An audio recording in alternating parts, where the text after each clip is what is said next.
It's 3156 Boxing's first ever show, and wow, what a show we have in store for you guys. The Central Area title has been held by some of the finest fighters this country has ever produced. The late great Ricky Hatton, Yorkshire's finest Clinton Woods, and on Saturday night we have Rizard Lewicki defending his title versus Red Johnson. I've got a very, very experienced team behind me at Ingleton. They tell me what to do, I do it. It will end with my hand raised. On the undercard, we have the best that Hull can offer. We have Sylvester looking to climb his way back to British title contention. We have Harry Powell, the hard-punching middleweight, 5-0, looking to go 6-0. We have Ted Jackson, 5-0 middleweight, who brings the noise, who brings the skill, the style. Adrian Kidd, a big punching prospect, heavyweight, looking to really make his mark on this show. Ryan Gibbons, who's been away for 7 years. He saw what was going on in Hull and thought, wow, let me be a part of that. We have the return of Nathan Forrest, hard-punching, strong lightweight. And we have Harry Edgecombe looking to go 3-0 on the undercard as well. Do not miss this night. What a night we have in store for you guys. And it's live on talkSPORT, at Hull's premier venue, the Connexin Live. The best fighters deserve the best platform. Battle on the Humber.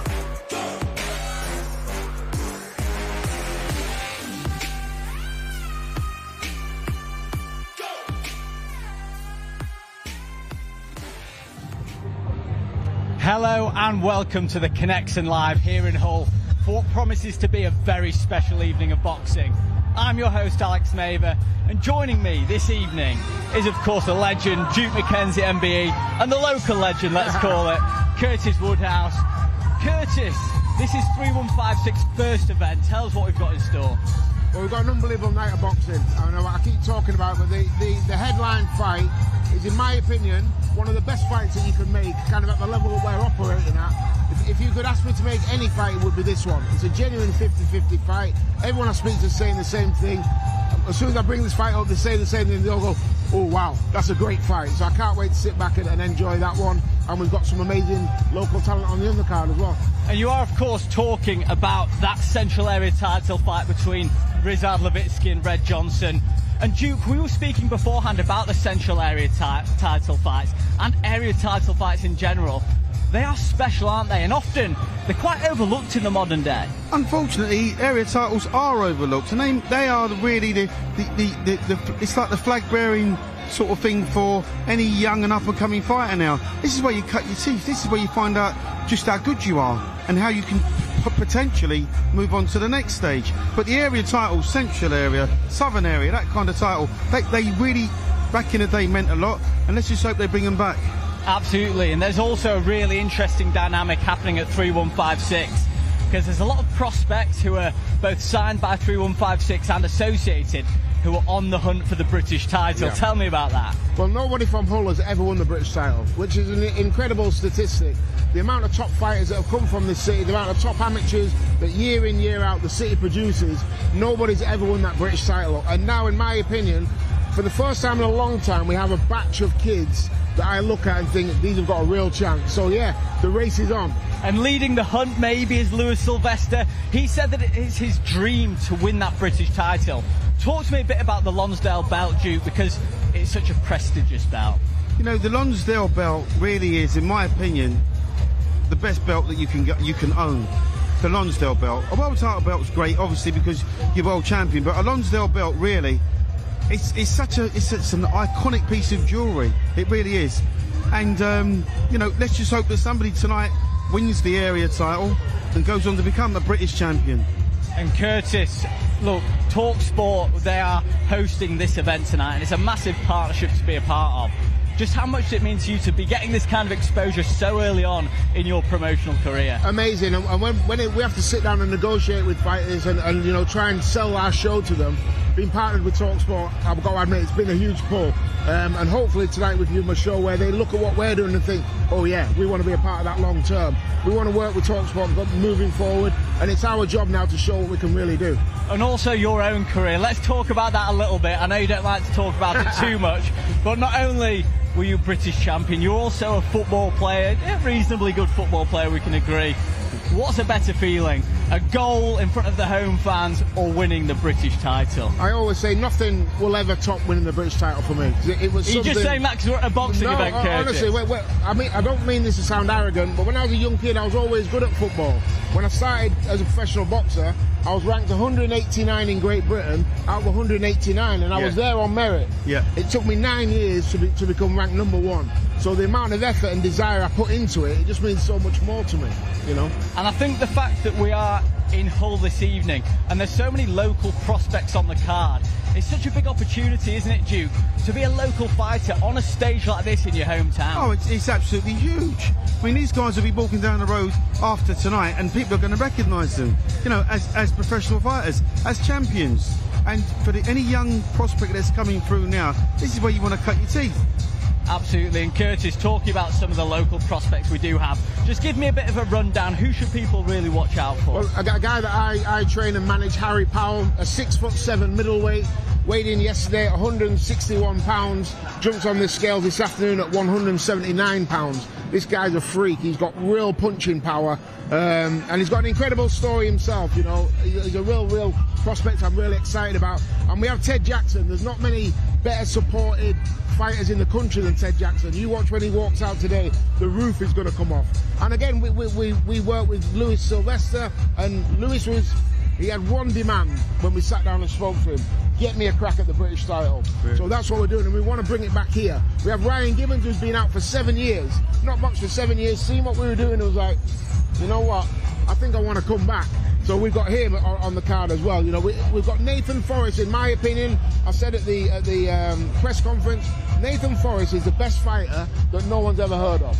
You'll see him tonight. The kid can really fight. He's fighting up at welterweight today, but he's a lightweight, and I believe that he can go British title and a lot further. In my opinion, he has world-class ability and world-class potential. And just circling back to that main event between Rizard, Lewicki and Red Johnson, we speak about the central area fight. They're always incredible scraps. No one wants to give up that belt. When you're looking at a central area title fight, either as the pinnacle of your career or as that springboard, just how desperate will both fighters be to win tonight? Oh, you know, to them, this is their world title fight. To them, this is their all, and you can expect them to give their all. I mean, it's a fantastic venue. The promoter's done his job. He's got these two guys together, and I'm sure they're going to put on the best fight they can give. We talk about 50-50 fights all the time. It's almost a cliche in boxing, but you can't split this one, can you? No, this is genuinely 50-50, and what I love about the fight is both fighters have got to win. It's a long way back for the loser. Both have got to win, and I'm expecting fireworks. I don't think we'll see the final bell tonight. I think somebody will get stopped. I think it's going to be a war. If that's not a big enough reason to stay tuned in until the main event, then I don't know what is. But there's another dynamic to this. English title eliminated. Tell me about that. Oh, it's brilliant. It's absolutely brilliant. You know, like I say, these area titles, English titles, area titles, Southern area titles, whatever the area title is, they mean everything to these fighters because they know the next step for them potentially is the British title. The hardest fight I had of my career was for the English title. When I boxed Dave Ryan, I beat him on a split decision. It was the hardest fight of my career, and because you want to be the champion of your own country, and me and him went at it, and he wanted to win just as much as I wanted to win. So, like I said, whoever wins the title fight tonight, that's dangling, that carrot's there for them to get a shot to be the champion of your country. It means a lot. And as a former pro, I guess both of you can answer this one. When you do step into the arena, you hear the music, you see the ropes, you see the canvas. Curtis, you first. Does it give you that feeling back again? As soon as I walked in, I was thinking, I've maybe got one more in me, you know. And then I jumped on the scales and I realised I'd be in the heavyweight division, so maybe not the best idea. Now, for me personally, the candle's gone out. My ring walk days are long gone. It's nice to be on the other side of the ropes, Curtis, and not getting punched anymore. One fight I do want to talk about, you mentioned him, the 6'6" middleweight, Harry Powell. Duke, have you ever had to face someone with a height disadvantage like that? No, not at 6'6", I haven't, thank God. I think that guy would ruin me. He's a freak for the weight, right? Freak of nature. Yeah, 6'6", middleweight. And you know what I say about Harry, and I'm his trainer, we are trying to work on it. He can really punch, and he's got a leaky defence. Right. So he's exciting to watch. Yeah, you know, we've really tried to work on a lot of defensive things, and I think we'll see a big improvement tonight from him in that aspect. I'm hoping, but Harry's problem is as soon as you hit him, he goes to town. Yeah. Leaves himself open, right? Exactly. Oh, yeah. no. So it's fun to watch. You know that I don't like to stir the pot, so I was very neutral during the press conference, but you do call Harry Powell Hull's top boy, and I think some of the fighters took umbrage with that. Well, that's why I do it. I like to create that, you know. Everyone wants to be the top boy in your own city, don't you? So I say Harry's the top boy, not a problem. Come and prove me wrong. Well, let's find out who the true Hull top boy is tonight as we pass over to our MC, Phil Seymour. Good evening and a very warm welcome to the Connexin Live Arena here in Hull, where Curtis Woodhouse for 3156 Boxing proudly presents the Battle on the Humber, the first ever 3156 Boxing live show, an evening of championship professional boxing. This evening's show is officially sanctioned by the British Boxing Board of Control. Your supervisor at ringside is Ian Cragg. We come here tonight in association with Dorata, Pipeflex, Deuce Boxing and our broadcast partner, talkSPORT Boxing. We get the action underway with an international heavyweight contest scheduled for 4 3-minute rounds. Would you welcome to the ring firstly, from Kladno, Czechia, Thomas Podlas.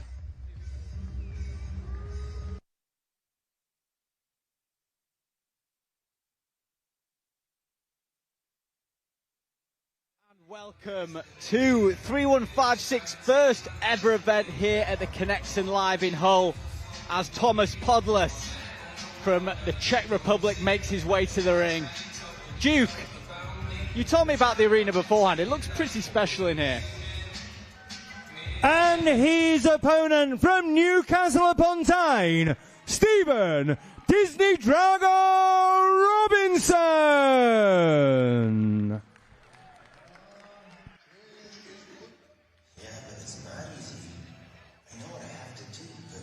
Steve Robinson.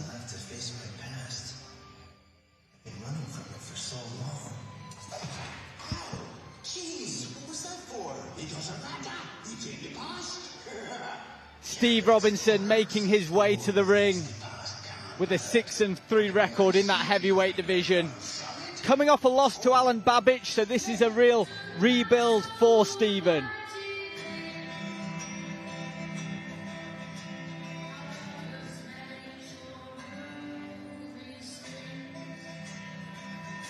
A fighter very highly ranked by Curtis Woodhouse. And this is the first step to that rebuild as he takes on Thomas Podlas.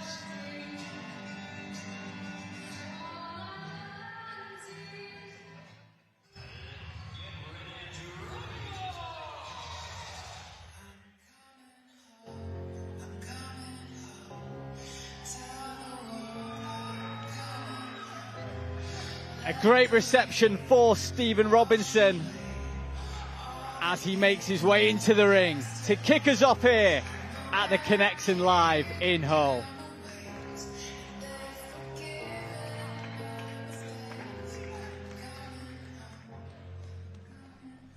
Your officials for this bout are all appointed by the British Boxing Board of Control. Your timekeeper at the bell is Anthony Rushton of Doncaster. Your referee in the ring is Mr. Mark Downing of Sheffield. They're the officials. It's time now to meet the boxers. We begin in the blue corner. Wearing all black shorts, he weighed in at 17 stone, 4 pounds.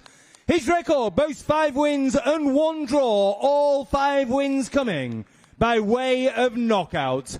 From Kladno, Czechia, Thomas Podlas. His opponent across the ring in the red corner, wearing blue and white shorts, he weighed in at 15 stone, 13 pounds even. From 9 professional contests, his record boasts 6 wins, just 3 defeats, 4 wins coming by way of knockout.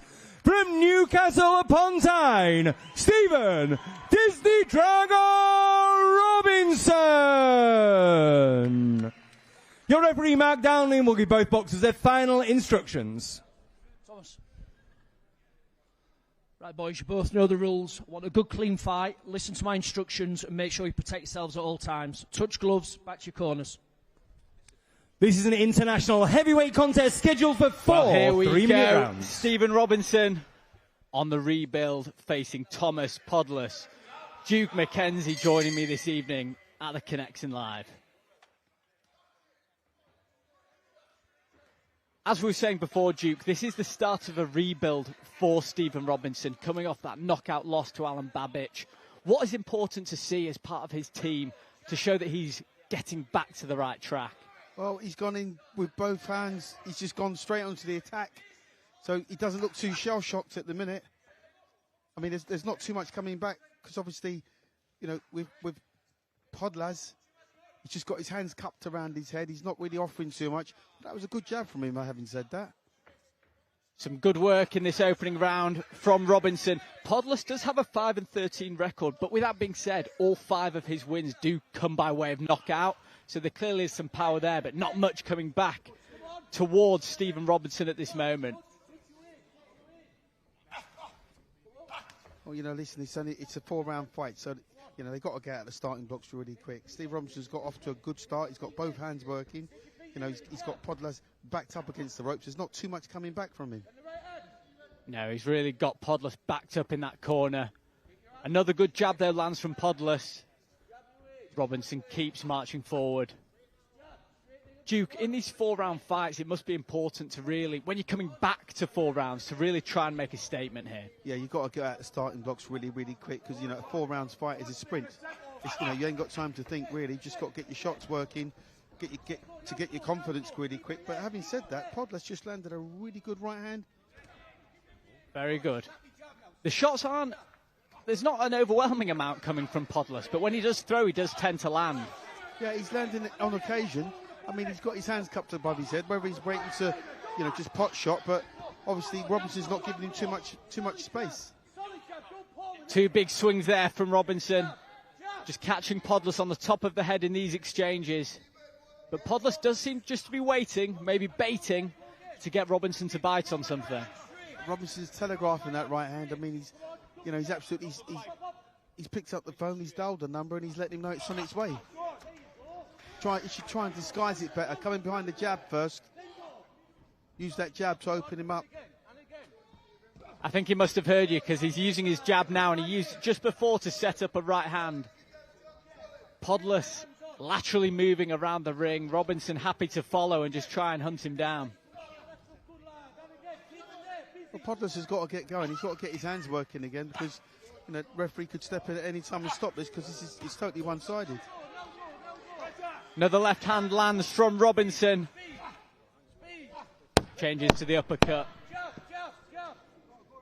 He's just following him round at the moment, Robinson, though. He's not really even trying to cut the ring off. He seems happy just to be following Podless round. Yeah, he's going in the same direction.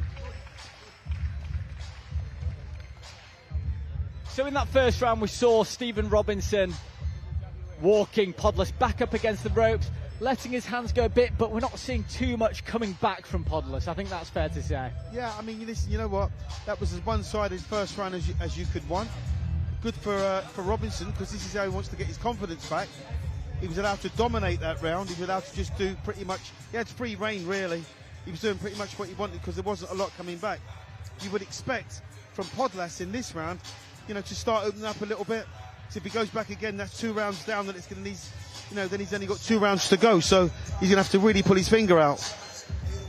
Yeah, and I think what's interesting is with Robinson, he's going back to a 4-rounder as opposed to it being a prospect coming through. So does that add a bit of a different dynamic to when you're going back from 6, 8 rounders back to 4s? Obviously, that last fight he had, you know, he's lost it, so that's knocked his confidence quite a lot. So it's like a rebuilding stage.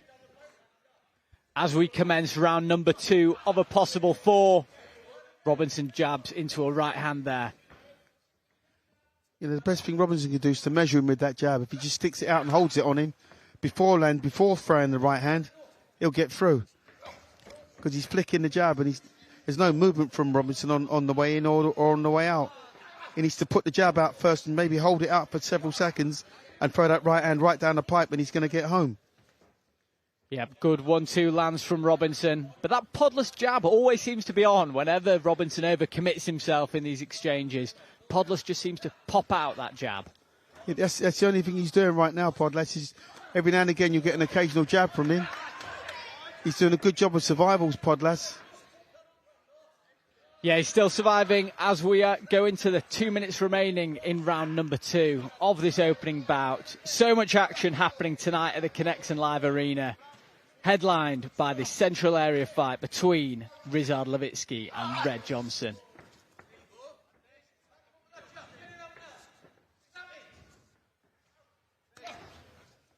Yeah, it's frustrating from Podless, this, because he's moving back. We've seen that he can use the jab. Good right hand lands there from Podless. It was a good right hand. When he throws, he's landing, but he just isn't throwing nearly enough. And Robinson, whilst it might not look the prettiest, from the eyes of the judges, surely this is more effective. Yeah, sure. Listen, there's only one guy winning these rounds, and that's Robinson right now.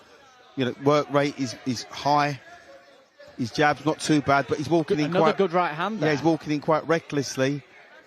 Maybe he thinks he's just going to have it all his own way. He's got to be careful he doesn't walk onto one. But like I say, there's just not enough coming back from Podless. He doesn't work in close, Podless. He just cups his hands around his head so he doesn't get hit cleanly. What do you think Stephen Robinson could be doing at this point to really up the gears a bit? He needs to use his jab more. He used to use that jab not only as a rangefinder, but as a hurtful punch, because when he does, he's got the height and he's got the range. Needs to use the jab more before letting the right hand go. He's using the right hand like an overhand right. If he threw it straight right down the middle, he'd have a lot more joy. But he's hurting with a body shot there, Podless. Opening up there with the right hands. Just kind of measuring him with that left hand and just whipping those right hands into the body and to the head. Misses with that one. I think Podless was complaining it was low, but he's wearing his shorts very high. I'm sure the referee mentioned that beforehand. Yeah, Robinson went in for the finish there. He didn't quite get it. He's got to be careful that he doesn't walk onto one. Good left hook from Podless. That seemed to get a big reaction. Well, he landed it cleanly because Robinson's not thinking about his defence. He's just letting his hands go. He's not thinking about what might come back. He just wants to get this guy out of there. Another round possibly for Robinson, but is that the wrong attitude to have at this stage of a fight? Because Podless seems to be, if nothing else, durable at the moment. Well, he's durable, but like I say, you see, what Podless is doing, he's letting Robinson get confident and letting his hands go because there's nothing really coming back. What he should be doing, Podless, is perhaps trying to... There's a good right hand there. If Podless held the centre of the ring and tried to work from there, he'd probably have a little bit more joy. But Robinson's just walking him back and he's not really giving him any space because he's closing that space down. You've got the taller guy trying to fight on the inside because he's got long arms and he's struggling to do that. So what he's got to try and do is to keep Podless at range, use that jab more where he can catch him at the end of his power. I'm not sure about that short left hook because when we just saw it in the replay there, it looked almost like an open hand push punch, but it did seem to get a big reaction out of Robinson. I don't know if he was off balanced or he really felt that one. Round 3 of a possible 4. I'm sure Steve Robinson will be happy with much of the same, but Podless needs to give us a bit more if he does want to rack up a 6th career win. Yeah, Podless has got to really throw caution to the wind because, you know, he's 2 rounds down with 2 to go. And he's allowing Robinson to come forward and just tee off on him, really. If Robinson holds out that jab and holds it on the top of his head before throwing that right hand, he's going to get the straight right hand home every time. And if he gets that right hand home, then it's game over. Good body shot lands there for Robinson. Like we said, this is a rebuild fight for Robinson to get his career back on track after that loss to Alan Babic. Another good jab from Podless. When he does throw, he does tend to land, I think, Duke, as he said, because of the leaky defence of Robinson when he's on the offence. Yeah, I mean, for the few punches Podless has thrown, he's got through with. He's got through with. Every time he's thrown that jab, he's got home with it. Every time he's thrown the right hand or the left hook, he's got home with that. But they're too far and few between. There's no urgency behind his work. Good uppercut lands there from Robinson. He's thrown that shot twice and landed it both times. I'd like to see Robinson use that jab more. You know, he needs to stick it as, you know, really hard, really straight, really firm, step in behind it, and then let the right hand go. that was a good jab beforehand that we just saw, and he's got long levers, doesn't he? So he really needs to use those. He's got very, very long levers. And Podolus just backing up, laterally moving, catches Robinson with the left hand on the way in, but when it comes to volume, there's just no competition here.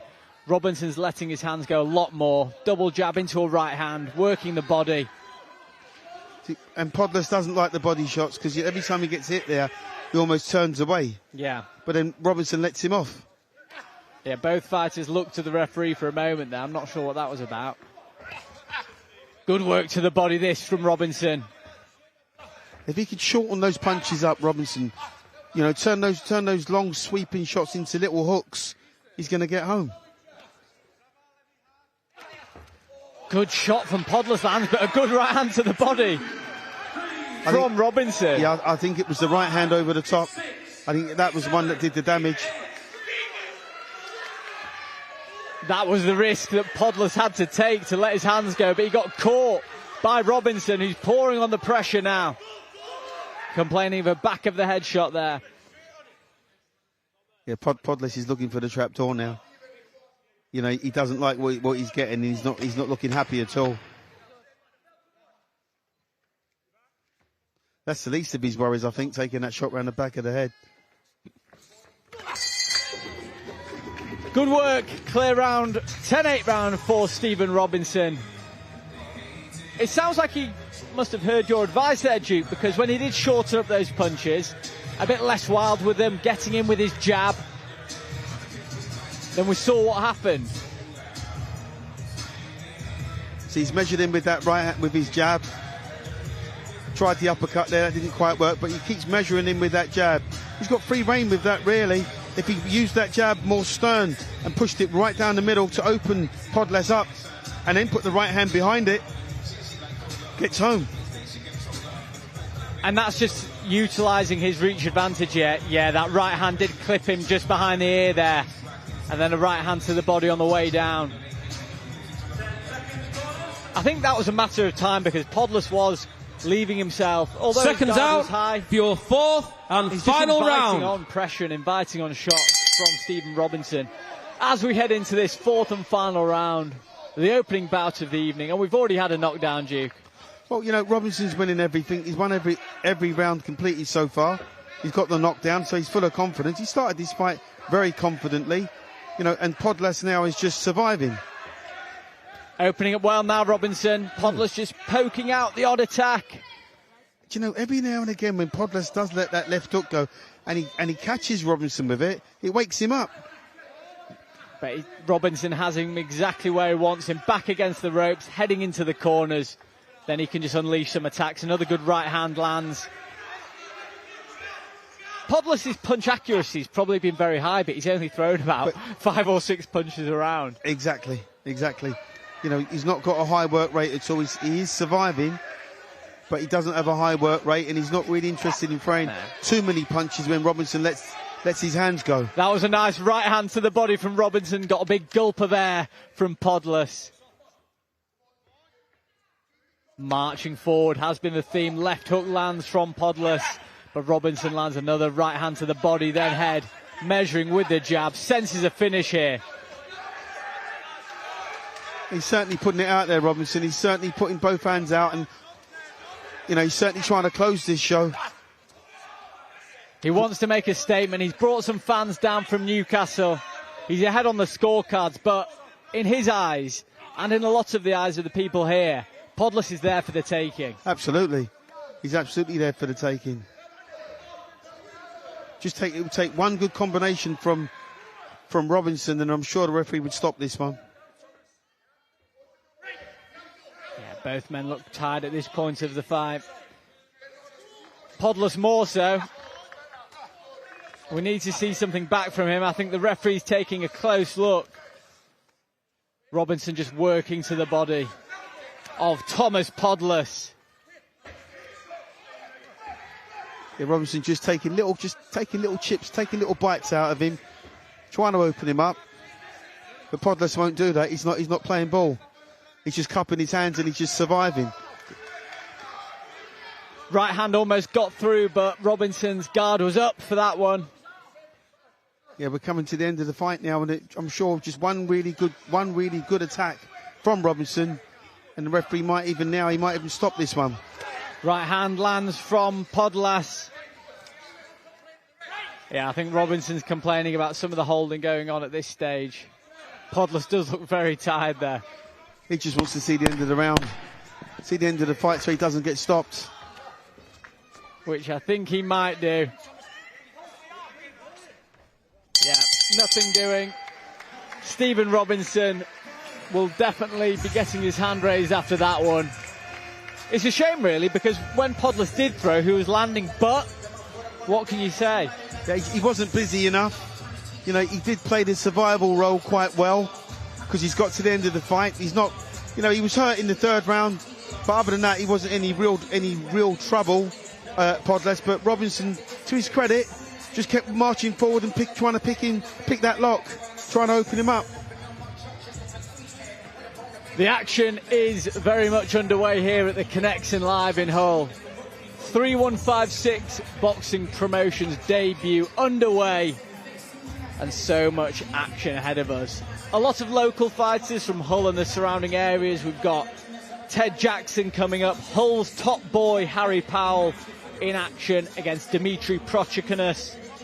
Lewis Sylvester versus Dale Arrowsmith. Lewis Sylvester, who's made it clear, Duke, he is on the hunt for that British title. Well, you know, as I said before, the British title means everything to these fighters. It really is. It's like fighting for a world title to these guys, because that's what's on the line. Ultimately, in their own minds, you know, these area titles. Ladies and gentlemen, before we announce the result, could you please put your hands together for both boxers?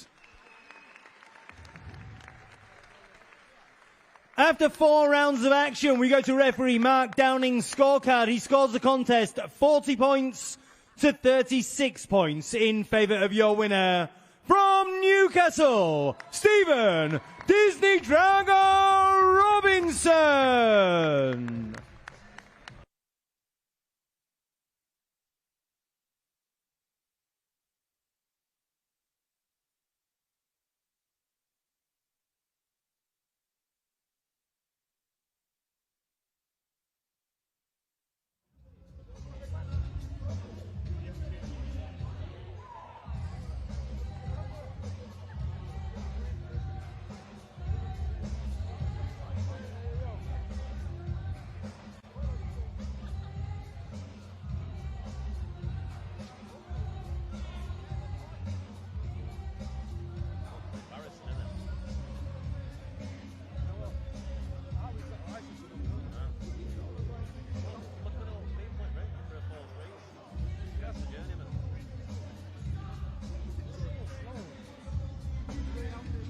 Ladies and gentlemen, a correction from your referee scorecard. The scorecard was 40 points to 35 points. That's 40 points to 35. Thank you.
Congratulations, Stephen, back in the win column. How are you feeling after that one? Yeah, I could have done better, but listen, I got the win, 2 years out, and that's all that matters. New manager, new coach. I'm happy to be where I am. So, you know, the guy rang on Monday, said that I had to make 100 kilos, so I struggled at the weight, and I think you could see in there I was a bit tired, and then he come in at 115 kilo, which annoyed us a little bit, but listen, we got the win, that's all that matters. And when you say new trainer, new manager, does this feel like a rebuild for Stephen Robinson? It does. Listen, every day I'm doing, you know, better than I was yesterday. I'm the best version of myself every day, and that's all that matters. It was a hard day today, and I've done this for Ellis and Georgia and everyone who doesn't believe in themselves, and I just want to thank Tom and I want to thank Curtis so much for giving us this opportunity. And like I say, I wasn't my best out there, but the weight hurt us, and it's a hard day, but that's not what matters. I got the win, and that's all that matters. And when you see Stephen back in the win column, ready to push on for big things, how proud are you that he's back and ready to keep going? Listen, he's had a lot to deal with over the last few years. I've actually known Stephen a long time. He's sparring with Michael Webster a lot, but when I was approached about training him, I knew there was a lot to work with there. And you're right, it is a bit of a rebuild. It's a different set of coaches. We all have different ideas. But as you can see there, he's building off his jab. He's setting his shots up. He can box. He got to a national final. So all the ability's there, and he's a big old lump. So we've just got to, you know, steady as we go. But there's some big nights ahead for Stephen, and we're really excited. Definitely. Congratulations, Stephen. And now, Curtis Woodhouse for 3-1-5-6 boxing brings you a super bantamweight contest scheduled for 4 3-minute rounds. We welcome to the ring firstly from Bradford, Jake Pollard.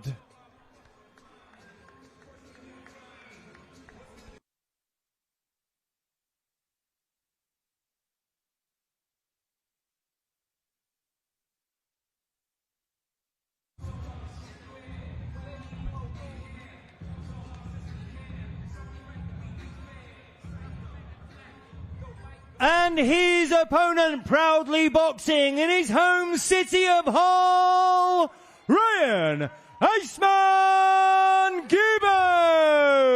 Gibbons. Ryan Gibbons. Now this man hasn't fought since 2019. Can I ask why? Life got in the way. He started a family, changed jobs, things like that. But now he's back, and he said he's just turning 30. And he said, now or never. 4-0 as a pro from the local area. When Curtis Woodhouse called him up ahead of this event, he said, look, I have to be a part of it. It truly is now or never for Ryan Gibbons. Well, as you know, this is my old weight division, and I like the lighter weights, you know, the flys, the bantams, the super bantams, as these guys are. You know, you can expect quite a quick pace. You're going to should see some good skills. You know, so let's see what this guy's got. Your officials for this bout, all appointed by the British Boxing Board of Control. Your timekeeper at the bell is Amjad Ditter of Wakefield. Your referee, the third man in the ring, is Michael Alexander of Doncaster. It's time now to meet the boxers. We begin in the blue corner, wearing white shorts trimmed with blue. He weighed in at 9 stone, 2 pounds. Boxing this evening in his 107th professional contest from Bradford, West Yorkshire, Jake Pollard. Ladies and gentlemen, can we ask that you show due respect to all boxers in the ring at all times? Thank you. Your opponent across the ring in the red corner, wearing white and sky blue shorts, he weighed in at 9 stone exactly. He brings to the ring a perfect professional record, 4 wins from 4 contests. Boxing in his home city of Hull, Ryan Iceman Gibbons. Michael Alexander will now give both boxers their final instructions. Right, lads, you both know the rules, so let's just have a good, clean fight, okay? Most of all, remember to defend yourselves at all times, all right? Just close. This is a super bantamweight contest scheduled for 4 3-minute rounds. Ryan Gibbons, first time in the ring, Duke, since 2019, fighting today. I know you might have had a bit of time off in your career every now and again, but 7 years is a long time. Not that kind of time. I mean, it's a long time. But you know what? It's like a reboot in some ways. You know, he might be nice and fresh for the time that he's had out. We're going to find out. We are going to find out. Only just 30 years old, Ryan Gibbons, and he does have high expectations. Another fighter here tonight who has ambitions on the area titles, the English titles, the British titles. But like he said, it is truly now or never for Ryan Gibbons. He's got off to a good start. He's working that jab nicely. He's got nice lateral movement. He's holding his shape pretty well. Looks like it's been 7 weeks, not 7 years. Pollard, to his credit, is just trying to walk him down and throw these big old haymakers. They're just swinging him in. He's got his chin down in his chest and he's just swinging those shots in. He's a tough, strong kid. Look, 106 professional fights for Pollard. He's been around. He knows what it's about. And like you said, at this super bantamweight division, they're going to be movers. They're going to be really pushing the pace on each other. Yeah, well, you know what Gibbons is doing? He's been quite smart, to be honest with you. He's not throwing power shots. He's just picking his shots. He's throwing scoring punches. I mean, he's probably not that big a puncher, but he's got a nice style. You know, he moves laterally quite well. He's not taking too much back in anger. No, quite different to the style we saw in the previous bouts where they were, well, at least one of them was going hell for leather on the shots. Gibbons is really picking his shots nicely. As I say, he's got a lot of lateral movement. The footwork's pretty decent. You know, he keeps his hands up quite nicely. He's quite a tidy little boxer. Yeah, and that southpaw, which is always tricky with the lead hands meeting. Yeah, what Pollard's going to have to do, you know, he's looking to land these haymakers. He's just swinging them in. He puts his chin down and swings those shots over the top. Yeah, and Gibbons is seeing those coming. And just even this first round, just having this round under his belt will give him so much more confidence. I'm sure that the deja vu and the feeling that he's done this before 4 times previously, it will come back. Oh, undoubtedly. Just needs to move his head just a little bit, Gibbons. He just needs to keep that head moving just a little bit because he's popping the jab quite nicely. He just needs to slip the head from side to side so he doesn't take any of them swinging shots from Pollard. They're good shots from Pollard, though. The body shots went in quite nicely. And that kind of movement, is that the thing that will come with more? We're getting rid of that ring rust, you know, getting comfortable in these exchanges. Oh, sure, he needs to get active. You know, with a little bit of luck, he'll be out again in maybe 6-8 weeks if he can win this fight.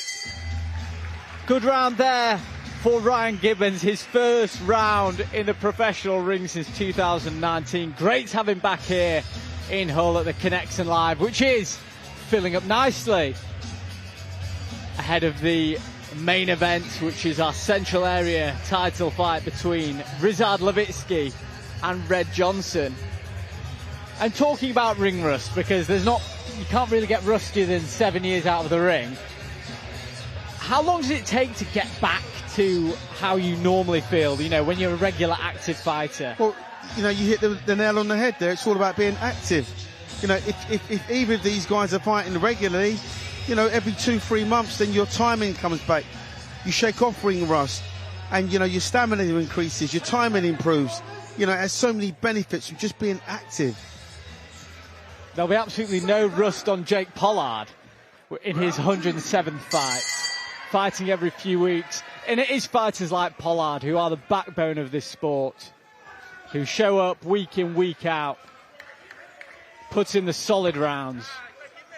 I mean, Pollard could almost be, you know, you'd almost call him a journeyman because he fights very, very often. Doesn't win too many, but he fights often. You know, but he's got a very tight defence, Pollard. Keeps his hands up around his chin pretty well. And an occasional haymaker comes out. He needs to look where those haymakers are going, and he might get one home. That's right. And at the moment, Gibbons' defence is holding up nicely. When the shots do come his way, he's keeping his hands up. Maybe not the head movement, Duke, that you would like to see at this stage. Again, that might be down to the ring rust. He might have had that in his locker before. But these will come back to him. The more active he is, the more rounds he gets under his belt, the better he'll become. Nice shot to the body there by Gibbons. And he is just touching. Good left hand. He seems to be finding more of the rhythm in this round, working upstairs and downstairs. See, as I said, Gibbons isn't trying to load up. He's planting his shots quite well. He throws the jab, he throws the cross, then he drops a little left hook to the body. So he's working up and down. He's not going just head hunting. He's working up and down. Yeah, and when those long hooks inevitably come in from Pollard, he is using his range well, just to move out the way and then return fire. See, if you notice what Gibbons does, every time that Pollard takes his step in, he gets his hands up nice and high, uses it almost like a little bit of a battering ram to push him off with before he starts throwing his shots, which is clever. Do you think that he could be doing more to counter these hooks that are coming in from Pollard? Because it does seem as though that's his preferred technique, right? He walks in and throws those long hooks. Could Gibbons be doing more to counter those? Well, no, what he's doing at the minute is absolutely spot on. He's just picking his punches. He's not getting involved. He's giving himself just enough space to get his punches on point, using good lateral movement, you know, going left, right, hands up, chin down, and using that sort of lateral movement to offset what Pollard is doing. And that's making Pollard get more desperate and swing these punches in. And this, of course, is one of the weight divisions out of 3 that you did win a world title in.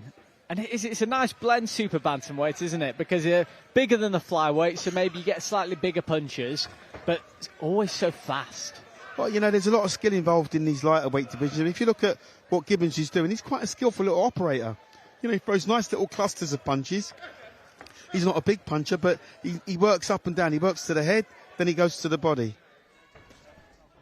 Yeah, and I think that's it. You can see how hard he has worked in the gym. He looks in great shape, made weight well. And the fact that he acknowledges himself that this is now or never must be such a motivating factor in there, because it's not as if he's 23 years old and, you know, back when he was 7 years ago. Well, you know, time waits for no one in this sport, and, you know, you grow old overnight, quite literally. So, you know, he's going to have to get a real move on if he's serious about making an assault on maybe even an area title. Did you find activity to be, and momentum to be, a real integral part of your career? Oh, sure. My manager, the late, great Mickey Duff, took me all over the world in the first sort of 2-3 years of my career before I became a British champion, learning my trade. I was fighting regularly. Had lots of, you know, 6-round fights, 8-round fights before we went up to the 10-round limit. And he brought me along steady, brought me along slowly. So when my opportunity came to fight for the British title, I was more than ready. More than ready indeed. As we head into the 3rd round of this 4-round contest between Ryan Gibbons and Jake Pollard. Gibbons just wanting to really restart his career with a solid performance here, proving to himself more than anyone that he does have what it takes at the professional level. Well, Gibbons Pollard's really game. He's really game. You know, he's a swinger, isn't he? He keeps throwing those big swings over the top. He tries to work on the inside, but he's not giving himself enough space to get those punches on. And what Gibbons is doing, he just puts little 2s and 3 little clusters together, and then he moves out. Well, he's from West Yorkshire, Duke, so of course he's going to be game. Well, I mean, listen, he's like I say, he's quite easy on the eye. It's quite nice to watch, Gibbons. Yeah, I'm impressed. Look, I'm sure the temptation will be there, coming back after all these years, to really try and put a statement out there. Maybe a bit more malice with these shots, but he's being very measured. He's poking the shots out well. He's busy, but also he's moving. He's not admiring his work, is he? Not at all. Not at all. Like I say, there's a lot of lateral movement. He's going from left to right effectively. And any time that Pollard gets close enough and he lands that swing, then Gibbons he's gone again. Sorry, Pollard, he's already gone again.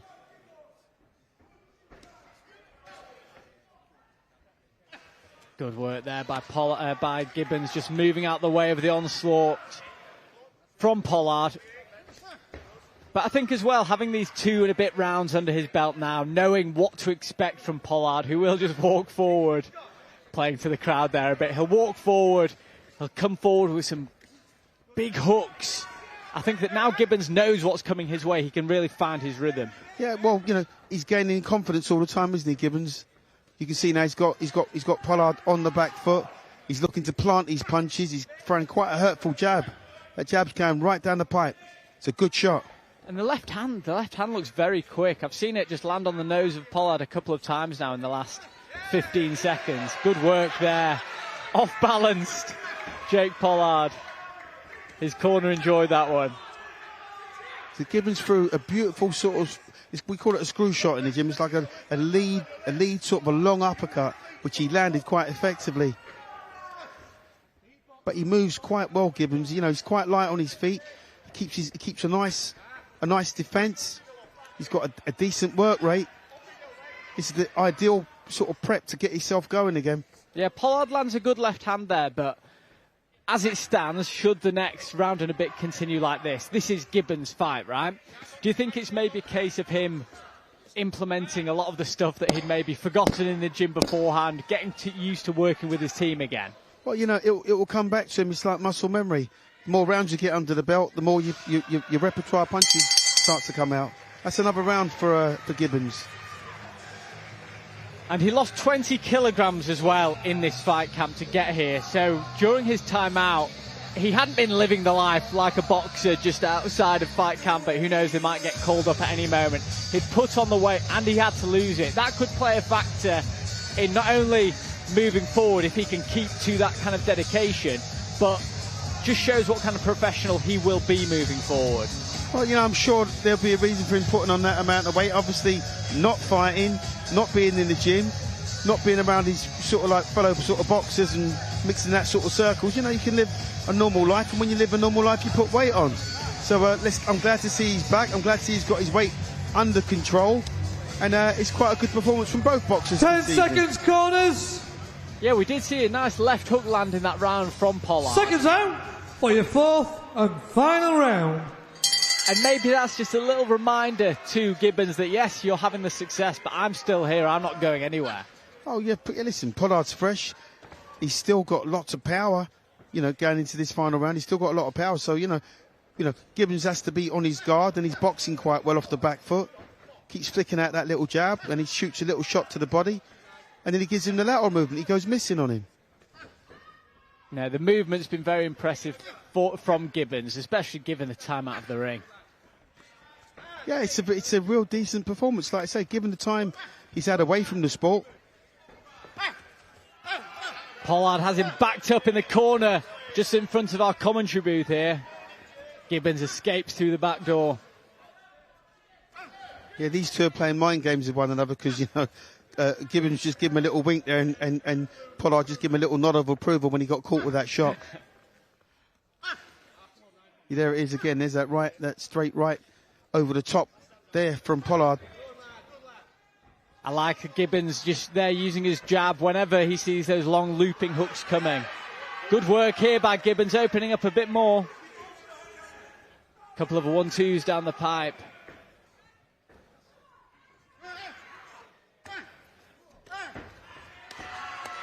Gibbons, going left hook for left hook there. Yeah, Gibbons just getting a little bit weary now.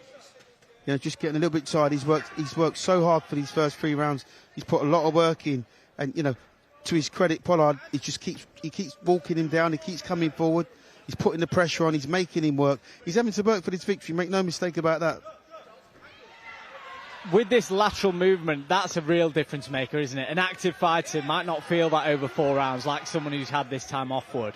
Absolutely. I mean, listen, it's good for him that he's picked a 4-rounder. Obviously, maybe not a 6 or an 8 to come back with, but this will suit him down to the ground. This will build his confidence, getting a win under his belt if he gets the victory. But the way I see it, I don't see that he's lost a round.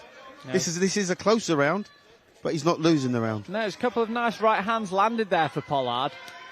Like you said before, it's the feet have slowed down. Good uppercut there by Pollard and a left hook on the exit. Yeah, Pollard's played his part, and you know, in this fight, you know, he hasn't come down to lie down. He's come to win. Yeah, I think that the class of Gibbons is just enough. That left hand down the middle, but Pollard will always keep you honest. And if your legs have slowed down at all, he's not going to slow down. He's going to still be there. Yeah, if this should have been maybe like an 8-round fight, then it could quite easily swing the other way. but it's not. And like I say, Gibbons, to his credit, he's stuck to his guns. He's kept it clean. He's kept the distance. He's kept his work rate up to quite a high level, and he's winning this fight. It's interesting as this fight draws to an end. Talking about fighters slowing down, obviously Michael Conlan announcing his retirement earlier today or last night.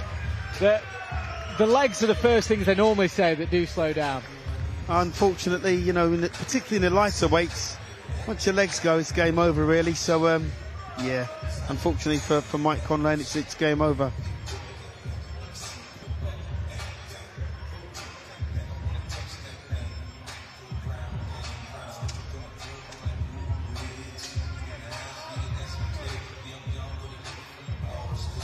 Good comeback there from Ryan Gibbons. We are expecting him to get his hand raised at the end of this one. Really good reception there from his local fans here in Hull.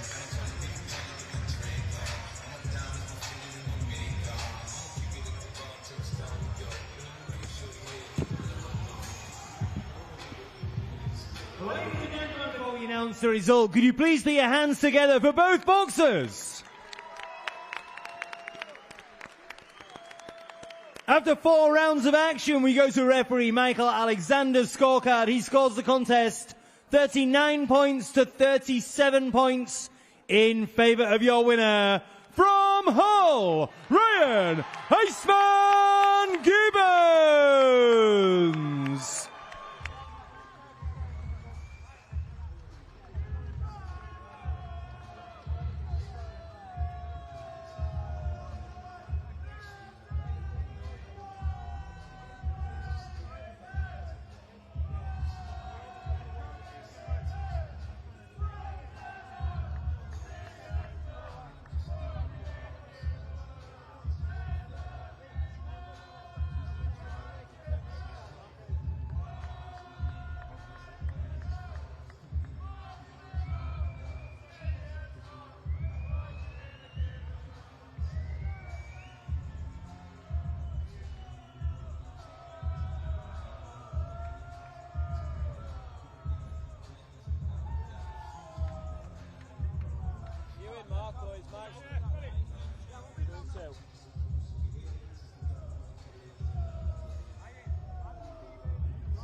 Congratulations, Ryan. 7 years out the ring. How does it feel to be back?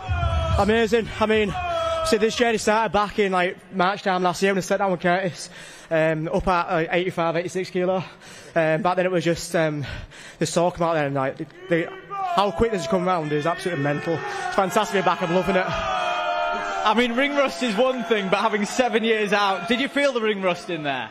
A little bit of a slow start, I thought, but once I got going, obviously, I felt I started taking over from there. But yeah, a little bit, as it's going to be. 7 years, it's a long time. But yeah, first one's out the way, now on to bigger and better things.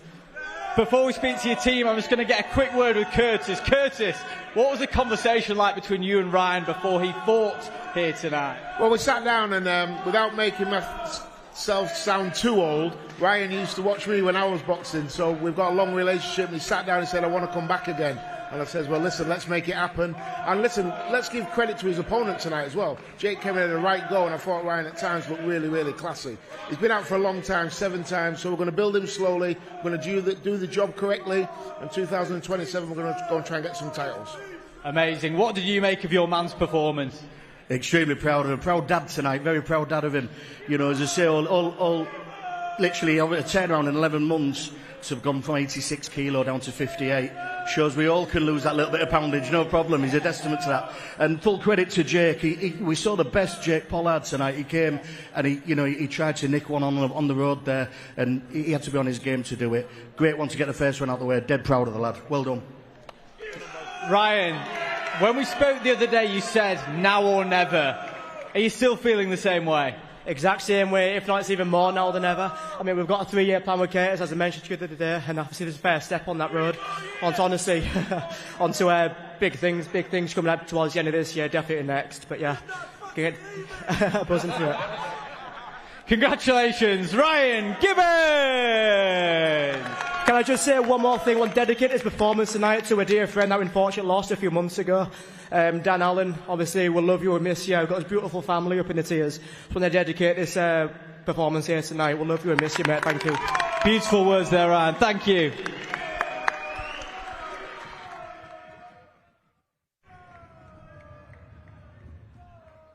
And now, Curtis Woodhouse for 3156 Boxing proudly brings you a super welterweight contest scheduled for 4 3-minute rounds.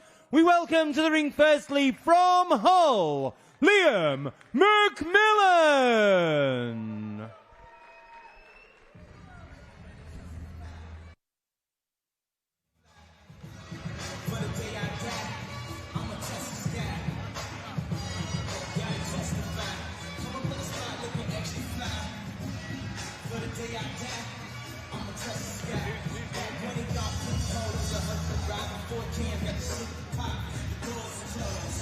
Liam McMillan making his way to the ring.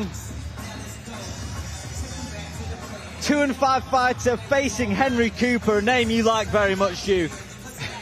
Yeah, our Henry, they used to call him. Yeah, listen, what a great boxing name. Is that his real name? I'll ask him after the fight. Fantastic.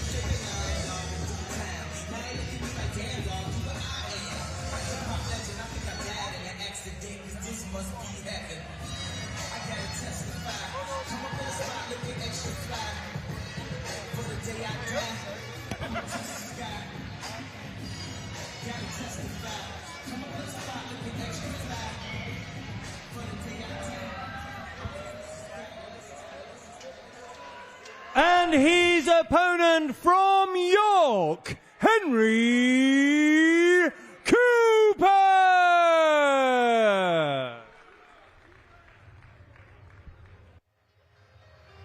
Henry Cooper from York, a 2-0 prospect in the super welterweight division. Brilliant name, no pressure, Duke. No pressure whatsoever. Let's just hope he's got a left hook like the original Henry Cooper.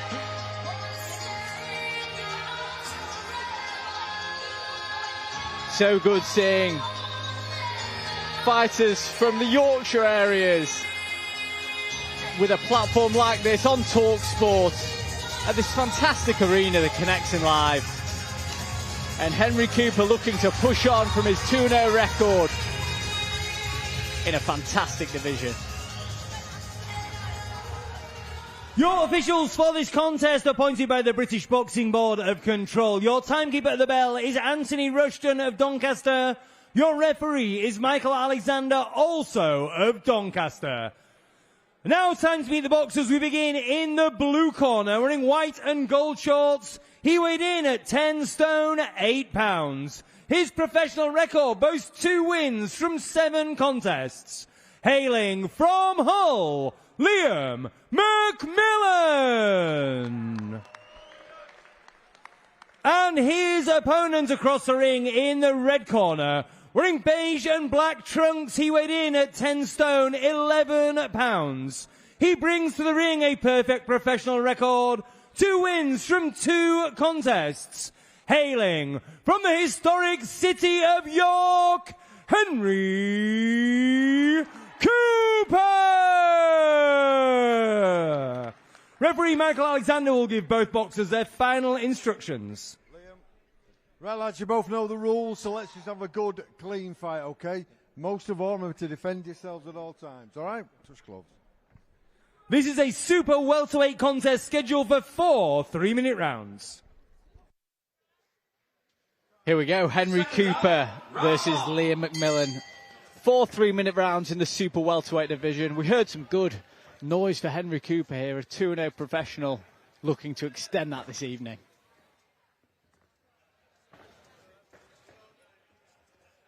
Another Orthodox versus Southpaw, Duke. I think that might be the 3rd one we've had in a row. It is the 3rd one in a row, and it's made Cooper just be a little bit apprehensive. Can't just run into the southpaw lead because everything's back to front.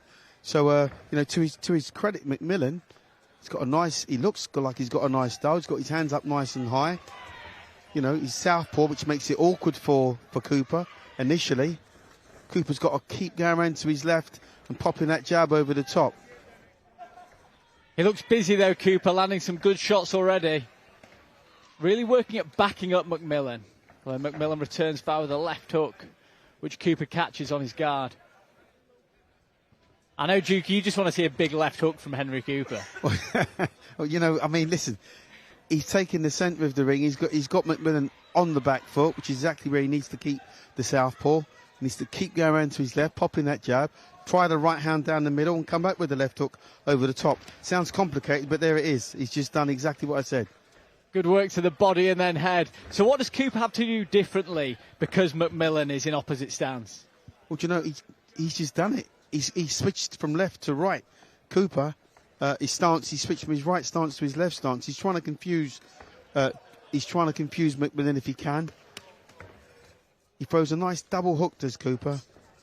He goes with left hook to the body, left hook to the head, right hand over the top. It's a nice combination. Really effective combination. I'm impressed by what we're seeing from Cooper so far in this opening round. McMillan looks as though he's slightly running out of ideas, which is a bit of a worry so early on in this fight, but Cooper seems to be slightly overwhelming him with the targeting and volume. And what McMillan is trying to do, he's trying to pot shot, so he keeps a nice tight defence, and every now and again he sticks a shot out, you know, straight left predominantly. But he needs to start working his jab and stay off the ropes. He's just getting walked down. He needs to stay off the ropes. And we've seen that rangefinder with a jab and just holding out that jab really to measure up his backhand. And that's the shot that's been leading the attack so far. Well, Cooper's very patient. He's not just throwing punches in the general direction where he hopes they're going to land. He's looking to pick his punches quite well. That left hook to the body that he throws, it's a good shot. It's quite a savage shot. Cooper doing well in these positions. 10 seconds remaining of this opening round. Another good left hook to the body. Could hear that echoing around the Connection Live. Solid round by the man from York. I think when you make a ring walk like that and you've brought some fans over, there'll probably be some nerves so early on in his career, but they seem to settle fairly quickly. Good opening round for Cooper. It was a good opening round. These are good attacks from Cooper. He's had the centre of the ring. He hits nice jabs. He doubles the hook to the body and one to the head. Comes over the top again. Before he lets the right hand go. He needs to give himself just a little bit more space if he wants to land that right hand. Maybe throw the hook to the body, the hook to the head, and then take half a step back before dropping that right hand in. And is that the same when he had McMillan's back against the ropes? Maybe just take half a step back, give yourself a bit more room to work. 10 seconds, that corners. Half step makes all the difference between the punch going over his head and landing cleanly. Seconds out. Round 2. Let's see if Cooper can build upon that very successful opening round. The super welterweight division, such a great division at the moment. Josh Kelly, of course, top of that tree at the moment. Good champion, Josh Taylor. Really good champion. Solid champion.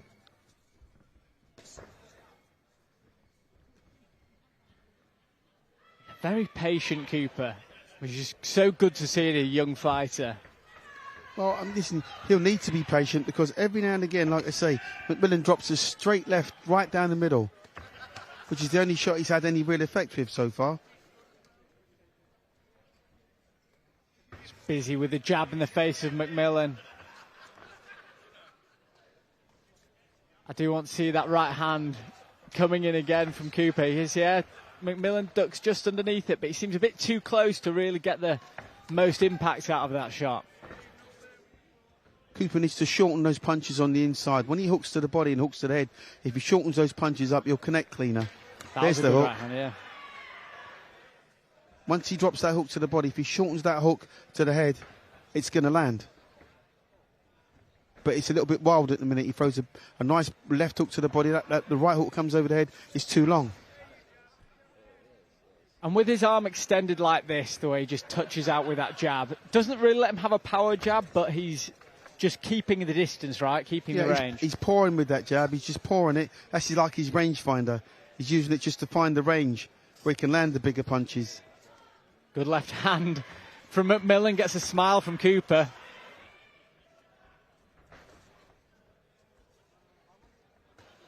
He's measuring up a big shot here. Lands a left hook. And then one to the body on McMillan. McMillan's quite a tough nut to crack because his defence is quite good. You know, he keeps his hands up really nice and high. He's walking around the ring. He's not jumping around the ring. He walks the ring. McMillan I'm talking about. So, you know, he's always got a base to throw from. But his work rate isn't high enough, McMillan. He needs to start putting some, combinations together, try and get Cooper going back if he can, which is easier said than done. Good left hook to the body again from Cooper. That seems to be the shot that's having the biggest impact so far. I've just noticed that Cooper's coach is Henry Wharton, who was a world-class middleweight stroke super middleweight who boxed Chris Eubank for the World Championship back in the day, long time ago. Good coach, good fighter, good coach. That's where you can see that left hook that Cooper throws, the left hook to the body. That was a Wharton trademark punch.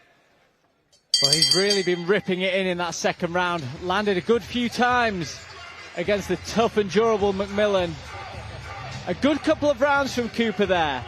But I'm sure with his fans in attendance, he will want to look for a finish before the 4 rounds are out.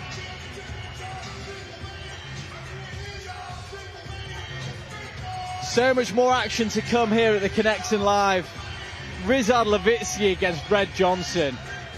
We speak about 50-50 fights a lot, and this really is one that's splitting opinion. You've got the undefeated Red Johnson against the champion Rizard Lewicki, who won that Central Area title fight via first round knockout. He can pack a punch. Lewicki was last out for GBM's Heist tournament here 10 at the seconds, Connection corners. Live, where he just came up short in the final. He'll definitely want Seconds to right out. that wrong here Round this evening. 3. Anyway, before then, round 3 between Henry Cooper and Liam McMillan. So every time Cooper starts the round, he dominates. He takes the centre of the ring, and then he gets McMillan straight onto the back foot.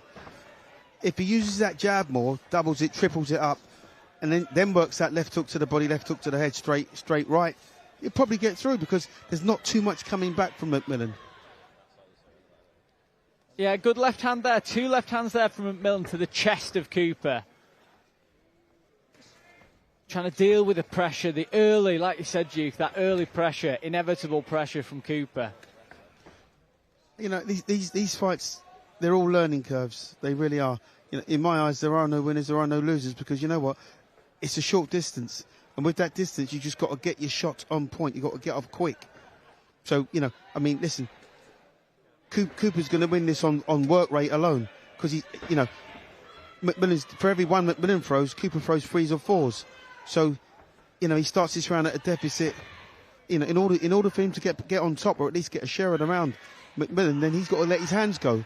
And in doing so, he's going to leave himself open. And when you say they are learning fights, will Cooper's corner be expecting for him to implement a certain game plan, stuff they've been working on in the gym? What is he trying to learn in these fights? Well, I mean, you can see clearly what he's trying to do, Cooper. You know, he puts the jab out, he flicks the jab, then he hooks to the body, and then hooks head, puts a straight left. As I said before, if he shortens some of these punches up on the inside, then he's going to get home. So again, it's a learning curve. This is where you cut your teeth and you learn your trade, you know, on the job.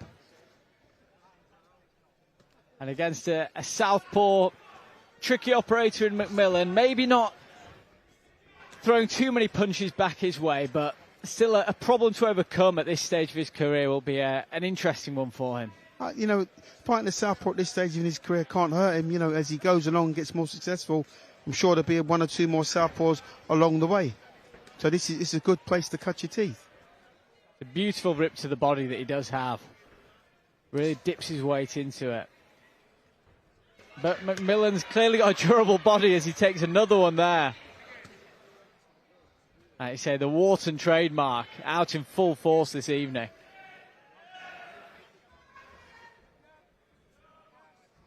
And he looks in great shape, Cooper. Not breathing hard as we enter the closing stages of round number 3. He does look in control. Oh, he's totally dominated the fight. He's hitting this guy at will. So, he should just have a little flurry, put 2s and 3 and 4 together. But it's all a learning curve. We're not looking at a seasoned pro. We're looking at a guy that's learning his trade.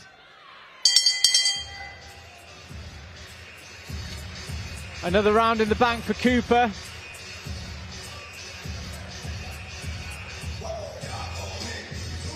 Impressive stuff by the man from York.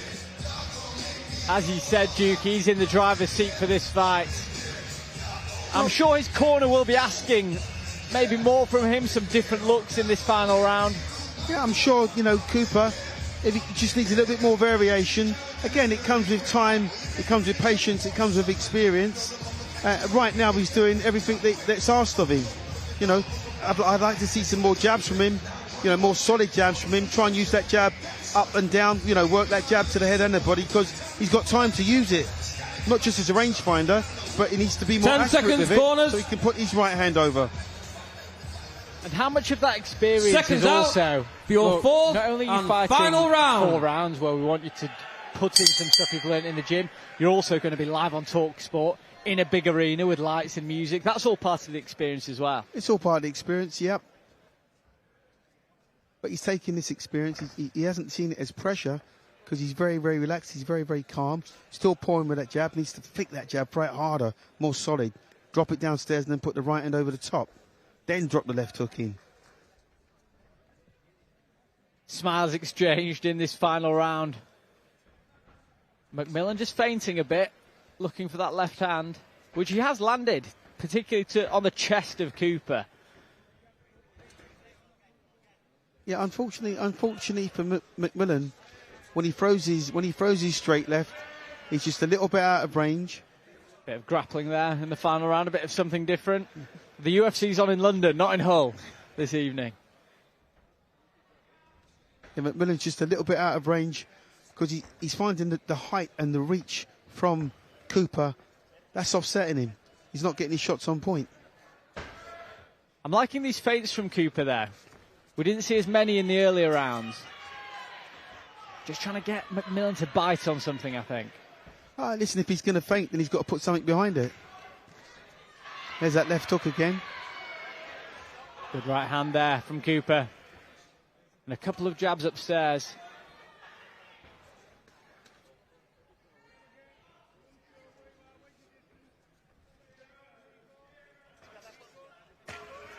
Good right hand, left hook to the body from Cooper.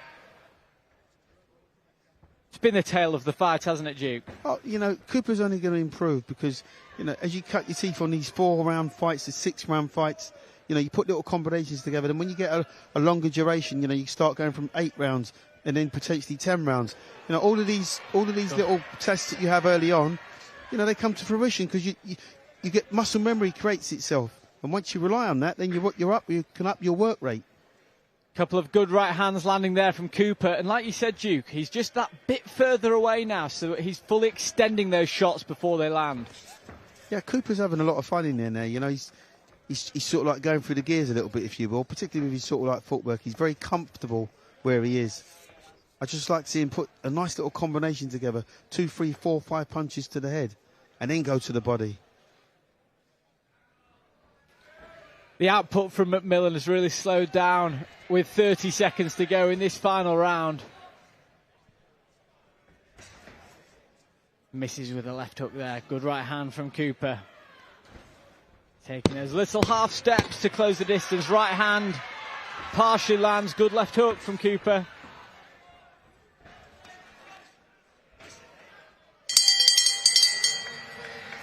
Good work there by the man from York.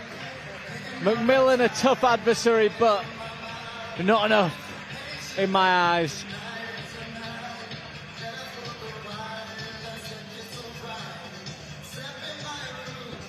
I enjoyed that. I think Cooper looked good. He's a very bright prospect. He's only going to improve. He's only going to get better.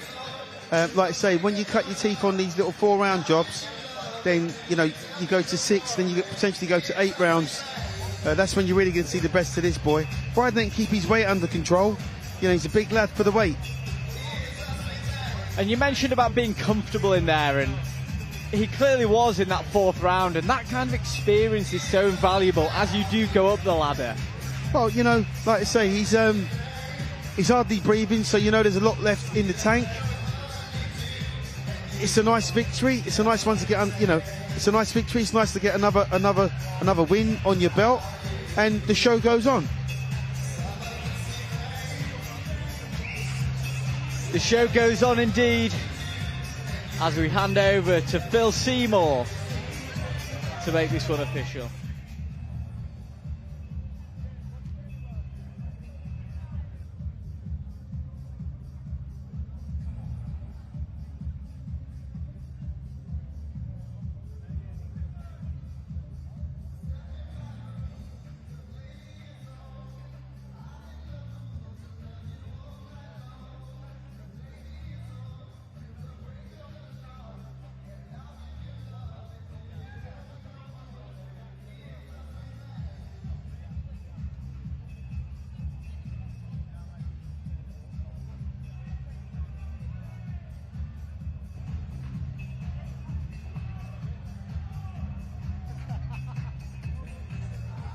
Ladies and gentlemen, before we announce the result, could you please show your appreciation for both boxers? After 4 rounds of action, we go to referee Michael Alexander's scorecard. He scores the contest 40 points to 36 points in favour of your winner from York, Henry Cooper.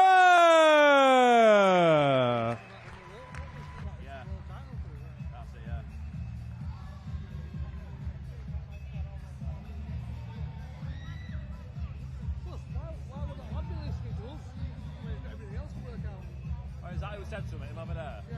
All right. I think it's been everything, is it? Yeah.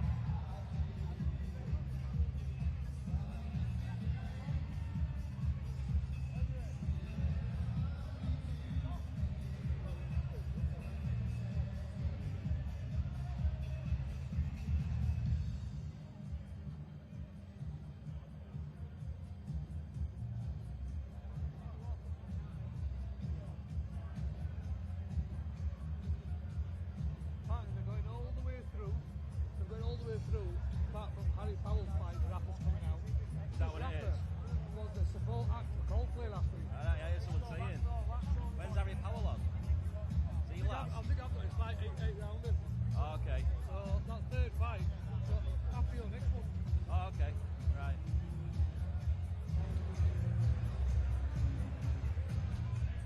And now Curtis Woodhouse for 3156 Boxing in association with Dorata, Pipeflex, Deuce Boxing, and our broadcast partners talkSPORT Boxing proudly present 6 3-minute rounds of lightweight action.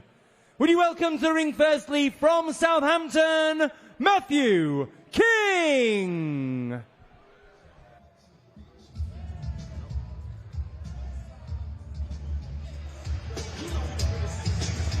Matthew King makes his way to the ring. 8-15 record. Fought some very good people in the welterweight division. Konstantin Ursu, Kieran Malloy, looking to give Nathan Forrest a challenge. And his opponent from Bishop Auckland, County Durham, Nathan Forrest.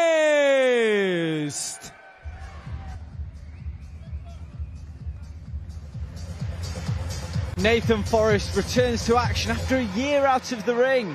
He's a young 26-year-old prospect from County Durham, 10-0. Curtis Woodhouse describes him as the best kept secret in British boxing.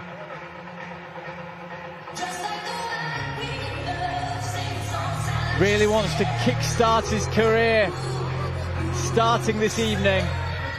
But he'll have to come through Matthew King if he wants to get there.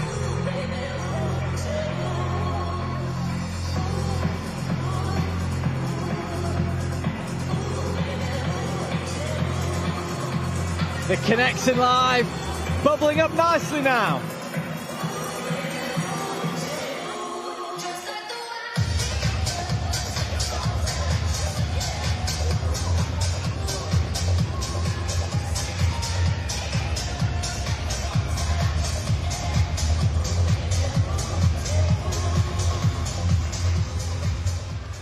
Officials for this contest of the British Boxing Board of Control. Your timekeeper at the bell is Amjad Ditter of Wakefield.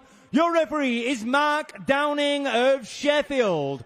Let's meet the boxers. We begin in the blue corner, wearing black shorts trimmed with white and red. He weighed in at 10 stone, 10 pounds. His professional record boasts 8 wins and 1 draw, 1 win coming by way of knockout. From Southampton, Matthew King. And his opponent across the ring in the red corner, wearing beige trunks trimmed with gold, he weighed in at 10 stone, 8 pounds. He brings to the ring a perfect professional record, 10 wins from 10 contests, 3 wins coming by way of knockout. He's a former undefeated Northern Area lightweight champion from Bishop Auckland, County Durham, Nathan Forrest. Referee Mark Downing will give both boxers their final instructions. Right, fellas, you both know the rules. I want a good, clean fight. Listen to my instructions and make sure you protect yourselves at all times. Touch gloves, back to your corners. This is a lightweight contest scheduled for 6 3-minute rounds. So, Duke, we move on to the 6-rounders. The first 6-rounder of the evening between Nathan Forrest and Matthew King in the super lightweight division. Seconds out, round 1. Forrest was telling me the other day he's itching to be back. He's had a year out the ring. He's very highly rated as a prospect. Just wants to kick-start now. Yeah, there's been a few young men fighting today that have had time out of the ring, but none of them have really shown any real ring rust. You know, they must have worked so hard in the gym to get themselves in tremendous shape. Forrest looks in great shape, targeting the body of King. He's one who really wants to make a statement. And I guess being called the best kept secret in British boxing by Curtis Woodhouse adds a nice dose of pressure to the occasion as well.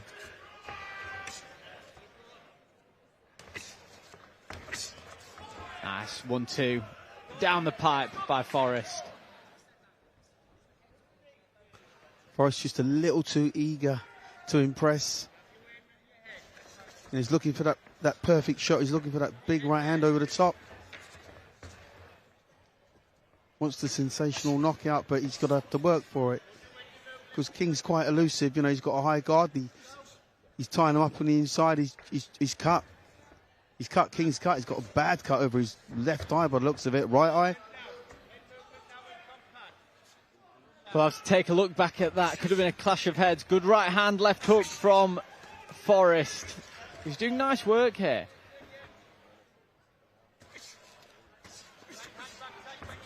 Yeah, we can see that cut just in front of us. Blood doesn't seem to be running into the eye at the moment, though, which is the main thing. Really targeting that long torso of King is Nathan Forrest. And look, Curtis Woodhouse, promotional debut. Calling him the best kept secret in British boxing. It's like he knows what he's doing already. Yeah, really good right hand there from Forrest. Opening up now. I do think the heads came very close to clashing once again there. So I wouldn't be surprised if that was the cause of that cut that we see on Matthew King. Forrest is very eager to impress. He's forcing the fight any which way he can. He just calms himself a little bit, gets the jab working first before he starts his onslaught. He gets through. Use the jab from mid to centre ring. I think he just smothers his work. He gets a little bit too close. Yeah, they're really just lowering their heads and exchanging when King finds his back against the corner. Good left hook to the body. And that'll see out the round. You said that Nathan Forrest is forcing the action too much. He's pushing too hard. Is there an adjustment that he could make to force the fight, but more that's going to suit him? Yeah, he's got to be more measured with his punches. He's forcing the fight. He's taking the centre ring, just dominating King, pushing him back, but he's not looking where these punches are going. He's throwing them in the general direction where he hopes they're going to land. He needs to have a lot more patience and use his jab more, a little bit more lateral movement. You know, I emphasise the point about head movement with quite a lot of boxers because I'm just not seeing it. A lot of boxers don't move their head from side to side when they're looking for the opening. They just try to walk the other guy down and pop the shots in. It's easier if you move your head first and you're actually looking to see where the opening is. Let's take a look at these replays, see if we can make sense of. We can see the cut already there. I didn't really see what caused it. 10 seconds, King corners. with a nice shot on the exit. That head there. Seconds that was out. the second time. I think they'd already been cut Round at that two. point, because that has happened in the exchanges a lot. See, it's only that if it is a head clash, it's only where he's forcing the fight and not really looking, you know, where he's going to a point. He's so keen, he just wants to impress. That was a nice jab there by Forrest.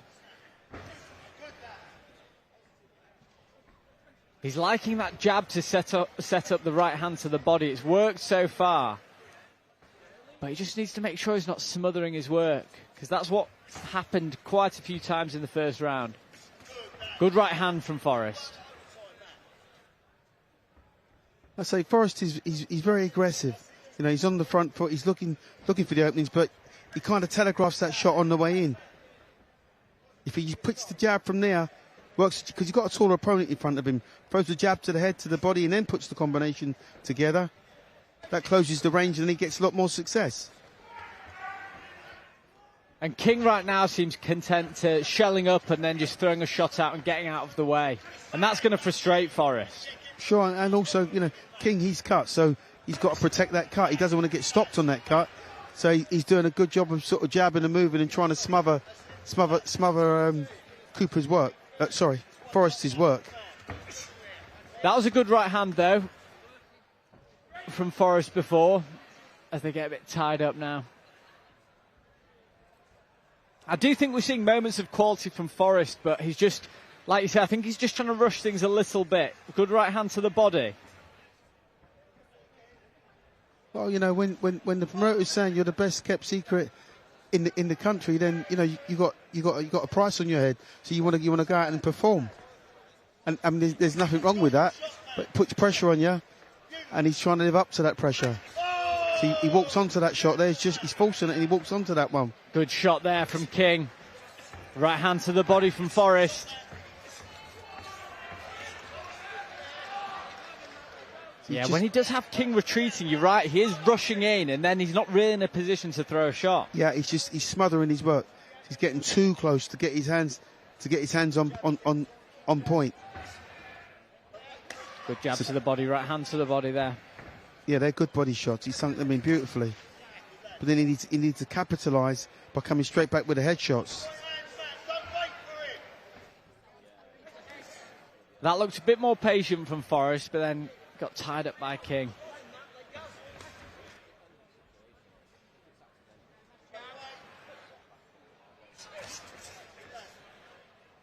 Jab there by Forrest.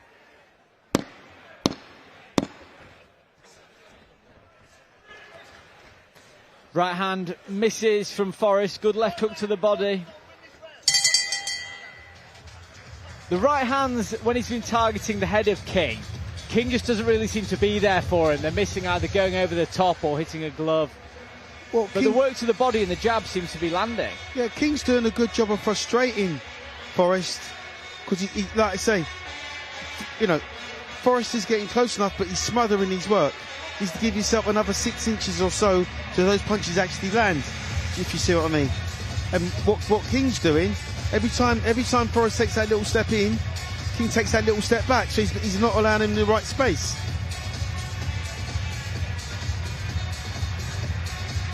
Yeah. So when he does have King on the back foot retreating like we just saw then, would you tell him to be a bit more patient? Sure. I mean, like I say, everything comes off 10 that jab. seconds, but he's not corners. using the jab to full effect. He's just trying to bore his way forward. He's trying to bore his way in. Seconds He's out. using his physicality to Round break this guy 3. down physically. As we begin round 3 of a possible 6. Good jab to open things up by Forrest, and again. Yeah, he needs more of that. He needs more of those jabs. Needs to settle down, sit down on his punches just a little bit more, but everything's got to come behind that jab. I mean, listen, he's winning this fight. He's winning every round. He's not losing these rounds. He's winning on aggression alone. But if he wants to capitalise on that, then he's got to use the jab more. Show him a jab, hit him with a right hand. Show him a right hand, hit him with a left hook. A little bit more variety. The opening 30 seconds or so of this round, until now, we'd seen Forrest a bit more patient, popping that jab, holding the centre of the ring a bit more. I think his corner have had a word to that effect. You can see with Forrest, he's so eager, he's so keen, he so badly wants to, get his punches on point, and perhaps force a stoppage if possible. But he's over keen. If he uses the jab from there, because now he's got the range. Good right hand lands there from Forrest. Both the heads coming very close together again. Yeah, he needs to flick the jab, use the jab more, work up and down with it, try and move in behind the jab. Can't keep just throwing right hands over the top. He's missing those right hands. Use the jab more. See, he's physically stronger than King. He's manhandling him sometimes. But from here, where he is now, he needs to start working that jab. He's walking him down, but he's not using the jab enough. Jab into a right hand there. See, that one landed, that right hand landed. Is it because that jab is measuring the range for him to get entry to that right hand? Sure. Listen, the jab's the key, right? The jab is the key. If he uses the jab, then everything else he's trying to throw will land. Combination there from Forrest. This is better. He's starting to land more here. Left hook. Matthew King's just constantly moving, frustrating him. And as the taller man, when he does just throw that right hand without any setup, King is able to get out of the way quite easily. Yeah, I mean, King to his credit, there's not a lot coming back from him, but what he is doing is frustrating. He's frustrating Forrest. Because once he's on the back foot, as you see now with King, there's nothing coming back. It's just every now and again he puts a shot out, every now and again. So he's frustrating. He's frustrating Forrest. See, Forrest has just got too close to him again, smothered himself. It's just disrupting his rhythm as well, isn't it? Because when Forrest seems to be getting that jab off, getting a bit more fluid in his approach, one annoying shot will just come from King, which means he has to completely reset. What would your advice be to Forrest at this stage? He's got to have more variety to his work. His punches are predominantly straight. We're not seeing any uppercuts, we're not seeing any short hooks on the inside, we're just seeing long shots. So if he puts the jab out some more, pick up some points, get close enough to put the hook in, and then hook to the body, hook to the head, then he's going to have more success. He's only just missing. He's only just missing Forrest. But like I say, the shots that he's putting out, he needs more variety. We're not seeing all that many fakes as well, feints from Forrest. Maybe that could add something. 10 seconds, corners. At the moment, King's only throwing when he's really being pressured. When he's really being pressured. Seconds out. Round 4.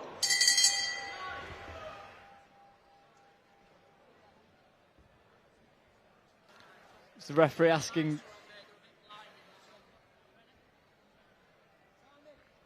I think the referee was just taking a quick look at his eye there, but action continues. Round 4 between Nathan Forrest and Matthew King. Solid right hand to the body for Forrest. Now that's a shot that has been landing consistently to that long frame of Matthew King throughout this bout. Yeah, he needs to follow that up with the left hook to the head. If he's going to go downstairs with the right hand, then he's got to come up to the head with the left hook. But he's throwing these punches as single punches. If it's a combination, one of them's going to get home. Just missed with the left hook. He threw the right hand to the body, then tried the left hook. Just missed him with the shot. You put your jab in front of that now. You've got the jab, the cross, and the hook. The 3-punch combination, one of them's going to get home. Yeah, this is better from Forrest. Look, he's been solid, like you say. He's won every round, but the expectations are there for him. Oh, he's winning all the rounds. He's well ahead on the scorecard, certainly. through sheer aggression. But if he's looking to improve on what he's delivering, then he's got to start putting combinations together. Referee just having a word with King about a back of the head shot there.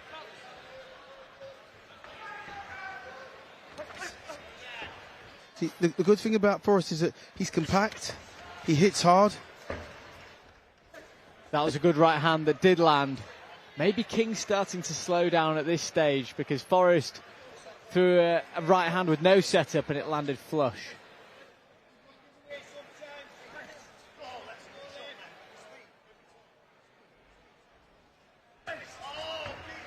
Good work there by King. Lands a shot and gets out the way of the return.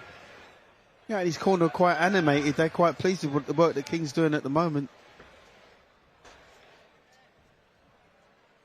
I think you've got it right. I think the expectation is there on Nathan Forrest and a bit too eager to impress. But when he's slowed things down a bit, that's when he's been doing his best work. Absolutely, yeah. You can see the talents there. You can see what he's trying to do.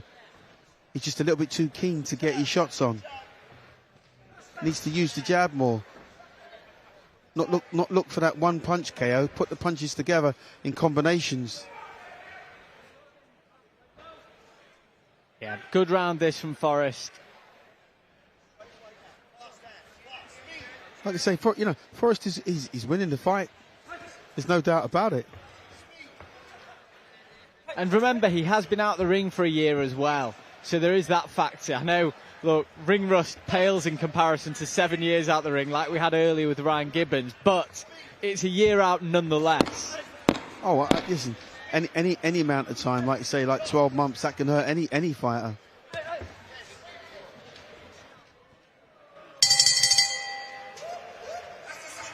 Especially, I guess, in the modern game where fighters at the top level are fighting maybe 2-3 times a year. When you're younger, you need that more regular activity because the learning curve is so steep. Yeah, when you're in the infancy part of your career, fighting 6-7 times in a year, it's not about the money, it's about learning. It's about the activity. Because if you get active, you get sharp. And if you get sharp, you get results. Unfortunately for Forrest, like you say, he's been out for 12 months or so. And it looks like he's been out for 12 months or so. Because that sharpness, that little bit of, that little bit of savvy that he needs, it's not quite there. 10 seconds, corners. This will be a great experience for Forrest. Really kick-starting. Look, 10-0, undefeated, wants to push on.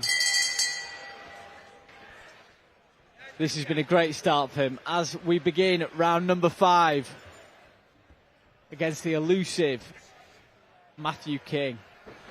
See, I'd like to see Forrest, also use his footwork more. Get on his toes more. Get that little spring in his step. That will increase his work rate. Yeah, we did see a leaping left hook in the previous round, which was a first for this fight, and that almost landed. But he's only had 10 fights, and, it's not like he's had 20 fights and he's a seasoned pro, so he's still learning. 10 fights in, he's still learning. Good work there by King. But that's very good work by King. That's the combinations I was talking about that I thought we'd get from Forrest. A flurry to the body and then one upstairs. But again, Matthew King, one of these fighters, he's been in with your Constantine Ursu, with Kieran Malloy, who just won last night. He's been in with top operators on the domestic welterweight scene.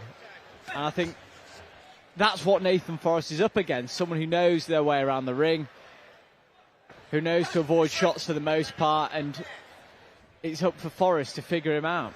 Absolutely, yeah. Absolutely. In order for Forrest to get what he wants, he's got to make them sort of necessary adjustments, as they say, and in doing so, he's got to put combinations together. Yeah. The feet got to be shifting from left to right. He's got to be going in and out. He's got to use that jab more. He's got to try and break this guy down because, what King's managing to do is to frustrate him. Yeah, just popping out that jab constantly moving. So Forrest can't really pin him down. That's better. Double jab to set up that right hand. Good defense by King.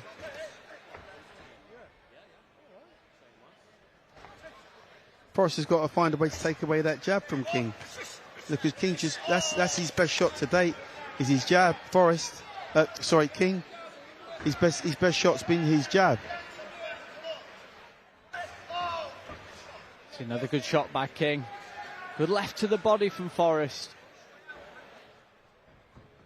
King just doesn't seem to be slowing down at the moment, No. which must be very frustrating for Forrest. No. He's just got that little step that he does, a little skip to the left or a little skip to the right. He's fighting off the back foot predominantly. He's not really, taking the fight to Forrest. No, and Forrest, he just did it again there with that right hand. He's almost throwing it to where he thinks King is going to be shifting off to next. Yeah. Which is probably quite a good thing to take a look at in this 6th round, because you know that by the time you've thrown that right hand, King's probably not going to be there. Yeah, he needs to feint more. He needs to show some more feints. Forrest put a few feints in before the right hand goes, because he's throwing that right hand as a single shot, and that's why he's not getting the result he's looking for. That was a good right hand we just saw on the replay there again, as King does that shift to the left that you identified earlier. Just throwing the right hand into that space, because at the moment when he's just lining up the right hand, he's not having much success with it, at least to the head. These are really important rounds for Nathan Forrest to get under his belt. Get active 10 again, seconds, get corners. back in the wing column. Yeah, I mean, you know what? It's not a bad performance. Seconds it's not a bad out performance at all. for the It's a good 6th performance and final round. in terms of his aggression, in terms of his balance, in terms of his work rate. They're all tick boxes. But in order for him to go to the next level, when he starts with about 8 rounds, 10 rounds, then he's going to need a higher work rate. He's going to have to start putting combinations together. Yeah, I think that's fair. And look, the reason why we're speaking like this about him is because the expectation is clearly there. If he wants to go on to the heights which himself and his team are talking about, then he will need to win fights like this to get there, and win them convincingly. The thing is, you can't try and get in there and try to knock everybody out. Sometimes you really have to really work for that KO if it's going to come at all, which requires a higher work rate. You can feel the frustration, can't you? You can feel the frustration, certainly. He's looking for that perfect one shot, that KO shot, which hasn't happened thus far. No, and every time he gets King in a position to let his hands go, it's just that shift step and then on the bike again.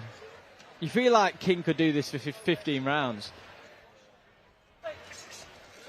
Good work by Forrest.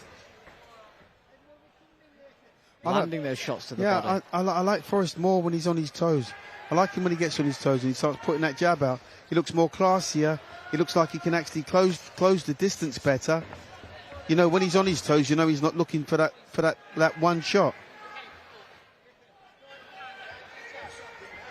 90 seconds remaining in this final round. Can Nathan Forrest put a stamp on this performance? He's been good, he's been aggressive, the work rate's been there. King's just frustrated in there, not allowing to get all his combinations off. Good ripping left hook to the body.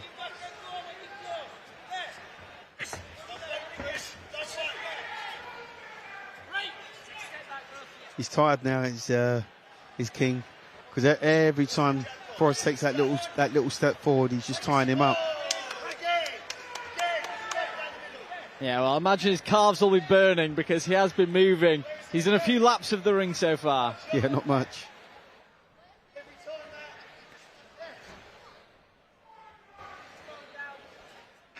And yeah, the work rate for Forrest, I think we do need to commend that, because he's been constantly, from the first bell, trying to back up King and land some good shots. Oh yeah, he's been on the front foot throughout. That was a good right hand he just missed with there. 15 seconds.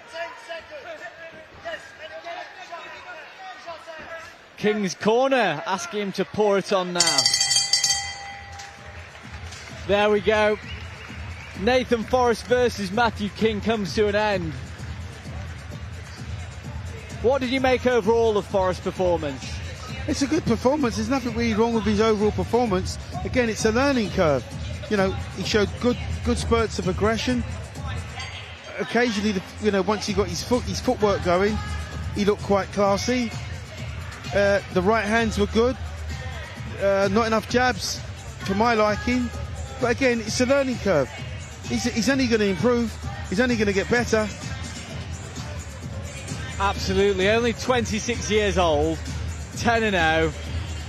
A year out of the ring. A good performance to build on.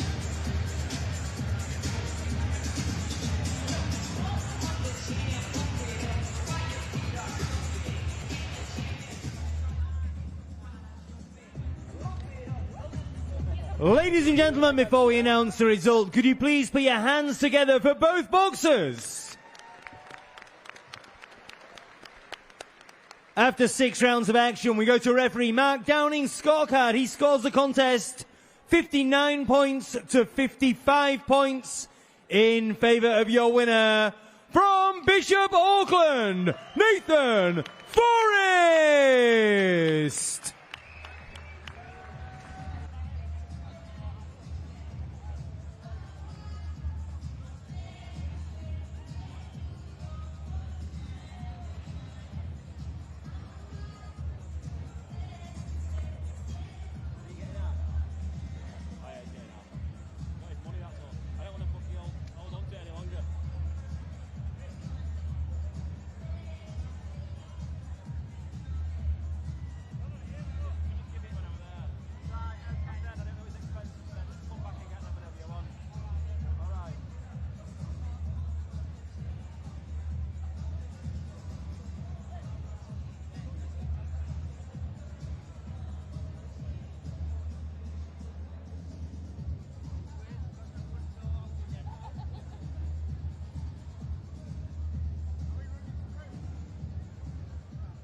Congratulations, Nathan. How are you feeling after that one? Yeah, I feel good. Glad to get back in there after nearly a year out and get the rust off. I did feel a little bit rusty in there, but I thought I boxed all right.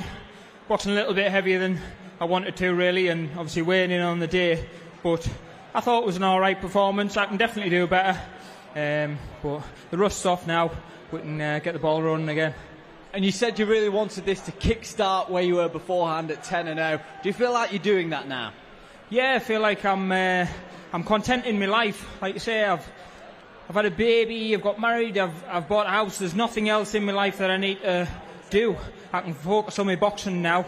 I've got that tunnel vision, and like I said to you the other day, I just want to get that experience in the ring, get really active, as Curtis is going to make me. And then, yeah, push on and see what we can do. And there's plenty of ambitious young fighters out fighting tonight. But tell me about your ambition. What's the thing that you're really looking for, not only this year, but beyond? Well, I think Sylvester touched on it in the presser the other day. Every young British fighter sees that British title as their world title. If you can go and win a British title, the world title isn't actually that far off. Josh Warrington told us once he only ever wanted to win the British. And once he won the British, the world was at your feet. So that's what I want. I want that British title, whether it's next year, the year after, or whenever. But I want that British title eventually, and it will come, and I know I'm good enough to win one. Curtis, I'm just going to bring you in for a minute because you're getting used to being a promoter now. You called him the best kept secret in British boxing. A bit of pressure, but do you feel that his ceiling is very high? Yeah, I'm a big fan of Nathan. I know as a promoter you shouldn't have favourites, but Nathan's my favourite. I love watching him fight. Tonight showed me that he's been out for 12 months, and it also showed us what we already know, that he's not a welterweight, but he's been really hard to match. What we've got to do with Nathan is get him active, get him back down to lightweight, and in my opinion, this kid will win a British title in 2027, and it's our job to make it happen. Nathan, how does that sound? Sounds fantastic. You make it happen, I'll do it. Amazing. Congratulations, Nathan Forrest!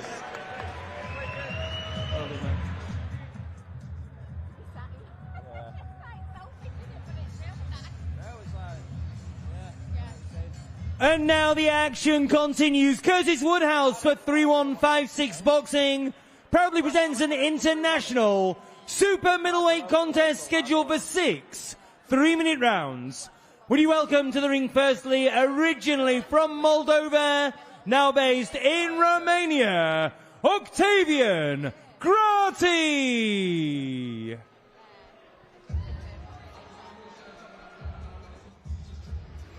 Octavian Grati making his way to the ring to face Hull's top boy, Harry Powell.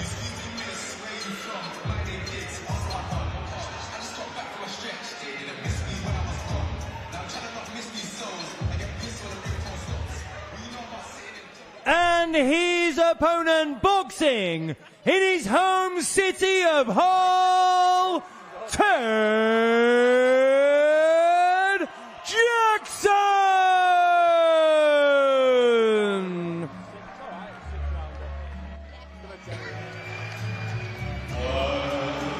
I'm just going to let you enjoy this for a bit.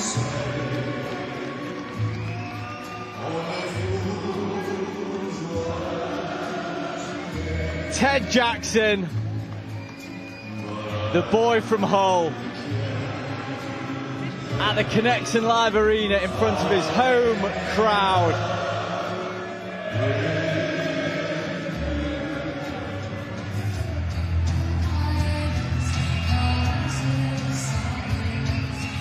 The arena are on their feet. Ted Jackson brings the numbers, a popular guy. He was at Hull City Football Club the other day. He has that support of the people. And he's here to put on a show.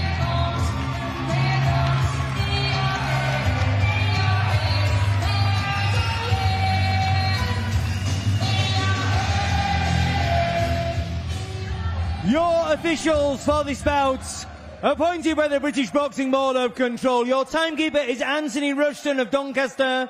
Your referee is Michael Alexander, also of Doncaster. It's time now to meet the boxers. We begin in the blue corner. Wearing black shorts trimmed with white, he weighed in at 11 stone, 7 pounds. His record boasts 8 wins and 4 draws, 4 wins coming by way of knockout. Originally from Moldova, now based in Romania, Octavian Grati. And his opponent across the ring in the red corner, wearing the familiar black and amber colours of Hull City. He weighed in at 11 stone, 8 pounds. He brings to the ring a perfect professional record, 5 wins from 5 contests, 1 win coming by way of knockout. Proudly boxing in his home city of Hull, Ted Jackson! Referee Michael Alexander will give both boxers their final instructions. Right, lads, you both know the rules, so let's just have a good, clean fight, okay? Most of all, remember to defend yourselves at all times, all right? Just close. This is an international super middleweight contest scheduled for 6 3-minute rounds. Ted Jackson versus Octavian Grati. Round 1. 6 3-minute rounds in the super middleweight division. He's got some support here tonight, Duke. He certainly has. I expect big things from this boy. It sounds like he's brought a bit of an army with him. Grati, to his credit, you know, short, diminutive, stocky, moves his head quite well, looks well scored. Jackson is under a new trainer, Steve Maylett, in Manchester. He's moved his whole life over to Manchester, you know. He says that he's living the life. All he's doing is eating, sleeping, breathing, boxing.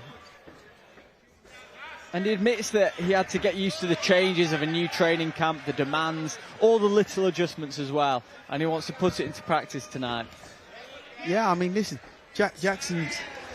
1, 2. That's not a knockdown. It's a slip. Yeah, it's a slip. Yeah, Jackson started off nice and well. got a nice jab. It's the long frame of Ted Jackson. When you go to a new gym, though, I'm sure that there are new things that will be asked for him and new demands, and Steve will be looking in this 6-round contest for him to be putting those into practice. When you start at a new gym, it's almost like you're starting again in some ways. Good work by Jackson, opening up in our corner.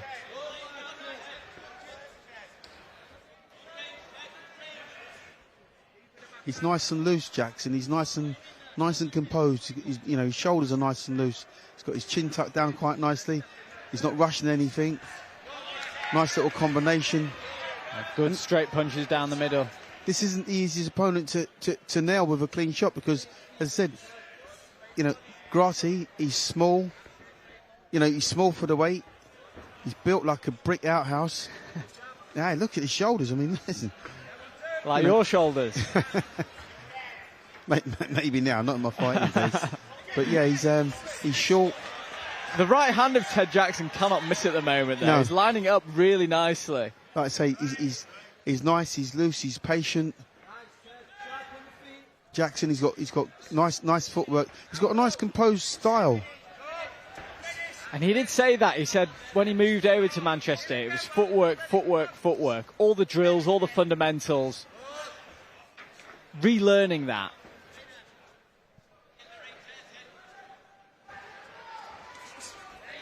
Yeah, right hand lands again as Octavian comes in. He's not rushing these shots at all, which is the perfect thing to do when you've got such a small opponent. You've got to shorten your punches on the inside because they're short. You've got to bring them up almost, bring little uppercuts into play, and hopefully walk him onto a shot.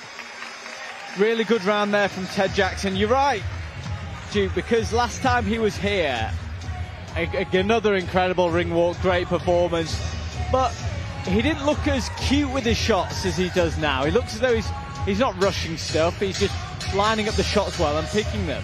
Well, he's obviously learnt from his last fight to this fight. You can see definite improvement, which tells you that he's going in the right direction. And there is such expectations when you do sell a lot of tickets. You bring a good crowd. I'm sure you get opportunities that other fighters won't get. But just to take your career at your normal pace, go through the progression like normal, and that seems to be what he's doing. 10 seconds, corners. He's a model as well. Seconds out. His spare time. Round I can 2. see in his corner when his coach is talking to him, he's nodding and he's agreeing with him. So that means he's taking on the relevant sort of information, which is great for him. So these are nice little 1-2s that he's putting together. He's not loading up with these 1-2s. He's putting them out. He's kind of feeling them out a little bit. Yeah, Grati with his head constantly bobbing, but when he's doing that kind of movement, Ted isn't really throwing. It's when he slows down a bit. He's just picking him off with that right hand that lands again. I mean, that Grati, he's doing a good job really, because like I say, he's got a lot of head movement, but Jackson to his credit, he's not loading up with these punches. He's almost sort of planting these punches to see what works, which is good to see. Because he won't punch himself out that way, and once he finds out what works, then he starts putting the power on. Really impressive work from Jackson, and he's not letting Grati get close, is he? He's either bumping him with a forearm or just pushing him away with that lead hand. He knows that if he keeps this at range, it's his fight.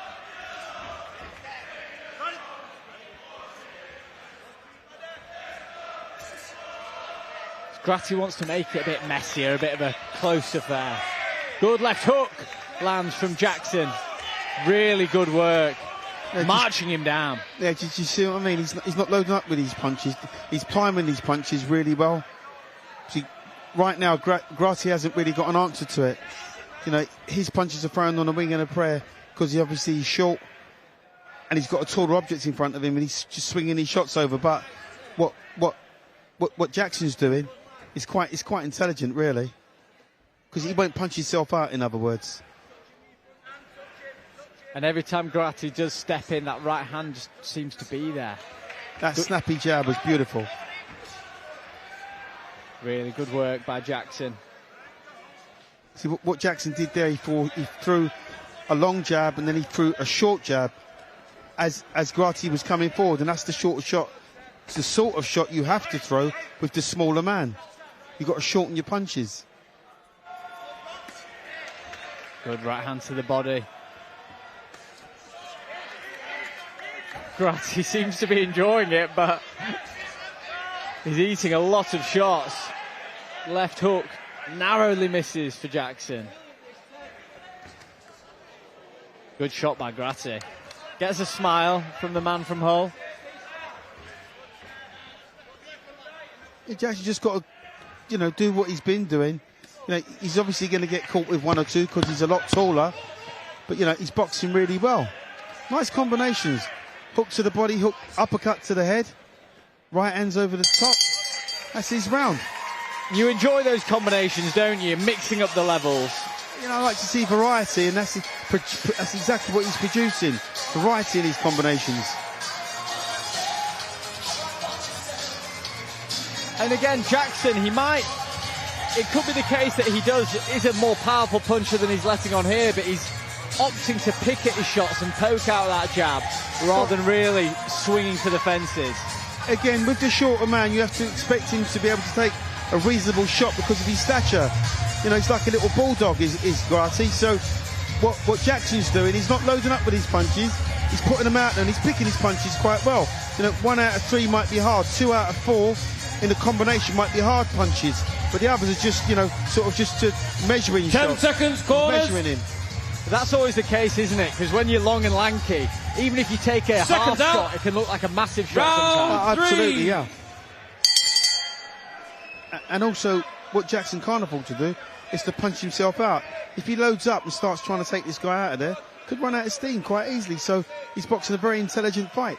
I'm really impressed by his straight shots. We're seeing his jab now, but there's no waste on them, is there? They're very direct. Very direct. His elbows aren't coming out a lot. It's just, like I said, the right hand, good long right hook from Grati. Jackson doesn't have to get desperate. Just keep doing what he's doing. Just keep working that jab. Don't go looking for the knockout. Just keep his work rate. Hold that shape.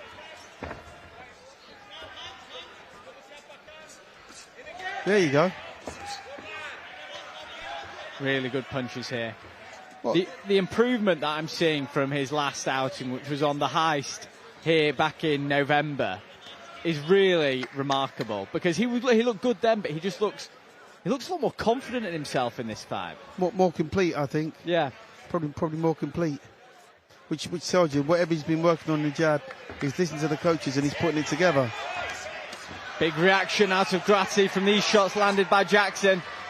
The right hand comes back. Shots are going to come back, aren't they? That's the thing that you can't switch off and forget. Oh, 100%. The punches are going to come back. I just like to see Jackson just bring a little uppercut into play. Because, Grati's he's tailor-made for an uppercut. Opening up a bit more in this round. We just saw Jackson take a good deep breath there. Right, solid right hand to the body, then one upstairs.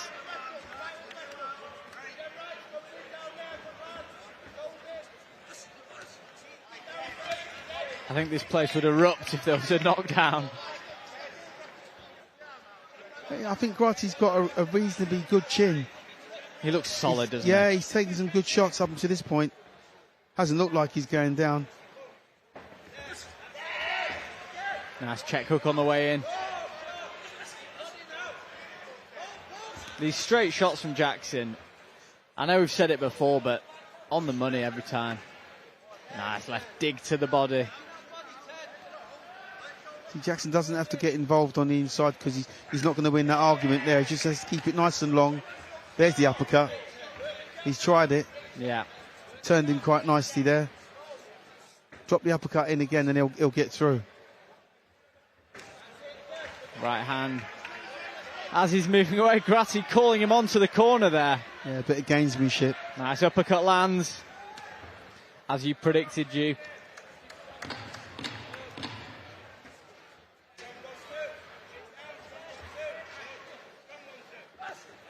Good work. shot.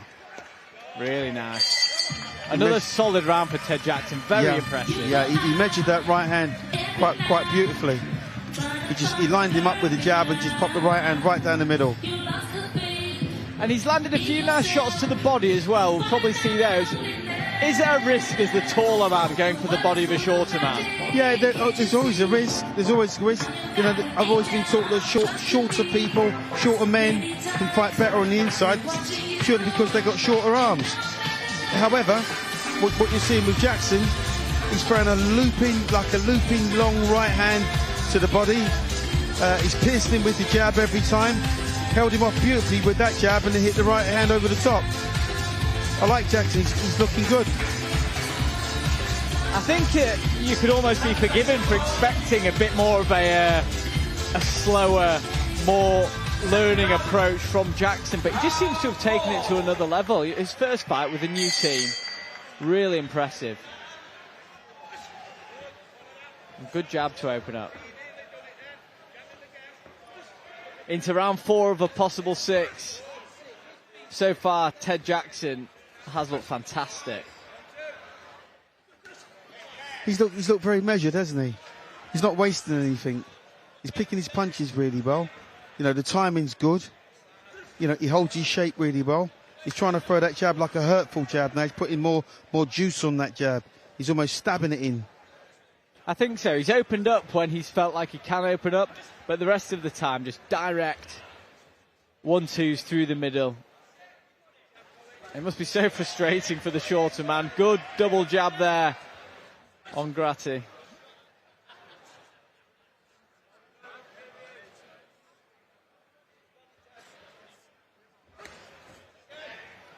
Right hand to the body from Jackson.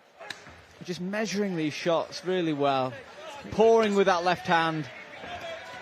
Another right hand to the body. Eats a shot there, though.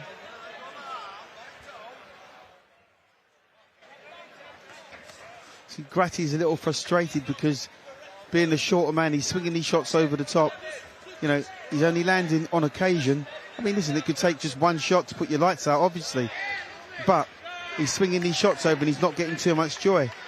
And what Jackson's doing now, he's feeding up little uppercuts. Yeah, some nice work on the back foot there from Jackson, showing that he can do it both ways.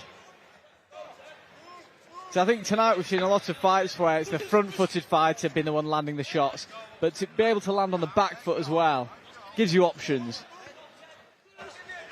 That right hand's landing all day long from Jackson. He's setting him up nicely with that shot. Puts the jab out, doubles it up, puts the right hand down the pipe. That's what I was saying before. It's very direct, no telegraph on it. He just pops it out there, and it's been splitting the guard almost every time. On the other hand, with Grati, you know when he starts bouncing in, there's going to be a big overhand like that one. Yeah. Like I say, he's throwing those punches on the wing and a prayer. Grati right now. There's that right hand to the body again. And I guess Jackson doesn't really need to... There's no need for him to open up if he's getting big reactions from his 1-2s. Absolutely not. He's just got to keep doing what he's doing. Right hand. Good slip there. And move from Grati. I think that was the first time he's actually avoided that right hand through head movement this fight. Because so far it's just been on the money. Well, I've got Jackson winning everything right now. He's boxing a very controlled, a very measured fight. He's not rushing anything. He's picking his punches well. His work rate's good. The only thing I'd like to see him do is maybe when he finishes his exchanges, is tuck his chin down on the way out. So after he's landed his combinations, just dip that head a little bit. Yeah. Because that's the only time that Jackson could potentially get nailed with a shot from Grati is when he's pulling out from the exchanges. So he's very mature for his young years, Jackson, though, because again, having this kind of following from the local area, for a lot of people it could be adrenaline overload and you just want to go for it and get them out of their But he doesn't care about that. You know, he wants his fans to enjoy themselves, but he's got a job to do in here, and he's doing it meticulously so far. Well, I think he wants his crowd to enjoy themselves, but moreover, he's enjoying himself. You can tell by his body language. He's enjoying this fight. Again, you know, he's got nice loose shoulders. Is that part of the reason why these shots are not being telegraphed? Because he's so loose when he's throwing them. Sure. He's not looking for the big one-shot KO. You know, he's working for that. If it comes, it comes. But if not, you know, he's building up the points. Nice little jab to the body, little 1-2. Really nice. It's nice to see.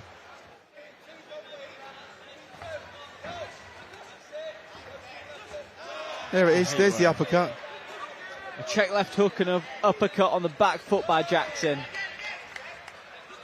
You used the word variety before, Duke, and I think that's right. We're seeing a lot of different looks from Jackson. Well, he's mixing the punches up quite nicely now. He's getting more confident as these rounds are going on. And what you're getting from Grati, he's been forced now just to try and bully his way in. He's almost running in aimlessly because he's not getting any joy. So he's getting frustrated. And I'm just looking at Steve Maylett in his corner as well, and the instructions are constant, but he's not shouting, he's just telling him, try this, try this. Seems like a really good relationship they're building over there in Manchester. Well, you know what, whatever they're doing with this kid particularly, it's working. Because you can see what he's doing. You know, he's following orders. It's straight back to the jab. Yeah, really impressive stuff from Jackson. I think Grati must just be so frustrated because that right hand from the longer, the taller man is just pinging his head every time it lands. Good work. I bet Grati wished he was born 6 inches taller. I mean, he's got the physical attributes. He's just, like I say, he's built like a little powerhouse. Yeah. And look, one of those overhands, if you're not expecting it, sure, they could shake you to your boots, but Jackson seems to have the wherewithal to, after he's let his hands go, he knows something's coming back just like that. Yeah. But, you know, Jackson's doing a good job. He's demoralising him now with work rate.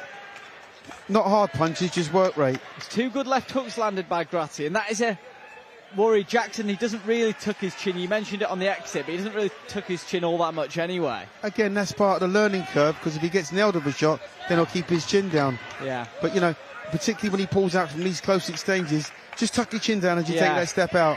By having a chin fairly high and that right hand down, not the combination you'd want going up against better level opposition. No, absolutely not. But again, it's a learning curve. But all in all, very, very impressive from Ted Jackson. Best performance I've seen from him so far. Measured, not telegraphing his shots, moving really well, fighting well on the back foot at times. I think he should be very pleased with himself. Yeah, I'd be over the moon if I was him. Like I say, there are times in these rounds now where he looks like he's actually enjoying his work because he's getting through. He's putting through nice little combinations. Lovely little uppercut there. Just missed with the right uppercut. Introduce more of them into the fight. When would you look for that lead uppercut? Is that a shot as Grati's on his way in? As he's on his way in. Just whip it in.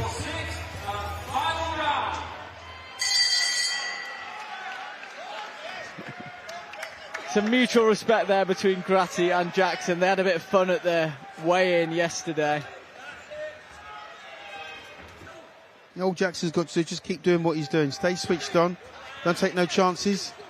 There's a chance he took and nearly come unstuck. Nearly ate a right hand. Don't take them chances. No. Get your left hand up, pop that jab like you've been doing all night long. Put the right hand down the middle. Don't take any chances. He's already landed that right hand nicely on Grati in this round. The temptation would be to play to the crowd a bit, open up a bit more, but he doesn't need to do it. There's that jab. It's a good jab. It's a really nice jab. And left hand just underneath the elbow of Grati. 2 minutes to go in the final round. Ted Jackson's been in the driver's seat and done some really nice work. Takes a right hand there, though, for his troubles. Yeah, he doesn't have to take any chances, any unnecessary risks. Just keep doing what you're doing. Keep boxing this guy. Because he knows, Grati knows he's a mile behind. You know, he can only get that lucky punch now. He's trying to throw it. Lovely uppercut there. Really nice uppercut. With a backhand that time from Jackson. Referee having a word for that shove.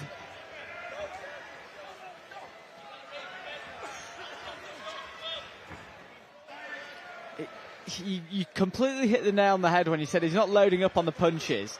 It's just busy. Sometimes even arm punches with those hooks. Yeah, absolutely. But it's just enough, isn't there, to keep your opponent honest, keep them thinking. They're not going to put you down, but good right hand there from Grati. Jackson needs to be a bit careful. He doesn't get too complacent in this final round. Well, it's the cumulative effect from Jackson. You know, he's putting together a nice little combination, 2 3s and 4s. There's no need for him to get involved. There's no need for him to take right hands like that. Not in the dying seconds of the last round. He's won this by a country mile.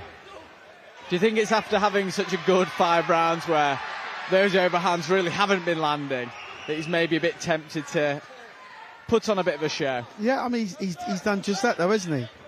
He's looked good today. He really has. This has been a hard fight because his work rate has been so high. Jackson, I'm talking about. Yeah, I was thinking that. He's been moving constantly. Yeah, and constantly throwing shots. Back foot, front foot, sideways. You know, this is a good learning curve for him. It's a good fight. A little bit of work in the clinch there. But then Jackson back to his right hand. Doubled it up there. Really nice. Uppercut just in front of us. Final 10 seconds of the bout. Good work by Jackson.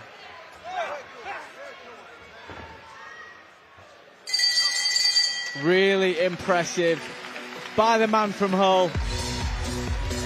Good fight. Very good fight. Good learning fight. Yeah, plenty of respect there at the end between Jackson and Grati. A pat on the back from Steve Maylett. And to say, new gym, new trainer, new way of doing things. It looked like he hadn't missed a step. You know, I mean, listen, it will take a while before they can really implement all of their moves into this young boy, but he's definitely one for the future. You know, he's definitely a star in the making, this kid. He's got a nice relaxed style, he's got a nice work rate, he's tall for his weight. Yeah, you know, listen, there's quite a lot of superlatives you can put out and say, you know, he does this right, he does that right. You know, for a 6-round fighter, you can't ask for more than that.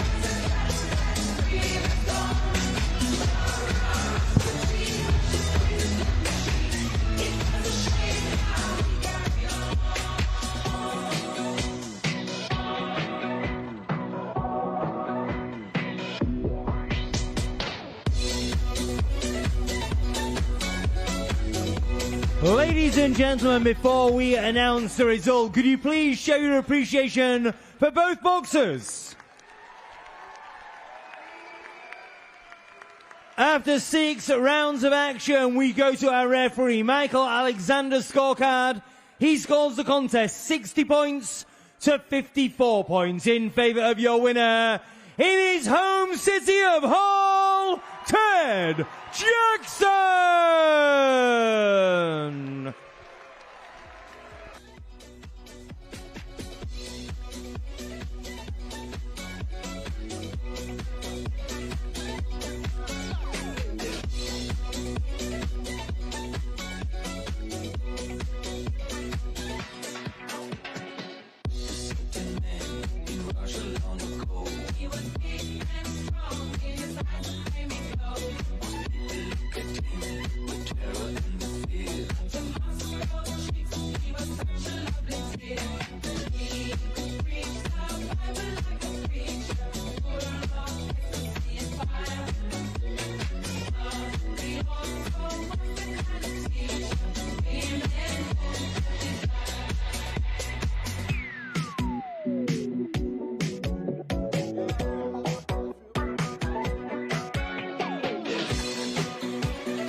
Congratulations, Ted.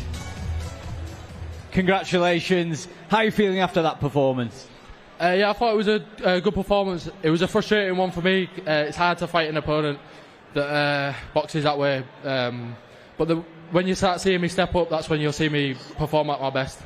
Yeah, we were really impressed on the commentary desk. Obviously a new gym, making new adjustments. Did you feel as though it was a learning fight as well?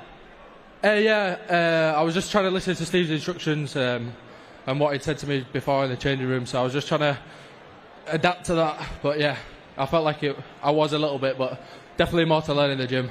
And Steve, was he listening to your instructions? Yeah, I thought he did well, really. You've got a kid who's roughing him with the head and stuff, and we didn't want no head clashes. Thought he dealt well with that. When he backed the kid up, he was hitting him with a nice 1-2, some 4s in there. So I've seen him box loads over the years, and he does cause people problems. But apart from a few overhand rights, he didn't get touched, really. And what's the plan for Ted? Because he has had... This is probably the best version of Ted Jackson I've seen in terms of the measured approach. What's the plan for him moving forward? Yeah, we want to keep boxing up here in Hull and eventually move on to be fighting for the titles and even on bigger shows, whether that's in Hull or around the country. But he's got the profile, he fights well, he's a good kid, he's likeable, so I can't see why we can't go high in this game. And Ted, at the press conference we were speaking about everyone's ambitions, about British titles, world titles. Where are you wanting to go in this sport? I'm going to go all the way in the sport. I'm going to be a world champion. And we've got to talk about the ring walk and the fans again, because every time you come out in Hull, the noise is just insane. What does this support mean to you? Yeah, it means everything to me. The support's massive, and yeah, and Hull City are flying at the minute, and they're getting behind me as well. So, up the fucking Tigers!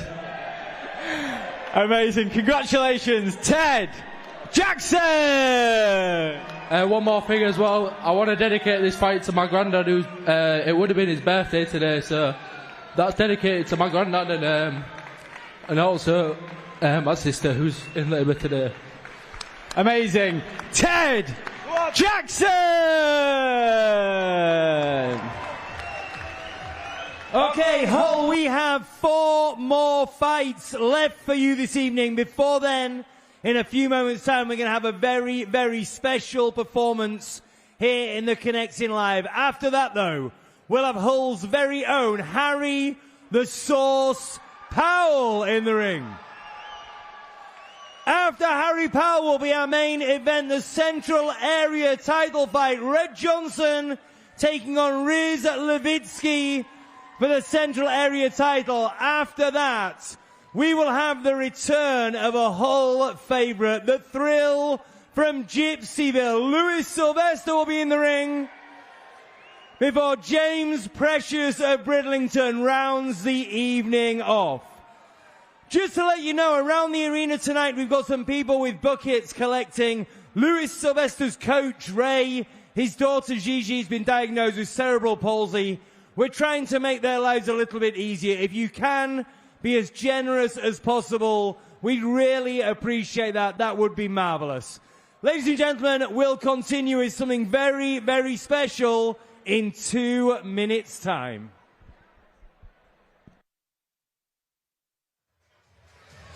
Well, Duke, it's been a pretty interesting show so far. If you are just joining us now on talkSPORT, firstly, where have you been? And secondly, let's have a little recap of some of the fights we've seen so far. Starting with that last one, because Ted Jackson, he impressed you, didn't he? I think Ted Jackson, for me, has probably been fight of the night. You know, what you're looking for with these young prospects, you want to see development. You want to see just how far they've come since their last fight. I know some of these guys have only had like 1 or 2 or 4 or 5 fights, but, you know, they should be progressing. What you saw with Jackson was quite a complete performance. You know, for a 6-round fighter, he's jabbing well. He knows when to relax. He knows when to take a break. He knows when to turn it on. Of course, he needs to improve in certain areas, and he will, because as the opponents improve, then hopefully he will improve with them. And we do have the Central Area title fight to talk about between Rizard Lewicki and Red Johnson. This is a fight that has completely split opinion. You've got the undefeated Johnson versus Rizard, who's the champion. What do you think being undefeated adds to you, and what do you think being the champion adds? You know, when you're a champion, you fight with a champion's confidence. When you're undefeated, sometimes you fight with a little bit of abandonment because you're undefeated. You don't know how good you are. So we're going to find out tonight because, you know, this is really a pick and fight. It's a 50-50. It could easily go either way. Couldn't agree more.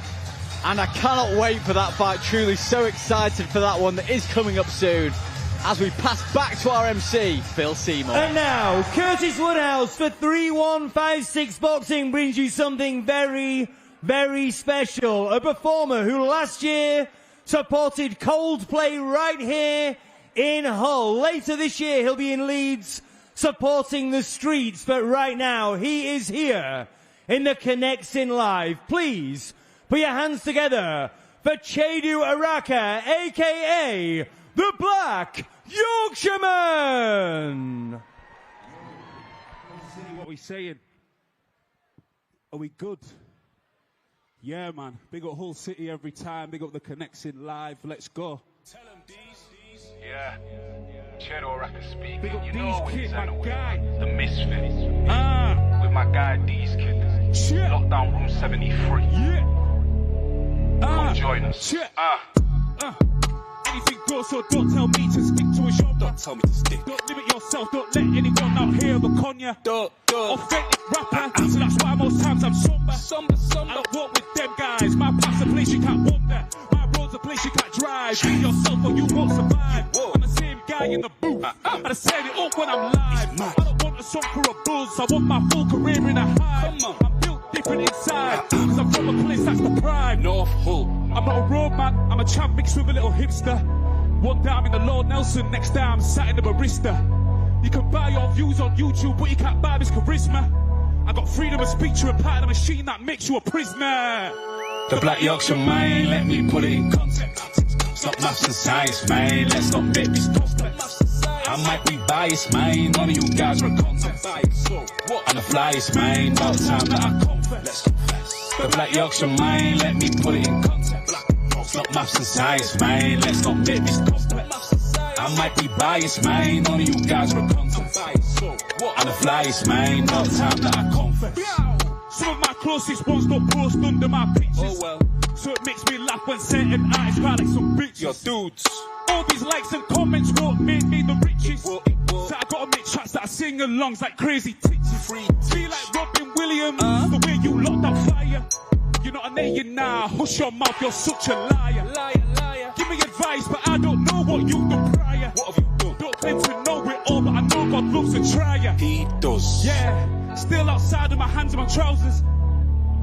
These gatekeepers wanna act like bouncers. They don't want my kind inside their houses. Good, and your couches. Ha ha. The Black Yorkshire man, let me put it in context. Stop maths and science, man, let's not make this complex. I might be biased, man, none of you guys are content. I'm the flyest, man, about time that I confess. Let's confess. The Black Yorkshire man, let me put it in context. Stop maths and science, man, let's not make this complex. I might be biased, man, none of you guys are content. I'm the flyest, man, about time that I confess. Make some noise for yourself, Hull City. Big up all the Hull boxers, make sure you go and smash it. Yeah. My name is Chedu Araka, the Black Yorkshireman.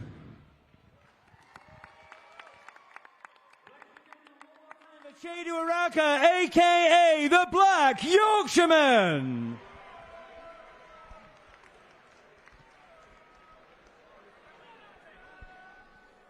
And now, Curtis Woodhouse for 3156 Boxing proudly presents a middleweight contest scheduled for 8 3-minute rounds.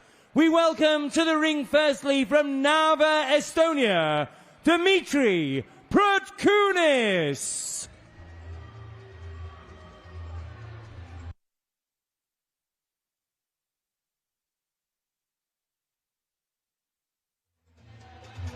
Dmitri Prokunis walks to the ring to take on the source, the very popular Harry Powell from Hull.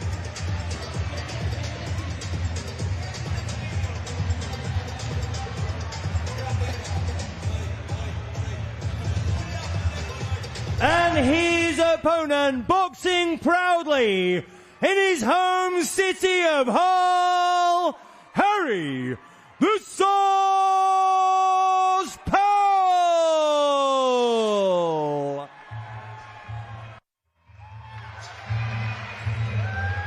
Listen to that, the noise here in the Connection Live arena as they eagerly await the Sauce HP Harry Powell. The 6'6" frame of Harry Powell. I think he had to duck his head a little bit to make it through that cutout.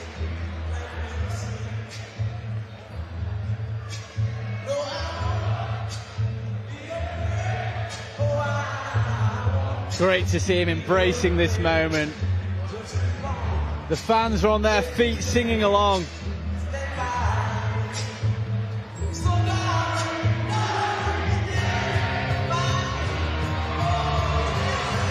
And here we go. The Leeds fan, Harry Powell,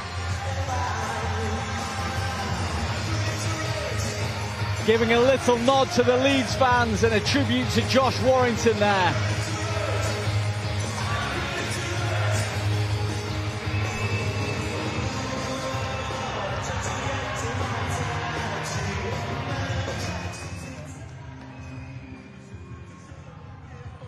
Your officials for this bout, all from the Boxing Board of Control. Your timekeeper is Amjad Ditter of Wakefield. Your referee in the ring is Mark Downing of Sheffield. And now it's time to meet the boxers. We begin in the blue corner. Wearing black and red shorts, he weighed in at 11 stone, 9 pounds. His professional record boasts 10 wins and 1 draw, 2 wins coming by way of knockout. From Narva, Estonia, Dmitri Prokunis. And his opponent across the ring in the red corner, wearing white shorts trimmed with blue and gold, he weighed in at 11 stone, 7 pounds. He brings to the ring a perfect professional record, 5 wins from 5 contests, 3 wins coming by way of knockout. Boxing in his home city of Hull, Harry the Sauce Powell. Mark Downing will now give both boxers final instructions. Right, boys, you both know the rules. I want a good, clean fight. Listen to my instructions and make sure you protect yourselves at all times. Touch gloves, back to your corners. This is an international middleweight contest scheduled for 8 3-minute rounds.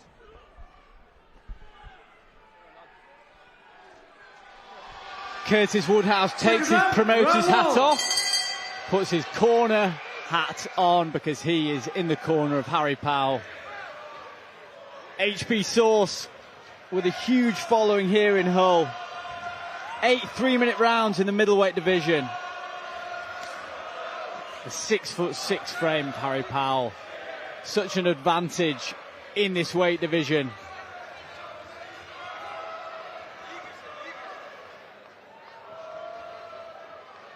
He's got a good finishing rate as well, Harry Powell, so just watch out for those body shots as well. He loves to use his long levers to really work into the body.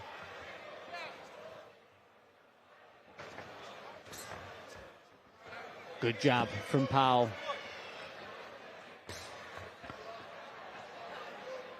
You will see those jabs to get Dimitri's hands up and then just lower the levels and dig into that body.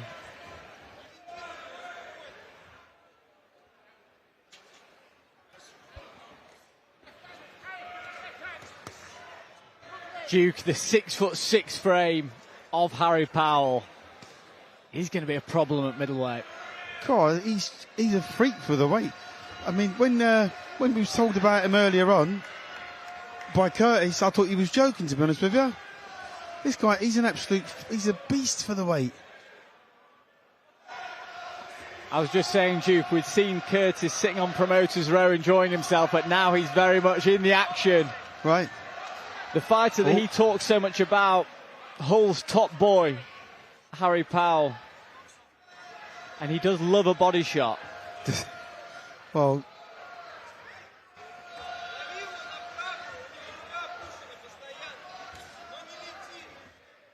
Good jab so far from Powell. Not rushing his work. Good right hand to the body, really digs them in.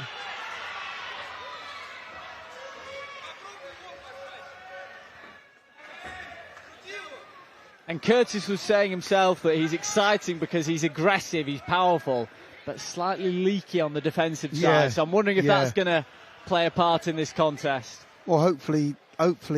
For the neutral. Hopefully he'll develop and learn not to get involved and not just to go gun-ho. But I mean, it's 6'6". 6'6", yeah. He's I don't even know. Only a couple of inches taller than me. Yeah, me too, yeah. Or maybe me and your shoulders. He's, you know, for the weight, he's huge, but you know, he's obviously got a lot of potential. Yeah. There's a lot to learn. Yeah, this is his 6th professional fight, and Curtis said so much himself that Harry Powell wasn't really living the life beforehand, before the last year or so, or 18 months. But now, boxing is his only focus. He's completely living the life, and he's seeing that translate in his performances. Well, you know, let's get it right. This he's a freak for the weight, and if they can score this boy, you know, in time he could develop into quite a top fighter. He really could. He's got all the physical attributes, you know, to beat most. You would have thought, if he can learn at the right rate, you know, you don't see guys at 6'6" middleweight.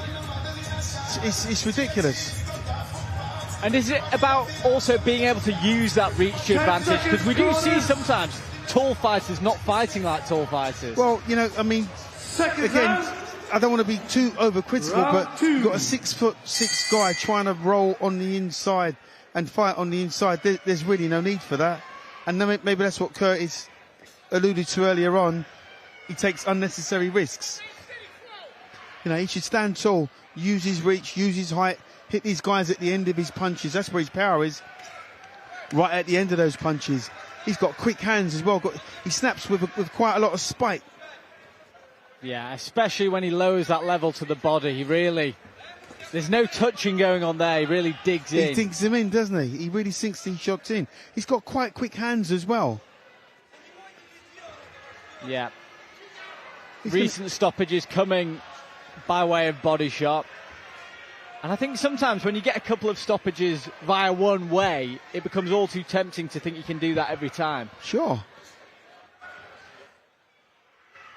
But as he steps up in class and goes through, you know, the levels, you know, guys aren't just going to fall over with body shots. He's going to have to work that one out. Good exchange there. Uppercut, left hand, doubles up that hook. These shots are getting through and they've got spite on them. Yeah, Powell's got nice variety. He's got nice variety in his punches. You know, he's not just a headhunter. No, and you can tell he's feeling himself in there. He's confident. Like a low kick there.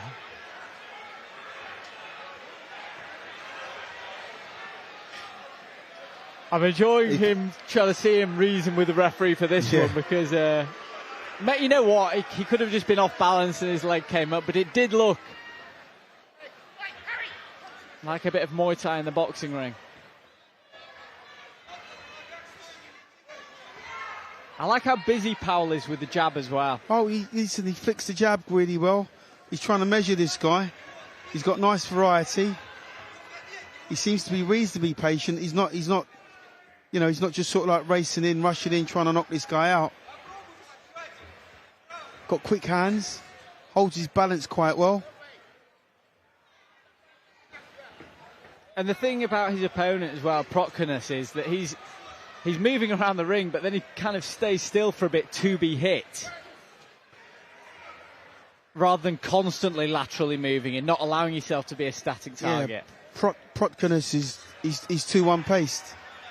You know, there's no real urgency behind his work. That was a good jab. Got the attention of Powell. This is more like it. Yeah, now he's having a go. Maybe I spoke too soon. Good shots to the body. And we heard that one slapping against the body of Dmitri, and sometimes it's the louder ones actually aren't the most painful ones.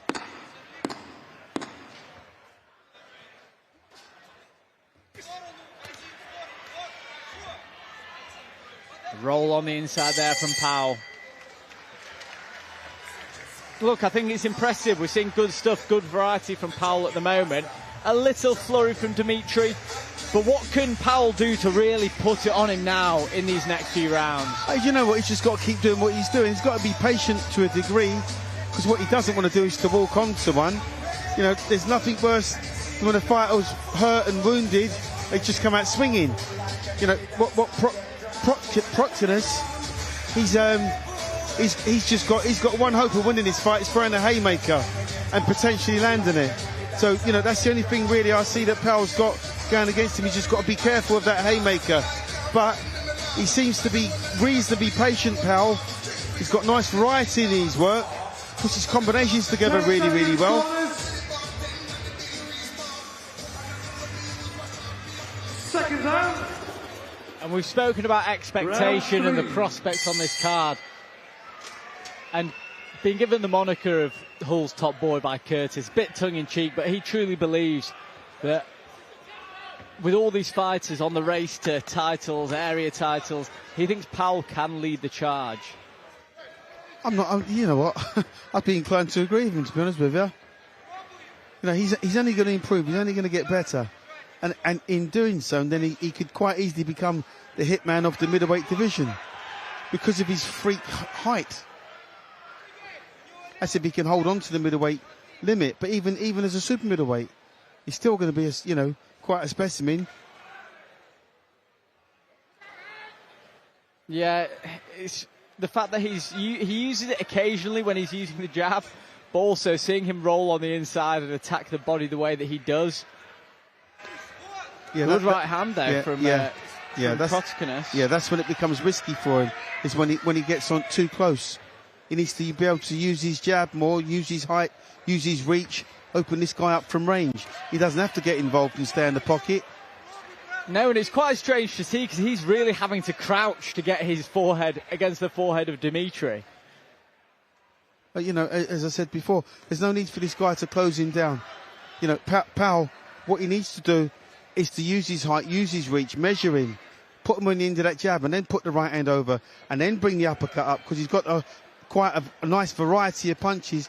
He throws all the punches in the book. This is good work, opening up a bit by Harry Powell. And I think there will be pressure on Harry Powell because it's the first show 4-3-1-5-6. He's a bit of a poster boy for the promotion. So he'll feel the weight of that and want to put a statement. He's sold many tickets, but he just needs to stick to his game plan. He's doing everything right so far. And Dmitri, other than that flurry in the previous round, hasn't really offered much.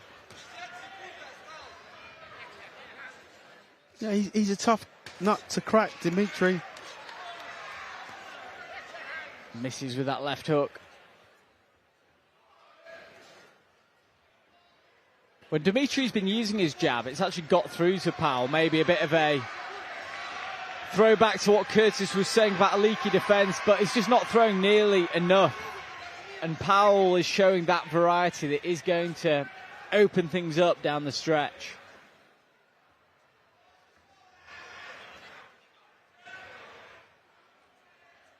Yeah, Prokunis, he's going to have to gamble at some point. He just can't keep going back and eating these shots. No, I feel like Harry Powell still hasn't really gone through the gears. He's letting his hands go occasionally, but keeping the range well. He's not really had to redline it yet. No.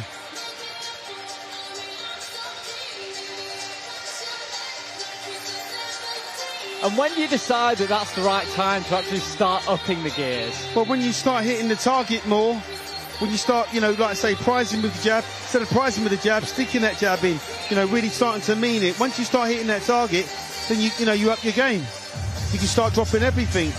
He's got a nice variety. He's got nice, you know, he throws some really classy shots for such a young guy. And it's great to see somebody who wasn't living the life beforehand get stuck into the gym, live the life, and it just shows how much boxing can do for young people. Well, it's turning his life around, isn't it? Let's get that right. He was obviously going off the rails previously, and now he's found boxing, which is boxing's like his church. Going to the gym is like his church. I just wonder how long Powell will be able to maintain this weight, because he's an absolute freak for the weight. And there's not much fat on him either. You're right, and he will continue to grow and just naturally get a bit broader. But he says he makes it easily. They all say that, though. Yeah, they all say that.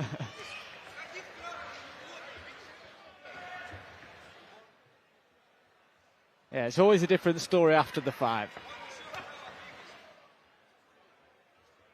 See, Powell's not a bad fighter, you know.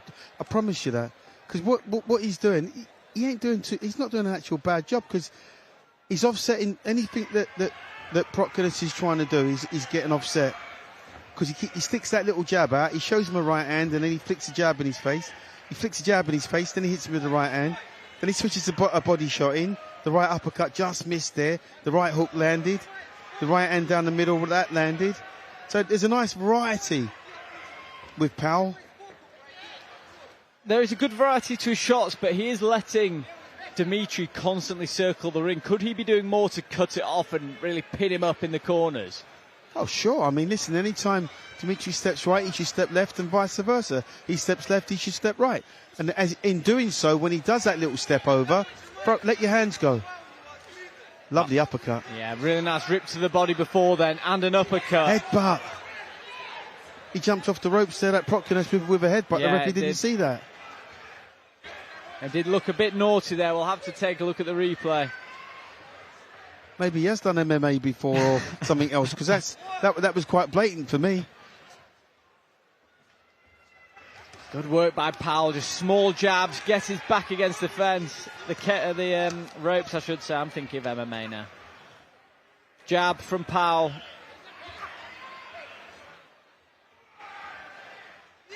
And when he's fighting like this, it is quite mature by Powell, just not overstretching, not overreaching on his shots. Yeah, again, you know, he doesn't have to be so close. He should keep this guy at the end of his jab and nail him on the way in.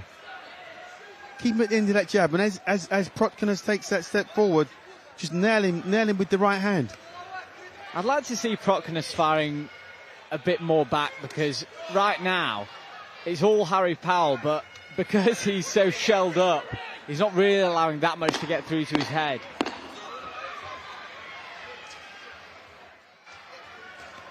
So I think Prokunis he's not doing anything to win the fight, but he's not allowing Powell to really go to work either. So yeah, Curtis Woodhouse complaining about the headbutt there. See if we can see it here.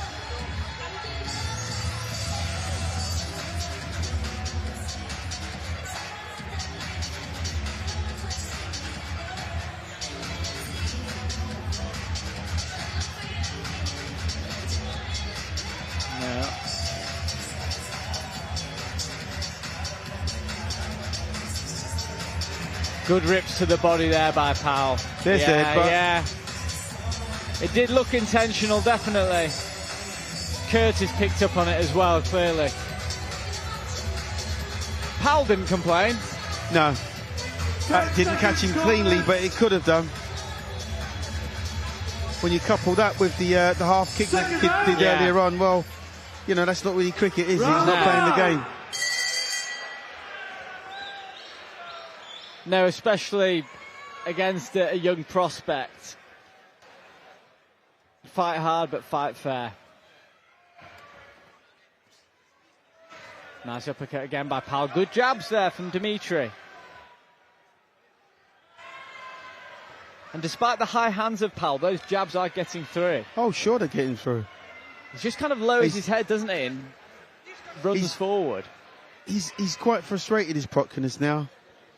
You can tell, you know, what he wants to do to what he is doing are two different things. He can't get his punches on because he's getting outworked. he's not landing anything cleanly because the other kid's Powell's just too tall for him, too rangy, too busy for him. So he gets frustrated. And all he can do is go back to the ropes and tuck up. Yeah, couple of good rips to the body again. But Prokunis is doing a good job of keeping the elbows really tucked in when Powell does have his back against the ropes. He doesn't want to give that body as a target. Yeah, Prokunis, he has to gamble. Because if he just continues going back, he's just going to get beat up.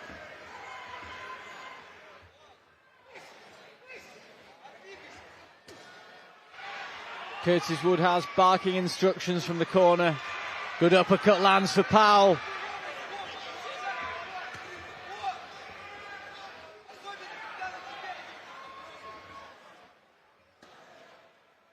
Frustrating stuff this for Prokunis, because Harry Powell just will not leave him alone.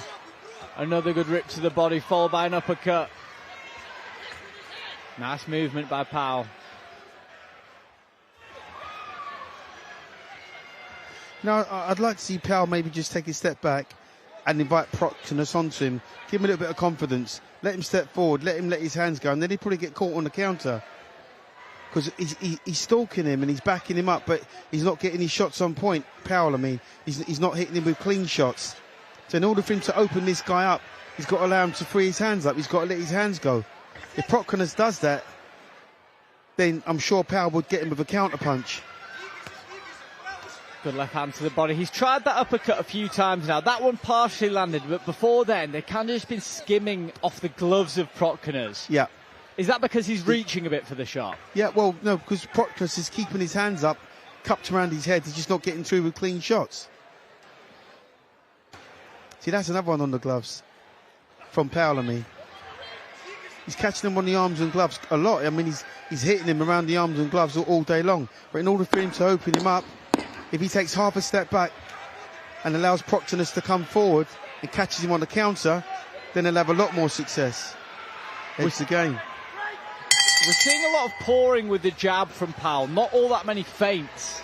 If we're looking to get some kind of reaction out of Prokunis or something out of Prokunis, could that be an avenue? Yeah, I mean, listen, feints always work. It's just know when to apply it, how to apply it.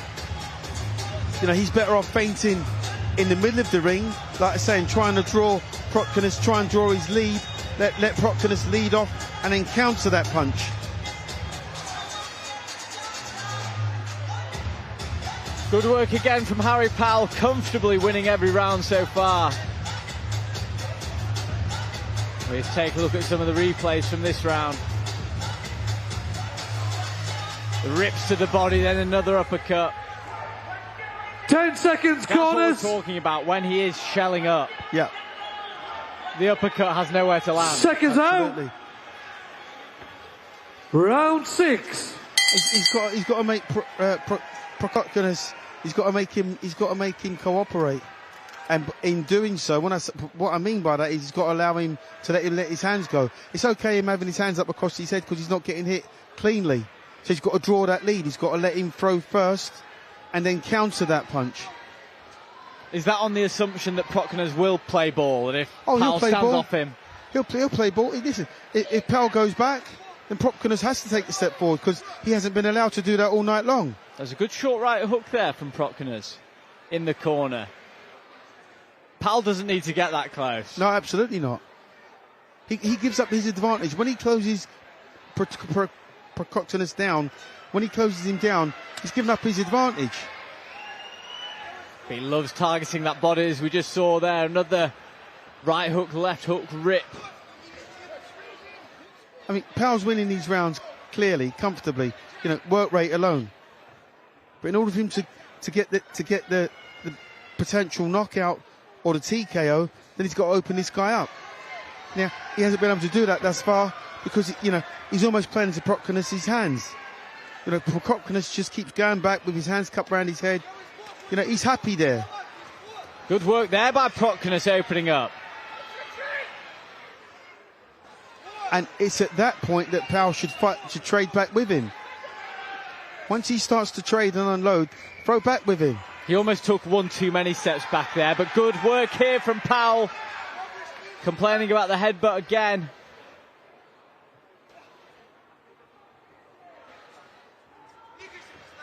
That was an opportunity, wasn't it? Yeah, when right Prokunis really opened up. Yeah, right there. That's when he should have threw back with him. You know, then he would have caught him clean. I'm sure Powell is, you know, he's the bigger puncher of the two, right? Yeah. Good jab from Powell. He's closed him down too much, though. He's got too close to him. Yeah, the uppercut doesn't seem to be working for him in that position, or at least working well enough.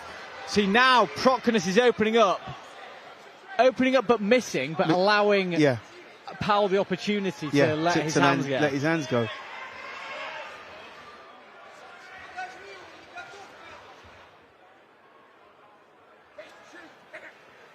Touching with that jab.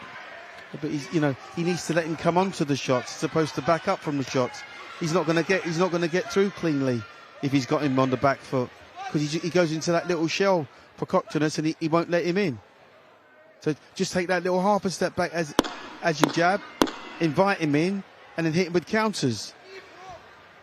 And if we are assuming that the goal is to land a ripping body shot, which seems to be the case for Powell, I imagine that pouring jab is to lift the hands up of Prokunis, but because he's so shelled up and so hunched over, there isn't much room there. Yeah, he can't do it.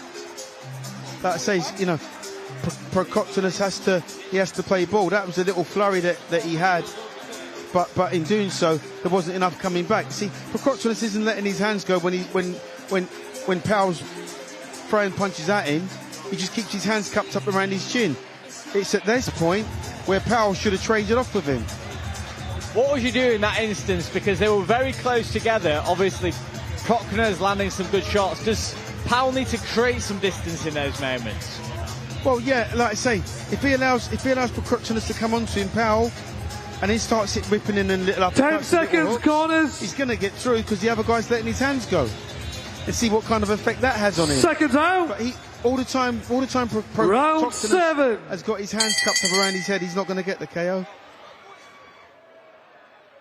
Round 7 of a possible 8. Harry Powell's first 8-rounder as a professional. And he's looked good so far. Oh, he hasn't put a foot wrong. He really hasn't put a foot wrong. You know, he's boxing really well. But in order for him to hit this guy with clean shots, then you've got to draw his lead. How do you draw his lead? You've got to let him throw first. Once he throws, then you counter that. Good jab to the body from Powell. And he's almost so busy, Harry Powell, with that jab, that he's not allowing Dmitri to let his hands go first. Yeah, I mean, you know, like I say, he's got a nice variety of punches as Powell. You know, he works up and down quite nicely. But in order for him to land cleanly, then he's got to let this guy lead off to him. Or else he's just going to keep hitting arms and gloves. Good right hand. That one got through the guard. And he got a big reaction from the Connection Live arena. There's a bit more impact on these jabs now.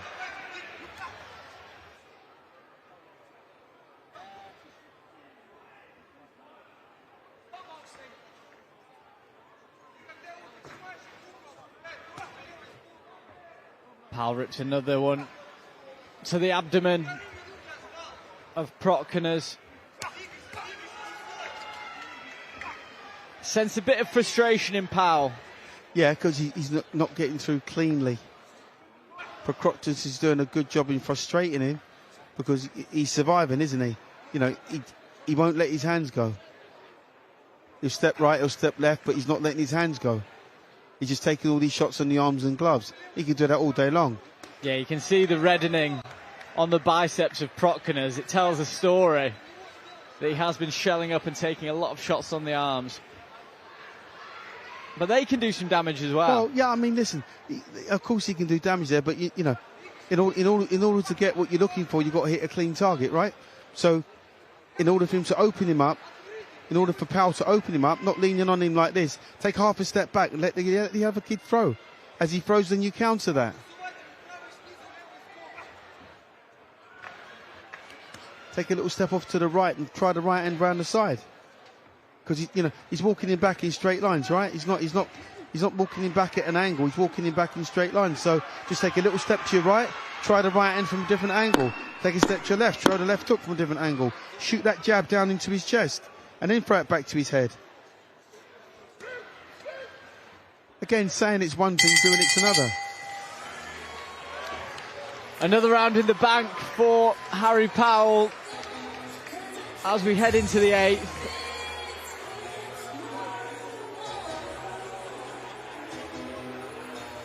Definitely reddening on the arms of Dmitri Prokunis. He's been disciplined in his shell, but it's been frustrating for Harry Powell because he's been doing some good work in there, but the target's just not really there. I think Prokunis has probably come from a different martial art, because you can tell by his style he's either done grappling or kickboxing or something like that, where you got that high guard and you don't really let your 10 hands seconds, corners. That's the style he looks like he fights with normally. However, that's not effective in, for your 8th and this final round when it's traditional boxing.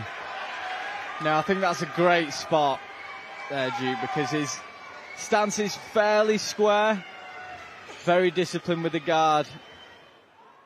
We'll find out later if it's a kickboxing background or something like that.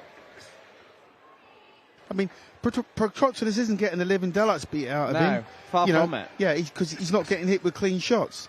You know, he's taking a lot of these shots on the arms. I mean, his arms are like blood red now. He's taking that many shots on them.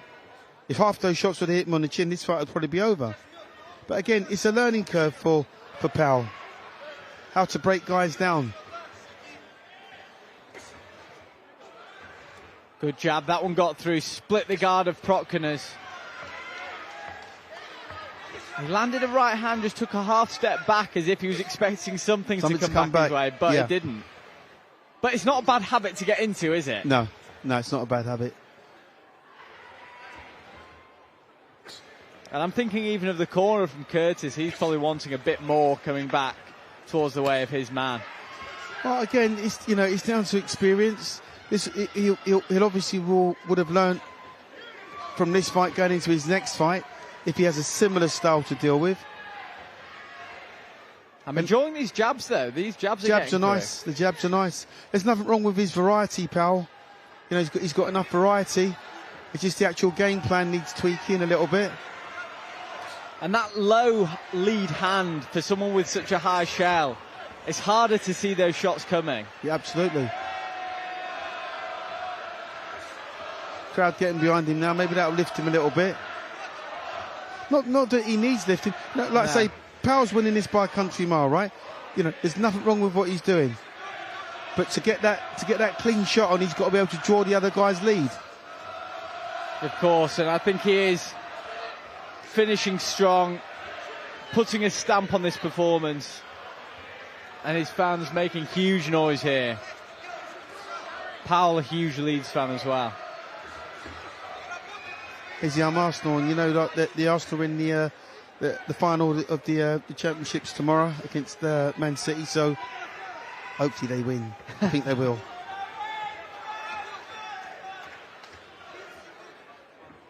See, Prokunis has gone back into his little shell. Yeah, hands up, moving around. There's nothing coming back from him, really. I think Harry's doing what he needs to do here. He can't force Prokunis to fire back. He's just doing his work, taking that half step back and just seeing if something comes back his way.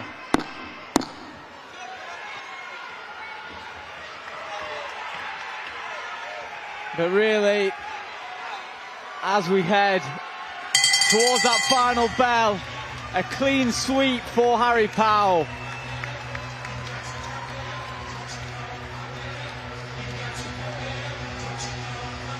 Curtis Woodhouse probably going over to have a word about the headbutts. Yeah.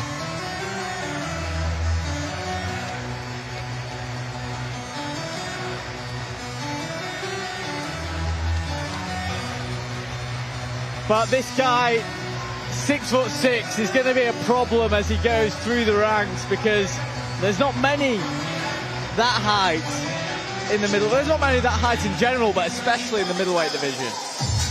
not 6'6", there isn't. He's only going to improve. He's only going to, provided he can maintain that weight, hold that weight, then he's going to become a problem.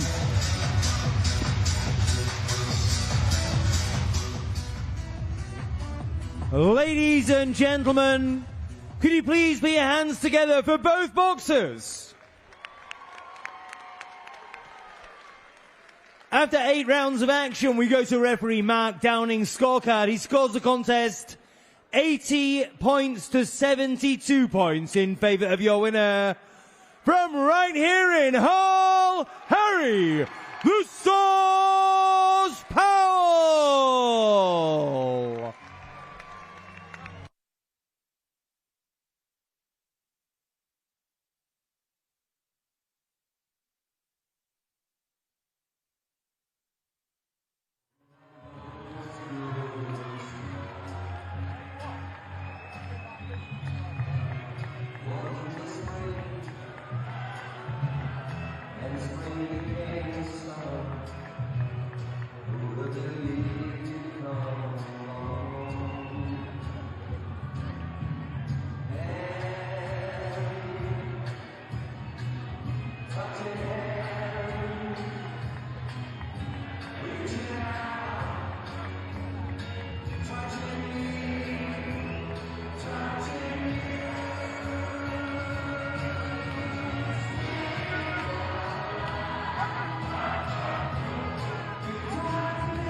Congratulations, the Sauce Harry Powell getting the job done. Curtis, if you'd let me use your microphone for this bit, what did you make of that performance?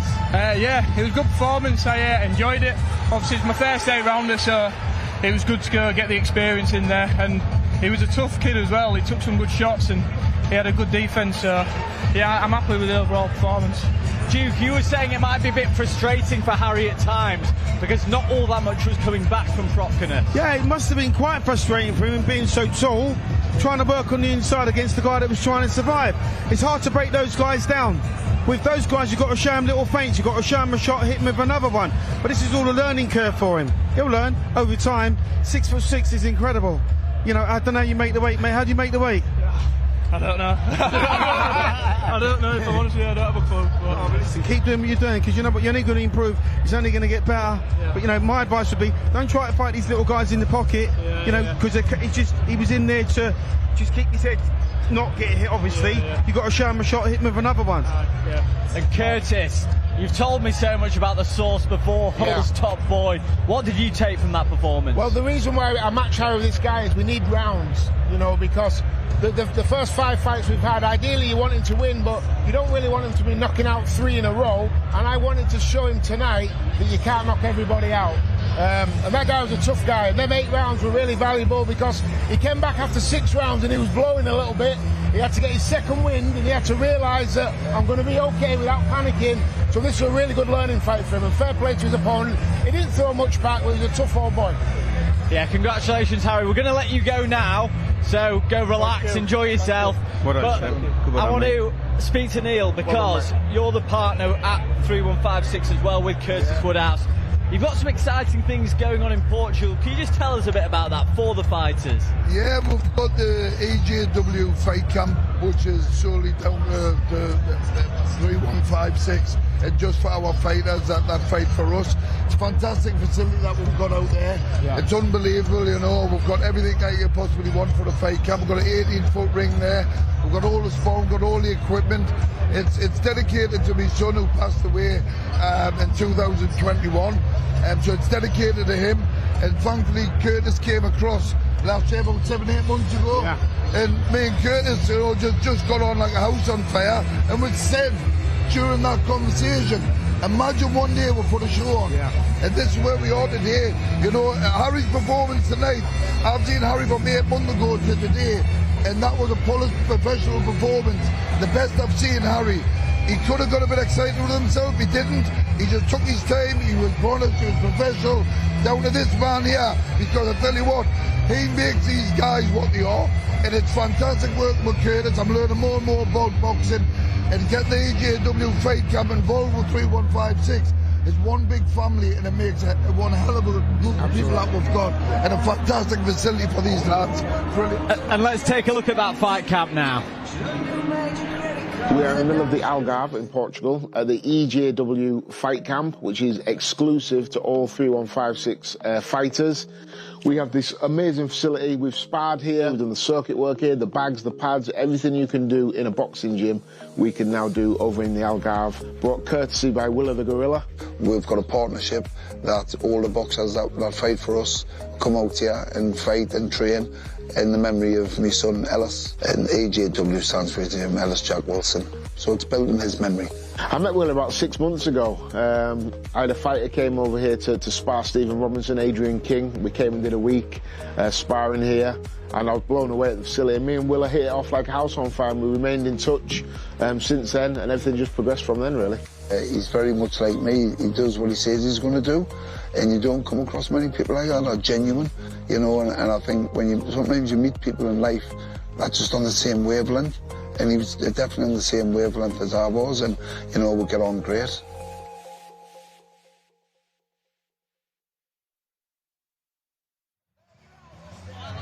Incredible. Firstly, where's my invite? And secondly, where's my invite? Exactly, where's Duke's invite? I know the fighters are working hard, but are you going there for a bit of sun? Yeah, I mean, it's unbelievable when you go from Hull and then all of a sudden you end up in the middle of the Algarve. It's not a bad change. I'll tell you what's hard, going from there coming to Hull. That's the worst one. We love Hull over here, obviously. So many amazing fighters who have the opportunity now to go to a facility like that. Talk to me about that. Yeah, absolutely. I mean, we're very, very privileged. I'm very grateful for this. I was going to say a young man, but he's not that young. I'm old on him. Yeah, and we get to work at that facility. I think we've got another trip at the beginning of May to prepare for our May the 30th show, which is going to be our second show. So there's some breaking news for you there, and we'll be back out there, I think, for 2 weeks this time. So can't wait. And Duke, the opportunity for fighters to go abroad, a bit of a change of scenery, that must be important. You know, I think I can only speak my own personal experience, with what my manager Mickey Duff did with me. He took me all over the world learning my trade, different training camps, and you can learn so much just by visualization. When you're seeing other fighters, top fighters training, working out, you pick up little moves, you pick up little things, you learn a lot, and to get out a bit of warm weather training never goes amiss. So what these guys are trying to create, I think, you know, these guys are for the future, definitely. They're going to have a string of champions, you can see it coming. Is that a bit of an idea as well, where different fighters and trainers can come and exchange ideas there? Yeah, for sure, and I think it's important for other, like Duke said, I'm doing ourselves out of a job here, but trainers can only progress a fighter so much.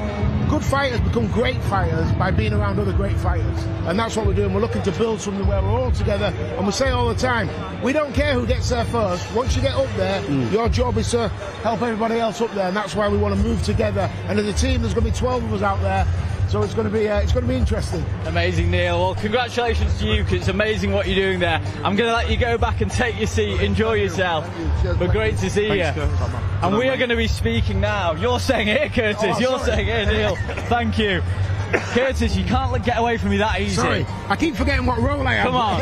We're now going to talk about the main event of the evening. We've got Rizard Lewicki versus Red Johnson. I asked Duke a question before on the broadcast. I want your opinion. What does being undefeated add to your game in the form of Red Johnson? And what does being the champion add to your game? Well, I think when you're undefeated, I'm talking from experience, I won my first 9 fights and started to think I was a lot better than what I was. And the best thing that happened to me was losing. All day long. Because it made me realise, number one, I wasn't working hard enough. So with Rizard, you know, he's had that defeat, he knows what it feels like as well. There's no worse feeling than sat in the dressing room after losing, you know, crying your eyes out, thinking, wow, what do I do now? So having that defeat sometimes scares you that much because you don't want it again. You're really digging that a little bit more. But also, when you are undefeated, you have a little bit of air of invincibility about you, which Red will feel. Red's never tasted defeat, and he'll be wanting to hang on to that for dear life. And Duke, let's talk about the Central Area title, because a lot of disrespect has been put on his name in recent times, because you see these massive cards in the Middle East and things like that. But neither fighter will want this title taken away from them. You know, the Central Area Championship, really, like I said, it's a great way to cut your teeth. It's a good way to find out exactly where you are in the pecking order. You know, what's the point of having a padded record of maybe 20-0 or whatever it is, 30-0? Nobody knows how good you are. Yeah. You know, but if you've got a bona fide Central Area, Southern Area, British title behind you, then people can gauge you. They can say, this is the Central Area champion, or this is the British champion. I think as well, just to touch on that, not knowing how good you are, you need to know to be able to go into a fight, come through some hard patches, and know I can do this because I've been here before. And that's where these titles, whoever goes on from this will then fight for the English title, and whoever wins today is going to have to come through some hairs and stairs, and it will make them a better fighter in the long run. And let me tell you, we're about to find out who is going to win this fight. Take a moment as we pass over to our MC, Phil Seymour.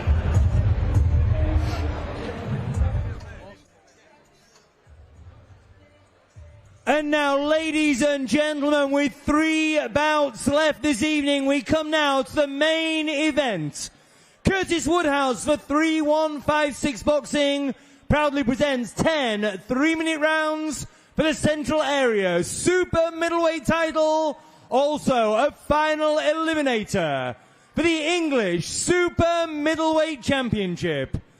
We welcome to the ring firstly the challenger from the Steel City of Sheffield, Red Jaws Johnson.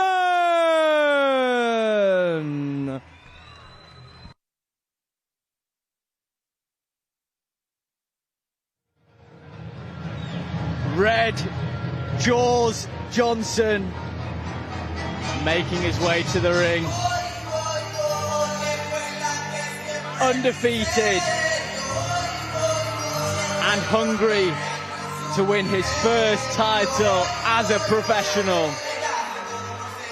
There's always a swagger about Red Johnson, and tonight is no exception. He's enjoying himself. And he can move a little bit as well. I think I saw Dom Ingle shaking his head there.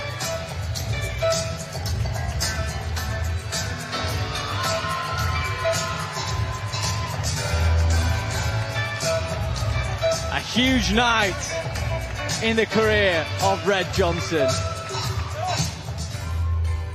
And now the champion, originally from Poland, now based in Manchester, England, the Polish sniper, Rizard Lewicki.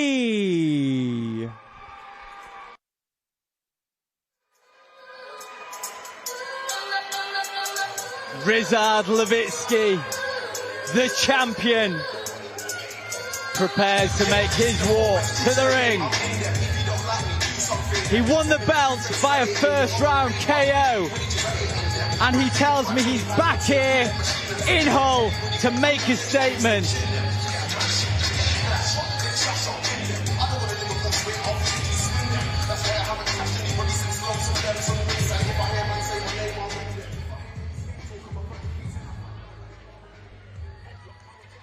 This is your main event of the evening. Curtis Woodhouse for 3156 Boxing in association with Dorata, Pipeflex and Theus Boxing are proud to present 10 3-minute rounds for the Central Area Super Middleweight title. Also a final eliminator for the English Super Middleweight Championship. This bout is officially sanctioned by the British Boxing Board of Control. Your supervisor at ringside is Ian Cragg. Your timekeeper at the bell is Anthony Rushton of Doncaster. Your referee, the third man in the ring when the action gets underway, is Michael Alexander, also of Doncaster. This is your main event to everybody watching around the world on talkSPORT Boxing and those in attendance here at the Connection Live Hall. Are you ready to go toe to toe? It's time now to meet the boxers. We begin in the blue corner. Wearing red shorts trimmed with leopard print. He weighed in at 11 stone, 12 pounds. He brings to the ring a perfect professional record. 10 wins from 10 contests. 2 wins coming by way of knockout. He is the challenger from the Steel City of Sheffield, Red Jaws Johnson.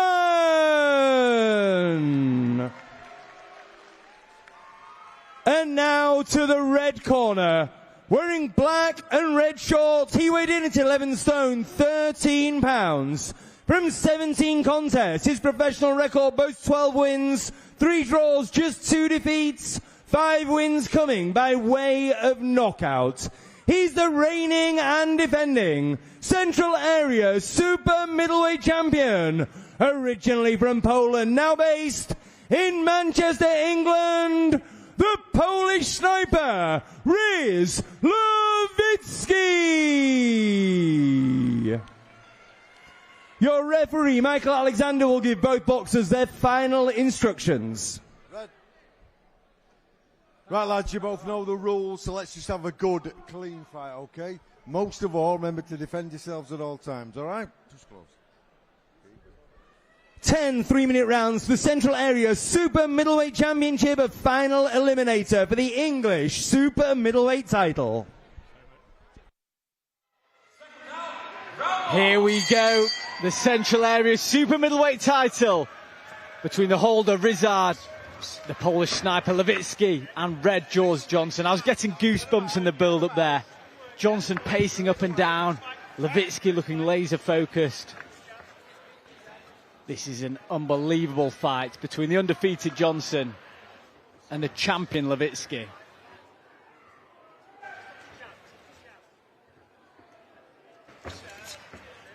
We've got another Southpaw versus Orthodox matchup.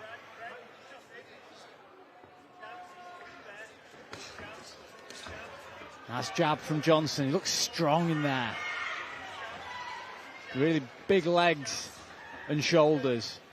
He's huge for the weight, Johnson. He really is. He looks so strong. And he's going to have to be on his game, obviously. You know, because what he's going to find with Lewicki is that a typical sort of Ingle fighter, switch hitter, go from left to right, right to left, be quite elusive. Yeah, look, Lewicki, last time out in Hull, fought in the tournament, got through to the final, but the semi-final took a lot out of him. A lot of people were saying he'd have won it had it not been for the war in the semis. He's here to prove people wrong, remind people why he is the current Central Area champion. And Red Johnson has different motivations. This is his first step up as he lands a good shot there. Nice right hand from Lewicki.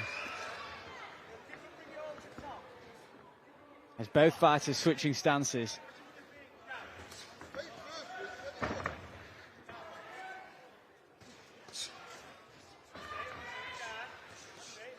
That's quite unusual for both boxers to be able to switch from left to right. Yeah. You know, switch hitters. You know, what side the shots are coming from. The jabs, the hooks, the uppercuts. You know, what side they're coming from. There's been a nice few jabs landed by Johnson. Another low lead hand, but he's just flicking it out very fast and accurate.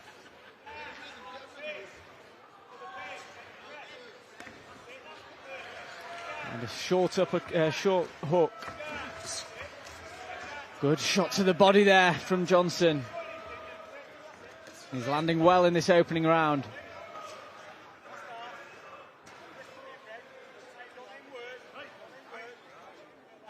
I feel like he's settled into the fight more than Lewicki in this opening round. Good shot by Johnson. Yeah, he's landing the more telling shots at this point. Johnson. You know, the punches that have hurt in this round have been come from him. Lewicki's not doing anything wrong. You know, he's got his head moving. Good right hand to close the round from Lewicki, but Johnson looked solid in that round. And a big shot towards the end that really caught the attention of Lewicki.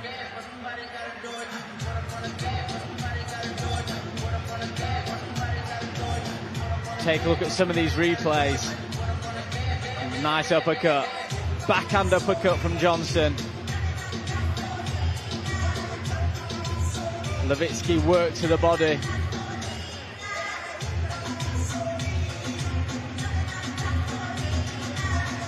Good work from Johnson in that round. That was the shot. A left hand. A straight left, yep, good shot. Temporarily stunned Lewicki. 10 seconds, corners. Good opener for the man from Seconds Ingles out. Gym. Round 2. Round 2 underway. Both fighters came charging out then. Yeah, because, you know, Lewicki isn't going to like that. And he's going to look to close the range. He's going to have to. You know, he won't want to let this guy get into Johnson, get into any kind of a rhythm. Got to keep him out of his rhythm. Good uppercut again from Johnson. He's feeling himself now.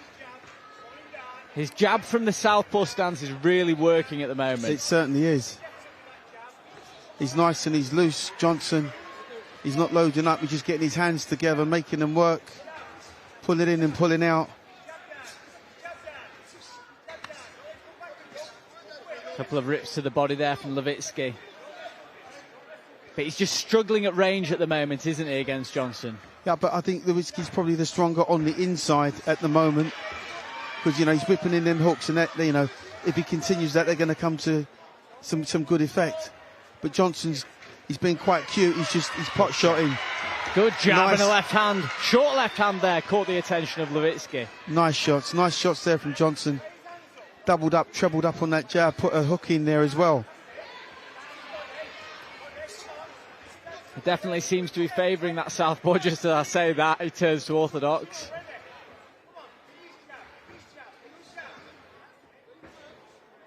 Lewicki looks big as well. It's great, the super middleweight division. They've got the movement, but also the power.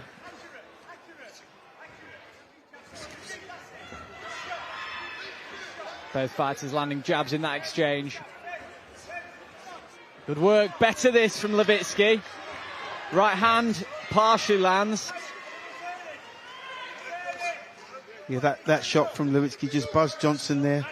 Just caught him around the back of the head, buzzed him a little bit. I feel like the inside work so far hasn't really been favouring either fighter. Good jab there from Johnson.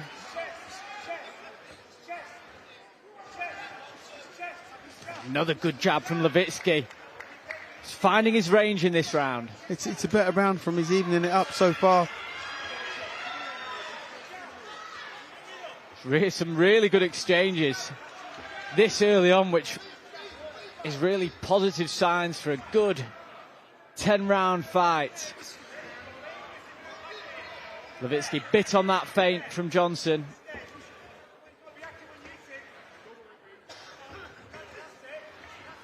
Johnson's got cat-like reflexes, hasn't he? His punches are really sharp. Really sharp, and the jab just is probably his best weapon so far. But a better round for Rizard. A tight one to call, that one. Johnson seemed to have the first one clear. That one a bit tighter. Both fighters landing well.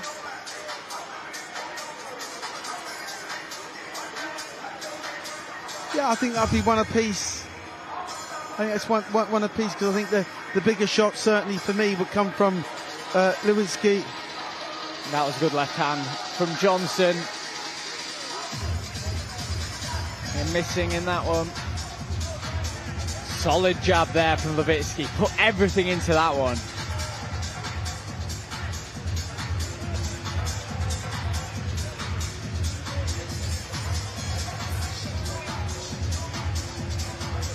Yeah, I think Lewicki doubling up that jab and trying to find 10 seconds, corners. Is seconds way out to really put something on round Johnson, 'cause 3. At the moment, you mentioned cat-like reflexes. Johnson's movement has been working nicely.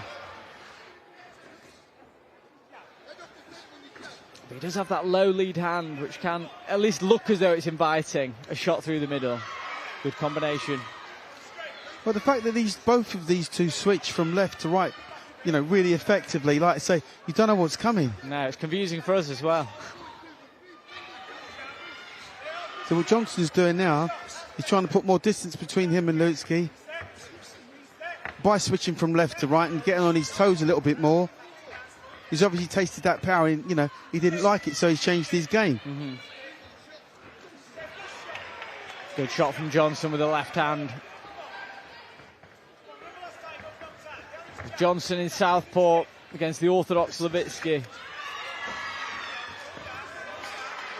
Good jab and left hand to follow up. I feel as though Johnson's doing much better work in the southpaw stance. Absolutely, yeah. He's landing the cleaner shots. Yeah, and Lewicki's just switched to match him.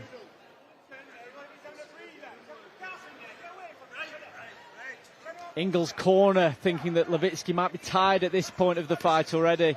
Good shot to the body though from Lewicki. It was a beautiful shot to the liver, it really was. As I said, I think Lewicki works better on the inside. Johnson works better on the outside.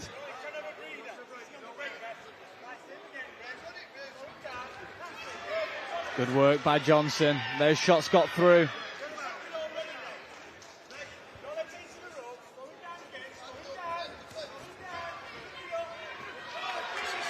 Really nice combination from Johnson. Two very experienced corners as well, helping these fighters. Right hand lands for Lewicki, but a shot lands from Johnson as well. The problem is for Lewicki, every time he lands, Johnson's landing one or maybe even two back. He's coming straight back, isn't he? Yeah. And the movement, the more effective movement is being done from Johnson as well. As I say, it's hard to fight a switch hitter, but they're both switch hitting, so it kind of evens it up. Lewicki looks marked around his right eye. I think he's got a mark around his right eye. Good left hand landed just before them from Johnson.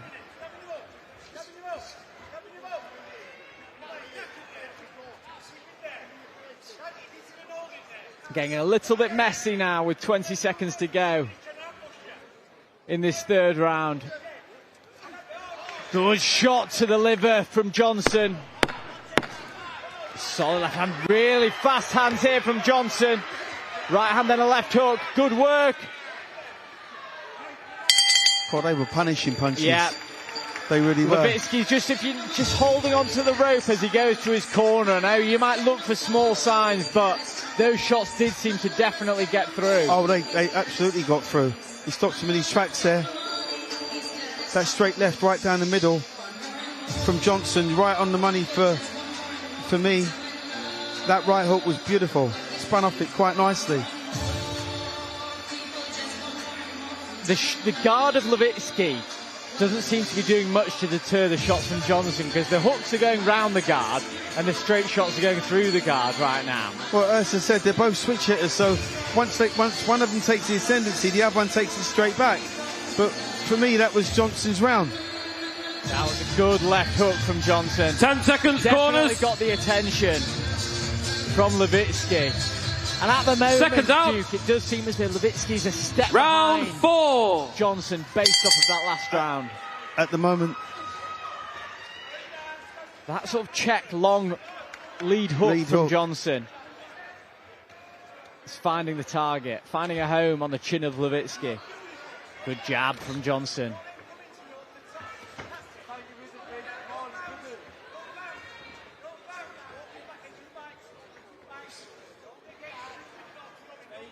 The physicality of Johnson is very evident in there tonight. Good jab to the body this time. And it's those jabs to the body, money in the bank shots, because they will slow you down over the course of 10 rounds. Oh, that's a good right hand from Lewicki. Yeah, that was a really right good hand. shot. Definitely caught the attention. Yeah, that was a money shot for him. He'll take a bit of confidence from that because he needed a shot like that. Absolutely.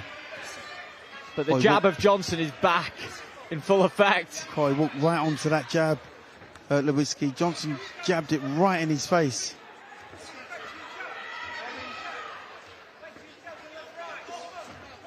Yeah, just trying to reach for those shots, Lewicki, in that exchange, but the jab of Johnson is keeping him so honest.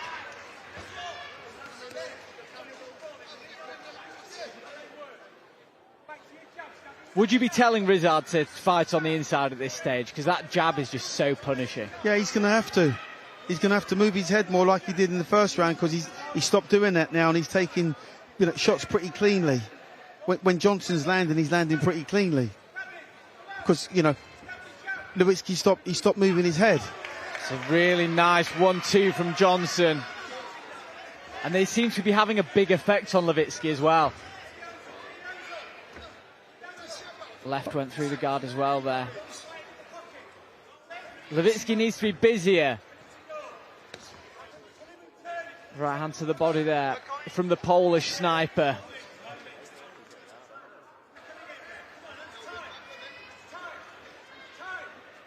Lewicki's got to tighten his guard. He's got to move his head more. He can't keep letting Johnson lead off to him, because if Johnson leads off, there's something coming back straight with the other hand, but probably from the other stance. Lovely uppercut there by Johnson. And you saw just before when Lewicki decided to turn it on, he walked into a jab from Johnson. That must be so frustrating. Yeah. He needs to find another way to get on the inside. Yeah, he needs to move his head more. He needs to move his head a lot more. There's nothing wrong with his work rate, Lewicki. His work rate's good. He's just got to move the head more.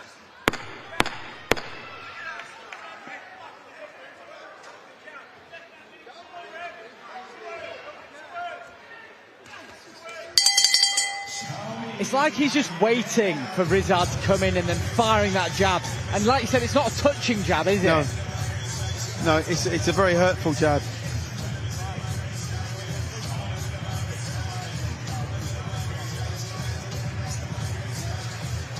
See, Lewicki's doing the right thing. He's pressuring him. He's got his hands up when he puts a double jab in, but he's getting hit back with the same shot because his head's not moving. He's putting the jab out there, but he's not moving his head. That was a nice combination. And I think what Johnson's doing well when he's landing his punches, like you were saying earlier in the evening that some fighters weren't doing, he's moving well. Oh, sure. Yeah, his balance is excellent, Johnson. And with the Ingles gym, the footwork and the balance, such an 10 seconds, part corners of their schooling there, that it's not enough just to land the jab, it's what you do after the jab as well. Round 5. Absolutely.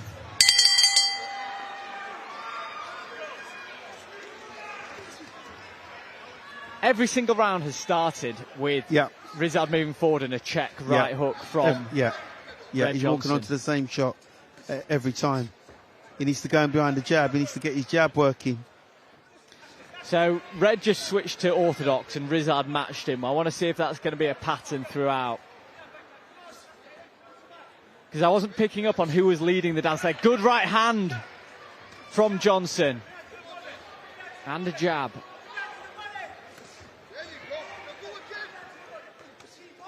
That's good right hand there from Rizard. He needs to have a good round this round, Rizard. This is just creeping away from him. It's early days yet, obviously. But when the momentum builds. That's good exchange of jabs and a right hand from Johnson. I feel like when he's in the orthodox stance, he's letting Lewicki into this fight more. When he's in southpaw, Lewicki can't really close the distance. But as you saw there, Lewicki landing a good jab on the chin of Johnson. Yeah, southpaws are hard to beat, as you know. It's they both switch. It's a better round thus far for Lewicki. Nice little feint in there from him. Needs to get that left hand up. Yeah, much better round for Lewicki. Good jab, though, from Johnson. We've said that a few times tonight. And a gum shield's out. The referee spotted it straight away.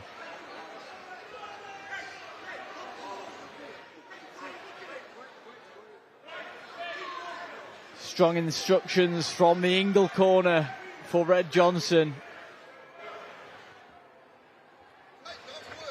As the referee commences the action.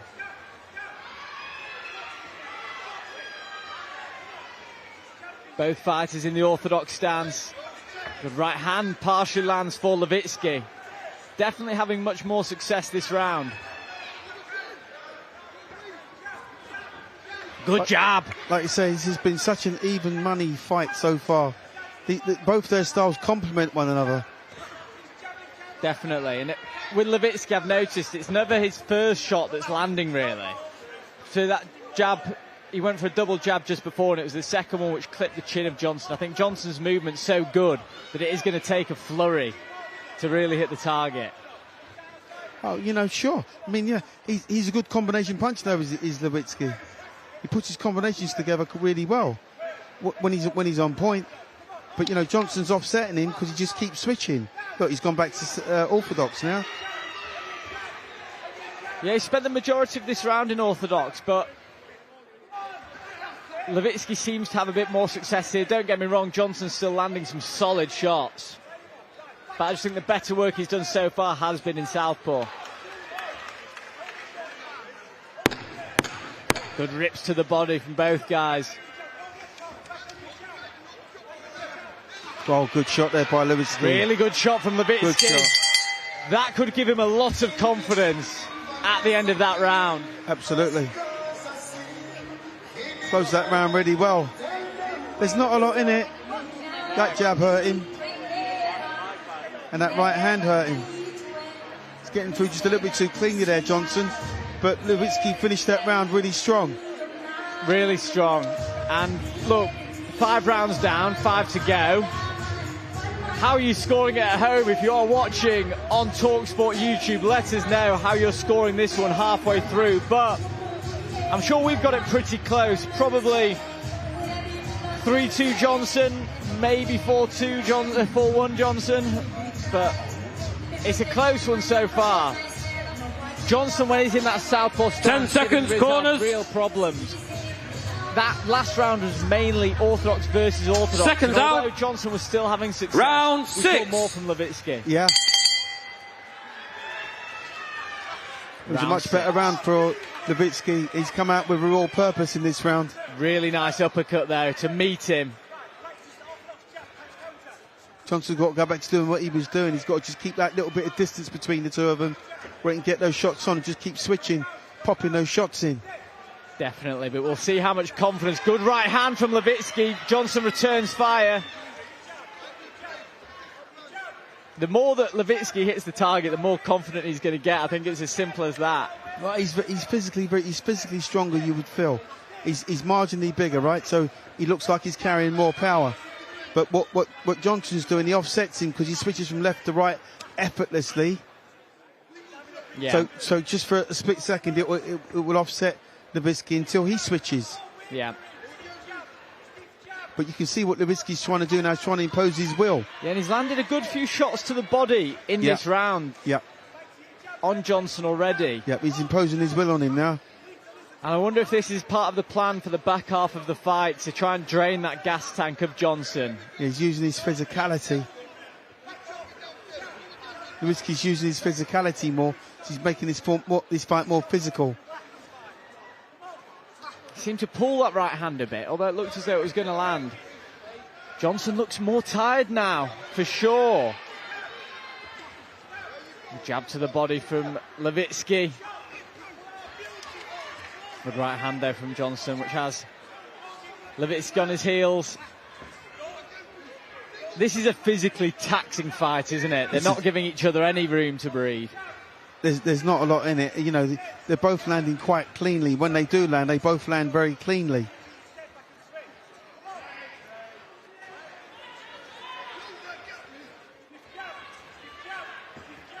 Lewicki's gone to southpaw for the moment.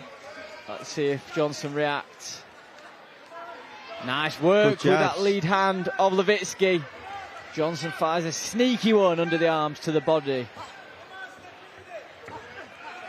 Now Johnson's lead right hand is working from that southpaw, but he goes back to orthodox. The switching has added a really nice dynamic to this contest. It Good shot has, from yeah. Johnson.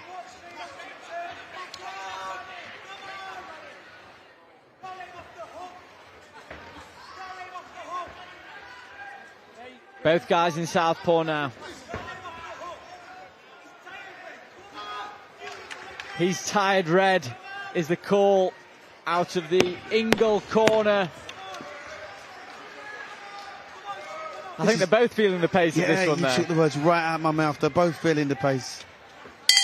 You can see the breathing out the mouth. Yeah, close round, very close round. It's a close round.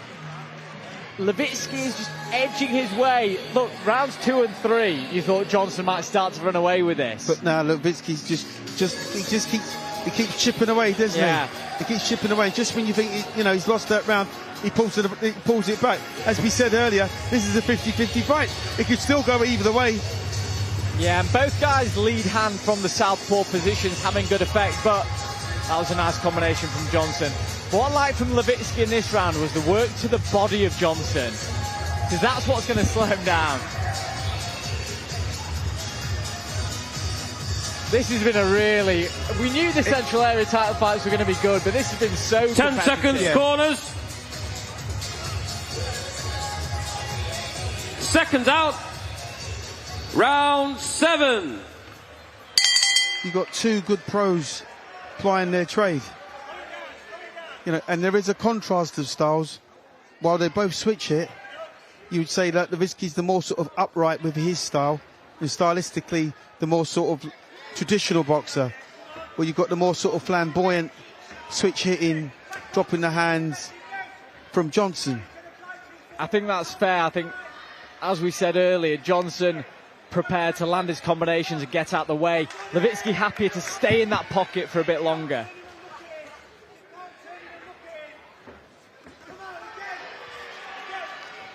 This is back to what Johnson was doing in the earlier rounds. Yeah, he's gone back to his jab and move and hit and hop it kind of style, which gives Lewicki, nice uppercut. Yeah, it gives him nightmares.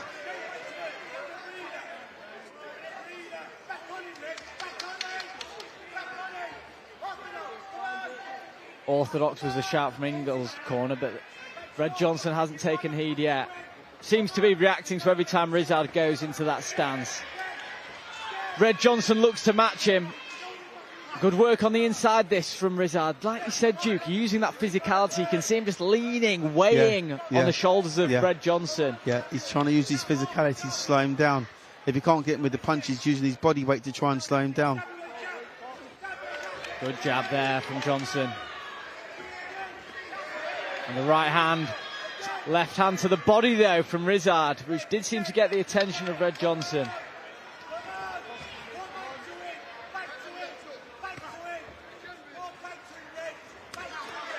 Good body shots there from Lewicki. Really good body shots. And you can see Johnson's right arm coming down when they do get in close. I think he might be feeling some of these body shots. Sure. Oh, he's good just shot what a from shot. Johnson.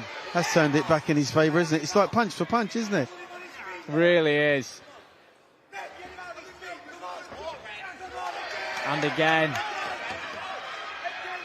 Red Johnson in southpaw has been working in this fight so far. Just touching him with that lead hand, then that power left. 1, 2. Kell Brook on his feet, shouting instructions to Red Johnson. Some experience he has in that Ingles gym. It's a good round for Johnson so far. Really good round for Johnson. He's landed a much more telling shots. He stopped Lewicki in his track several times. Lewicki's there and Lewicki's dangerous. But Red Johnson just, when he needed a round just to swing back in his favour, when it looked like Rizard. Good work to the body from Lewicki. Red Johnson just seemed to edge it. Yeah. In that one. Yeah, that's Johnson's round, definitely. That's been his best round. Such a close fight through 7 rounds. I mean, do let us know how you're scoring this at home. Red Johnson may be the more eye-catching stuff. Rizard, Lewicki, the grittier. I mean, you know, Johnson's boxing, that was his best round by far, I think. He landed very, very cleanly. He was switching quite effectively. There were times there where Lewicki just looked he looked tired. He looked tired. He needs to get his second win. He needs to get his head moving again and get both hands working. He needs to go back to the work in the body where he had success early on in the fight. And 10 seconds, corners. Close rounds. Oh, sure. And yeah, sometimes that means it can be wide. Seconds out. One way or another, but you'd like to think. Round with 8. 3 rounds remaining, this is anyone's for the taking. We knew that though, didn't we? We knew it was going to be nip and tuck all the way. This really is what they call a 50-50 even money fight. Yeah. As advertised. Red Johnson versus Rizard Lewicki. Rizard once again marching across the ring. And Red just inviting him onto a little shot there.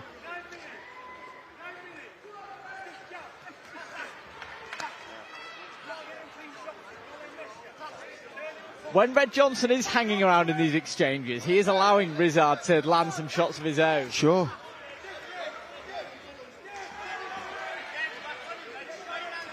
Maybe Red isn't respecting so much what's coming back his way at this point. Maybe he is just tired.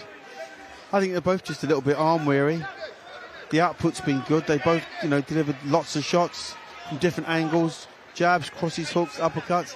The whole repertoire in each of their arsenal has been clearly on display. You know, I think that, you know, Lewicki, he needs a big round. Yeah. He needs a big round to just get his confidence back.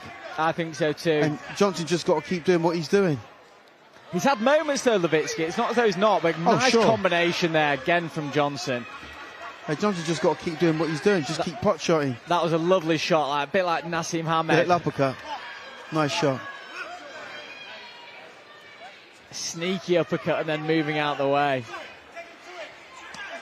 Good work by Johnson. Thudding body shot with that right hand. Beautiful shot. Lewicki does need to find something, I agree, Duke.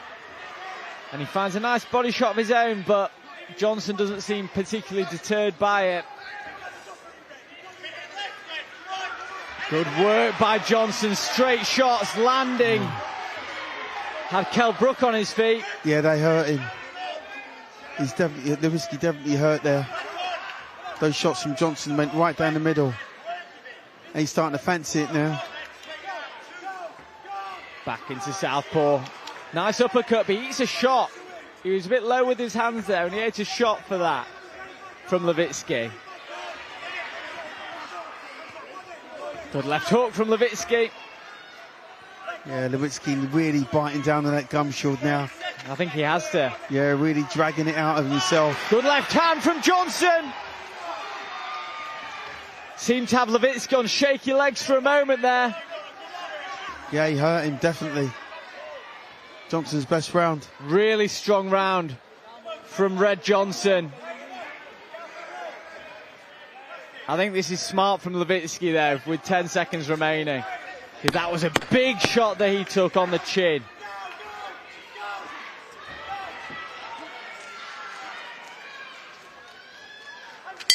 Good round for Red Johnson. Got Johnson 2 rounds up now. That was his best round of the whole fight.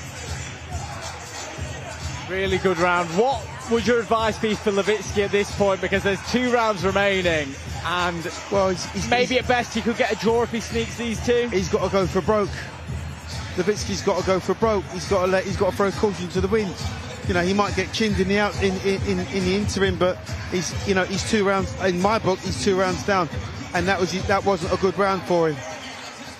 I think you can see the stature of Red Johnson growing in front of us. He seems to be growing in confidence. You see a bit more swagger with the work he's doing as well, like that shot. Yeah. Although he did eat one for that swagger.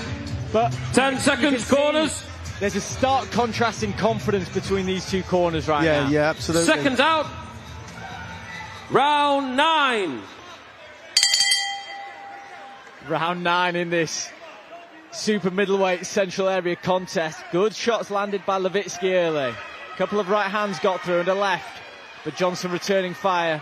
Stiff jab from Johnson.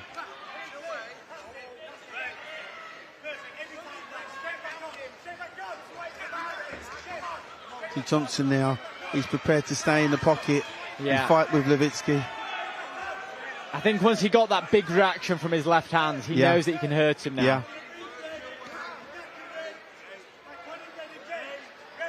And really, Rizard and Pat Barrett in the corner must have let him know that you're probably behind now and you probably need a finish or at least a knockdown. He's caught him again. Caught him again. With a right hook this time. His gum shield's come out again. The referee's not spotted it though. No. He has now. No, he hasn't.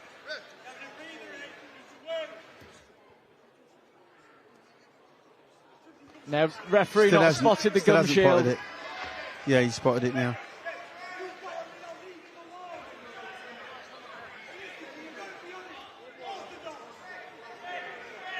It was lucky that it was in the black part of the canvas of the 3156 logo, because the white gum shield can quite easily go missing. Absolutely, yeah. Red Johnson with a bit of blood on his forehead.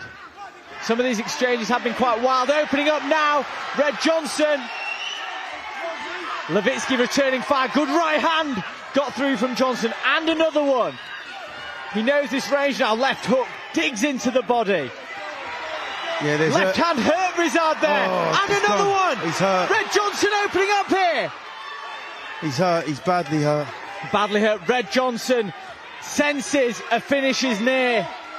Smells blood in the water. Yeah, a good shot lands from Lewicki. Lewicki's not out of there. Lewicki's very tough, but his legs are telling a different story. Good body shot goes in. The body shot from Johnson was an absolute corker. It really was.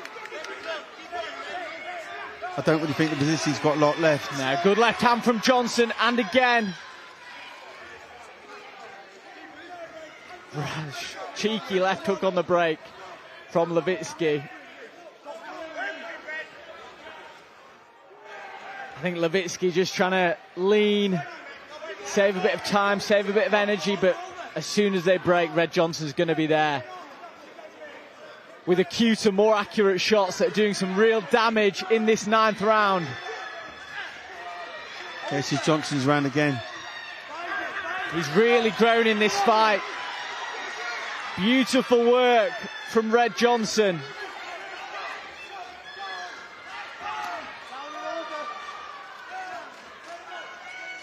Lewicki looks exhausted here, but good work to the body. He's going to give it everything.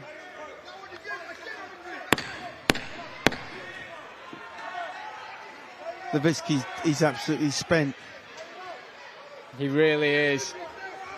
And it looks like, he'll see the end of this round, but the Red Johnson I've got him in the middle of the ring. Yeah, I've got him 3 rounds up. Yeah. Impressive from Red Johnson. Rizard Lewicki showing immense toughness to be in there. But there were a couple of points in there that his legs were telling a different story. Yeah, unfortunately for him, yeah. You know, Lewicki, as hard as he tries, he's coming forward, but he's not getting his shots on point. And what Johnson's doing, it just keeps turning him. And every time he turns him, he hits him. And he's catching him cleanly. That body shot that Johnson just landed there was an absolute corker. Really good work, and I'm just taking a look at the corners as well whilst you're watching the replays. 10 seconds, corners. An intensity about both corners. Seconds out for Johnson for your to finish 10th strongly and final round. To pull something out of the bag when he needs it the most. Or else the Central Area title could be returned to Sheffield. Marching across the ring. Right hand misses for Lewicki. Good uppercut. And another one from Johnson that has Lewicki on his heels. Yeah, they're both going for broke now, aren't they? you know, Johnson doesn't want to leave any stone unturned, and Lewicki knows he needs the knockout to win. And of course, he'll leave himself more open by going for that knockout shot. Absolutely, yeah. Credit to Lewicki, he's eaten some huge shots in there tonight. He hasn't stopped trying. Moving forward. Yeah, he hasn't stopped trying. But we knew it was going to be a war of attrition with these two. We knew it was going to be a good fight. You really couldn't pick a winner, but I think that, you know, Johnson, for me, done the cleaner work, thrown the harder punches, had the more eye-catching combinations. Yeah, quality work from Red Johnson this evening. But you know he wants a finish. But Lewicki, to his credit, to his absolute credit, he's still pitching in there.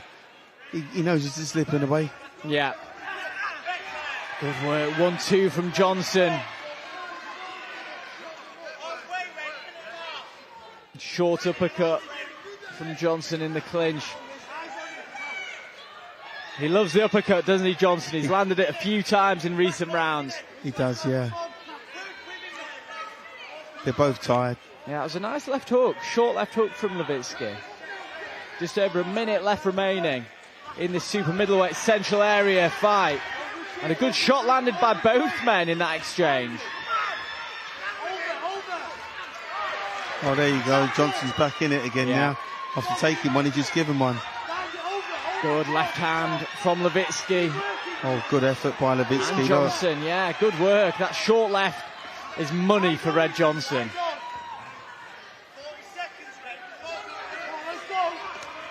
45 seconds remain in what has been an incredible back and forth to begin with, but a really enjoyable central area title fight. It's ebbed and flowed, but, you know, for me, Johnson's got this. Absolutely, I agree.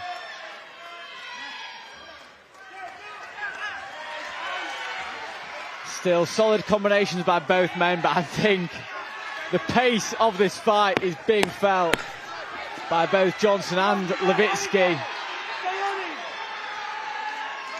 With just a few seconds remaining. What a fight! And Red Johnson puts on a brilliant performance. 20 years on since Clinton Woods won the exact same belt, the super middleweight central area title. Could it be Red Johnson's turn?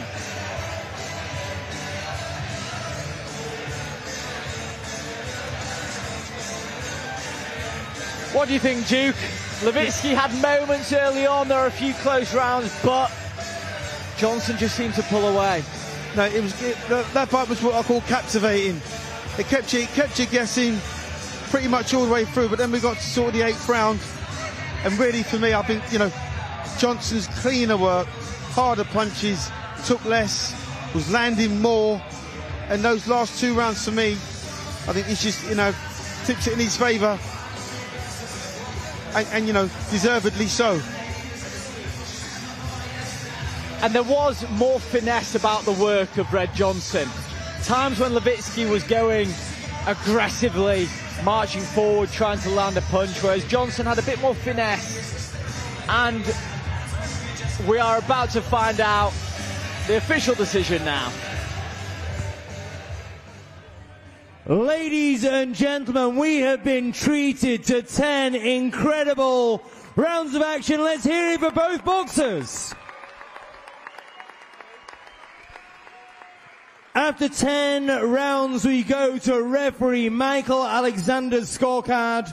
He scores the contest 97 points to 94 points in favour of your winner, earning the right to contest the English super middleweight title and the new Central Area Super Middleweight Champion, Red Johnson.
Congratulations, Red, and the new super middleweight Central Area champion. How are you feeling?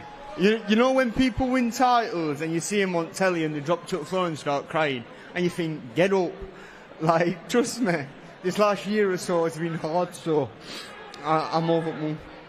Talk to me about what it's taken to get here today. Domingo shouting at me every day for like 9 weeks. Luca Ingle telling me I'm fat every day. Kelbrook punching me in the face. Barry shouting 500 times a round throw your jab. But worth every single second. I'll be honest, for the first couple of rounds, Rizzed him up. He's a very, very tough fight. He's been to my gym, he sparred Kel, Liam Willie sparred everybody. I knew this was a tough fight. I'm screaming my lungs off at him because he was letting it slide. He came on strong in the last 3 rounds, had him out on his feet. He was a very, very, I thought it was closer than that. And I said to him, it's a tough fight. He went out there and he dug in for the last 3 rounds, even when it got hard. And it's his first 10 rounds, he's acquitted himself well. I expected him to do better from what I've seen in his training, but now he knows what it's like to do 10 rounds and be in a title fight. He's never going to forget that. He's not cut corners. He knows how hard he's going to have to work. Full credit to him, because he could have quite easily, with the experience of the fella, just thought, not my time. He dug in, he took some big shots, he got stunned a few times and he came through it. He showed the Sheffield fans who've turned up, his mum and his sister. We can finally now say, for the first time in his career, that he's better than his sister. Right, that's the first time, right? So when you go home, don't be having a pillow fight with her, yeah? So she can win at something. Listen, I'm not fighting for a few effing days, I'll tell you that. Talk to me about those final few rounds, because it did look as though you might be getting him out of there. Did you sense a finish? Listen, I know people know the Ingle gym reputation. Let me tell you right now, Dom Ingle, Luca Ingle, when they're telling me what to do, I do it. And there were times Dom were telling me to do things and I couldn't quite pull it off, and that's full credit to Rizard. But their game plan, if they told me to walk out there with my eyes closed, I would. I put my trust in them, my trust in Richard Potts, and whatever they tell me to do, I will do it. So I stuck to the game plan. Rizard made it hard, but I knew it were working. I knew 2 or 3 rounds in, I was catching him with a straight backhand, and I thought, he don't like that. And I know Rizard for a long time, he's a very tough kid. And I saw that we're catching him with what we're hurting him. So we're just trying to stick to Dom's game plan. And finally, pretty much 20 years since Clinton Woods won that exact same belt. How special is that for you? Clinton Woods is here somewhere, and I don't know where he is, but he's down here, and he's having photos. He still thinks he's champion, doesn't he? But listen, to win the same title, I grew up in the gym Clinton was at when he was world champion, and it means so much. It means a lot, and thank you so much to the 100-odd people from Sheffield what's coming through. Sheffield, Rotherham, Barnsley. I mean, these lot are here, they've been on it since 10 o'clock this morning, some of them 10 o'clock last night. So, massive thank you. And a big thanks to Curtis. He's put his money where his mouth is. I thought it was stupid. It's been a fantastic show so far. He's got big ambitions. He's got big ambitions. He's pulled it off. So far, the show's been a cracking show. So we need to support him, get him sponsored, keep these shows going in Hull, because Hull at one time was a fantastic fighting town. Let's get it back on the map. Curtis Woodhouse, the biggest promoter to come from Hull. Curtis, as advertised, what a cracking Central Area title fight. Well, I was talking it up before, and I don't think I did it enough. I knew if you put two of these guys in a ring together, it could only be a cracker. And both men came out with loads of credit, you know. And I said before this, whoever wins this, in my opinion, would be the favourite to go and win the English title as well. And I've had people spar Red. I know how good he is, and I had the pleasure of watching Rizard in the high stay a few weeks ago, and I knew if I put these two together, it'd be an absolute cracker, and it was a pleasure to watch. Well done. And it was your winner, Red Johnson!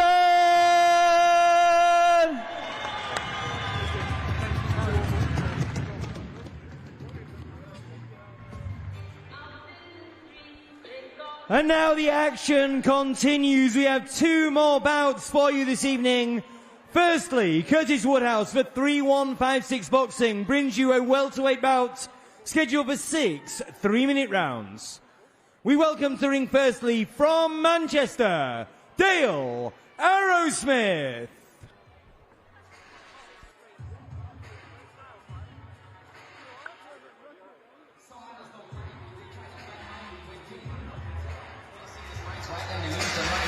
Dale Arrowsmith making his way to the ring. Look, we've just had an amazing Central Area title fight, but the action is far from over. And his opponent back in his home city of Hull, the thrill from Gypsyville, Lewis Sylvester.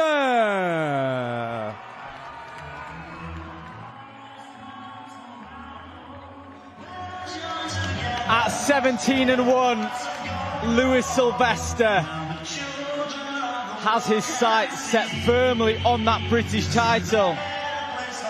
But if he wants to get there, he's going to have to get through Dale Arrowsmith this evening in Hull. He wants to become Hull's first British champion.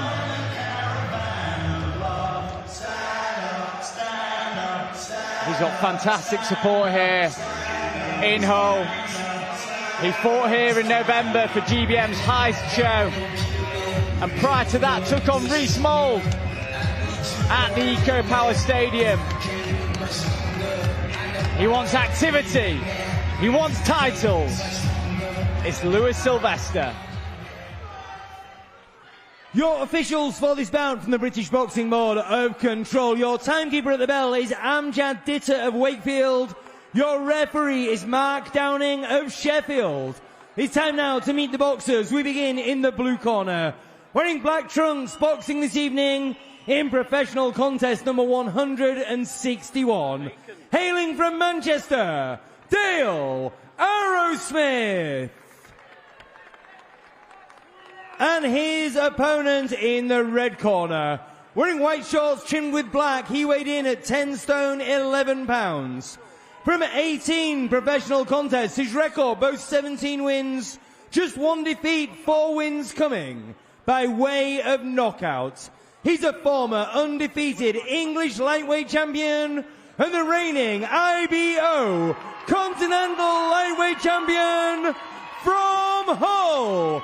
The thrill from Gypsyville, Lewis Sylvester. Your referee will give both boxers their final instructions. Lads, you both know the rules, want a good clean fight, listen to my instructions and make sure you protect yourselves at all times. Touch gloves, back to your corners. This is a welterweight contest scheduled for 6 3-minute rounds. And this was Seconds out, round 1. One of his first fight week experiences as a promoter, because Dale Arrowsmith is a last-minute replacement for Lewis Sylvester. And for Sylvester this year, it's about activity and getting towards that British title shot. That's his dream, that's his ambition. And that's not to say he doesn't have ambitions eventually beyond that, but he says he'll only be satisfied with his career if he wins the British title.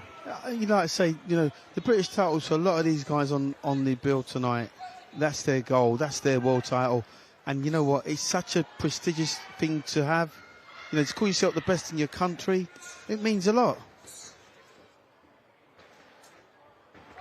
Yeah, there's just something so iconic about that Lonsdale belt. And all the fighters you've seen holding it aloft before. You can understand why, as a young fighter, as a junior, you look at that and just think, one day. It was one of the things that inspired me when I was a young kid. My brother was British champion, Clinton, and when he's won 2 Lonsdale belts outright, in actual fact. But seeing his Lonsdale belt, you know, I thought to myself, well, you know what, I'd like one of them one day. So I got one. Didn't win it outright though. Still got one. And world titles at 3 different weight divisions, which is just incredible.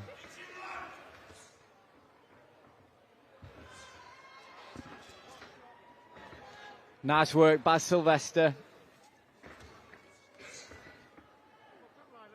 And it's in these fights where you not only don't want to slip up, but you also want to do your best work, because you know when the opportunity comes for that step up or for that British title fight, you want to be firing on all cylinders.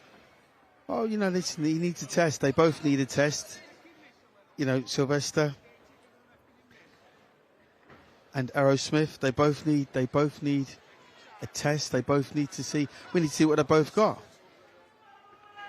But Sylvester's the one that's the highly touted. He's the one that people expect big things of. And what he's doing at the minute, he's just demonstrating his whole sort of arsenal of shots, jabs, crosses, hooks, little slips, little feints. Looks quite tidy. Yeah, he was up at lightweight before, and that's when he fought Sam Noakes and lost to the world level Sam Noakes. Then beat Reece Mould up at lightweight again, but he always feels like it was never his real weight, and now at super feather, this is where he really feels like this is where he needs to be. This is where he's going to win titles. And sometimes it's about that, isn't it? Maybe it takes a few fights, a couple of setbacks to actually realise what your correct weight is. Oh, you know, sometimes a loss is always, it's a blessing. You know, it is, you know, it's like a loss is a lesson. He's obviously learnt from that loss. Said to yourself, you know what, I shouldn't have been that weight in the first place. Dropped down in weight. And, you know, he's looking pretty decent right now. And you've done flyweight, bantamweight, super bantam, won world titles in each. Which weight did you feel most comfortable at? And I ask comfortable because you won world titles at all three, so you're pretty good at all three. I'd have to say bantamweight. When I was at bantamweight, that was my more natural weight. Eat what I want, drink what I want, that kind of thing. And confidence was high. So out of the three weights I won world championships up, I'd have to say bantamweight was my more true weight. By the time I moved to featherweight, my fourth weight division, and challenged for the featherweight world title, I was out of my depth. So yeah, in answer to your question, be bantamweight. And let's see if Lewis Sylvester has found his 10 seconds, British corners. title winning weight at super featherweight. Seconds out. Just the 6 rounds for Sylvester. Round 2. Like we said earlier, this was a last-minute replacement in the form of Dale Arrowsmith. And full credit for him taking this bout. He has had over 150 professional fights prior to this one. So if he is a last-minute replacement, then he'll know how to survive, because obviously he wasn't in training for this fight particularly. Might have been in training, but not for this fight. So he'll, you know, he's had a lot of fights. He'll know how to survive. So the question will be whether Sylvester can actually, you know, pick that lock, break him down. Yeah, and it's these kind of matchups where Dale Arrowsmith will be durable, he'll move well, he'll know his way around the ring, obviously, having done it over 150 times, but Sylvester will want to make sure that he feels good in himself and that he's pleased with his performance at the end of this. Because only that way do you truly believe you can win a British title. It'll be good for him to get some rounds under his belt, that's one thing. You would expect him to win quite comfortably because, you know, he's having his way, you know, throwing whatever shots he wants to. He's got that confidence, he knows. You know, journeymen like Arrowsmith are so valuable to the sport of boxing. They really are. You know, obviously he hasn't come to lie down, Arrowsmith. He'll have his own ambitions, his own dreams. He'll probably think, if I could pull this one off, you know, miracles do happen. If I could pull it off, then that puts me in a good spot. And you were speaking about angles before, and I like the work of Sylvester. He'll land a combination, then just take a slight angle. Give a different look. It just shows when someone's got more weapons in their arsenal. Oh, it gives him the opportunity to, you know, showcase all of his skills against the guy. Let's get it right. This guy's not supposed to beat him or trouble him. So he should get a good run out.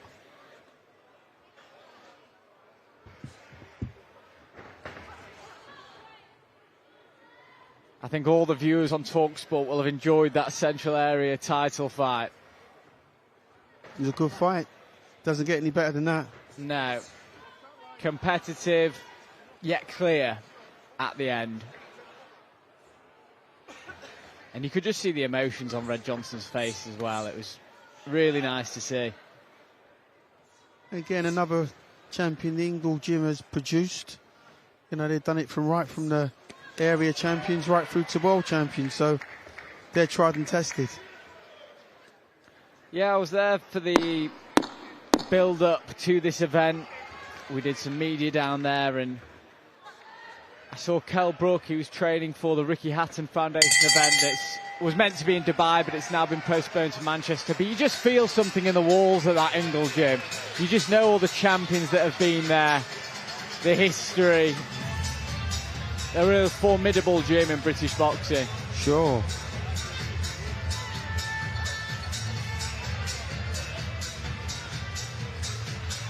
And Lewis Sylvester from Hull, with his fans in attendance, with his own ambitions. I mean, such is his confidence, Sylvester. You know, he's choosing not to sit down. He's not tired, obviously. What we will get from him tonight is his whole repertoire of punches, his full variety of shots. 10 seconds, corners. Pretty much what he wants. Did you opt for the stool or did you stand?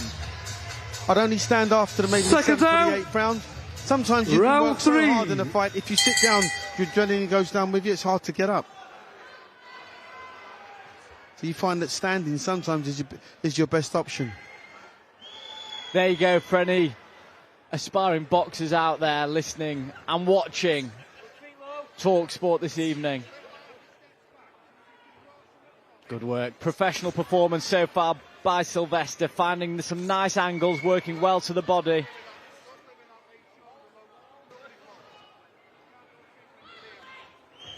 I mean, activity has been a bit of a recurring theme throughout this evening.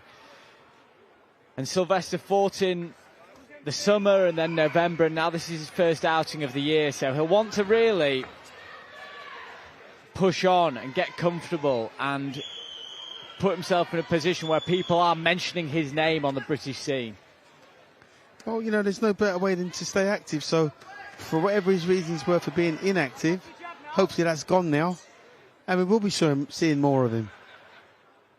And to stay ready as well, the importance of that, because as we've seen, I mean, the extreme examples being Josh Padley against Shakur Stevenson and things like that, but if you stay ready, the opportunities can come out of anywhere. Absolutely, yeah. That's nice work by Sylvester. He's feeling himself now in this third round. I like the feints as well. Yeah, he's got some good moves. If he sits down on his punches a little bit more, he get more power in his shots. That's the trade-off for the movement, though, isn't it? Yeah, absolutely. Absolutely. If you're going to move that much, you're not going to have power on your shots. But, I mean, listen, what he's doing at the minute, it all looks good. It's all nice, it's all flash, it's all clean, it's all tidy.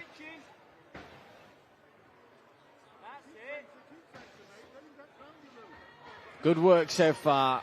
Through 3 rounds for Lewis Sylvester.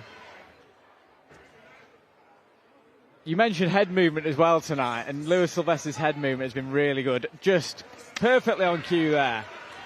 Well, again, like I say, it's easy to look good when there's not too much coming back at you, but if you've been inactive and you're looking to get yourself going again, then this is an ideal opponent for him. Yeah. Good work.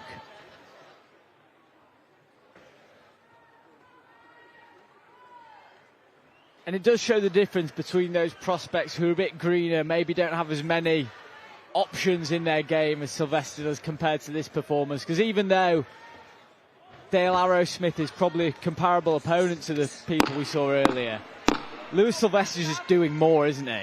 Yeah. Moving his head, feinting, creating angles. Yeah.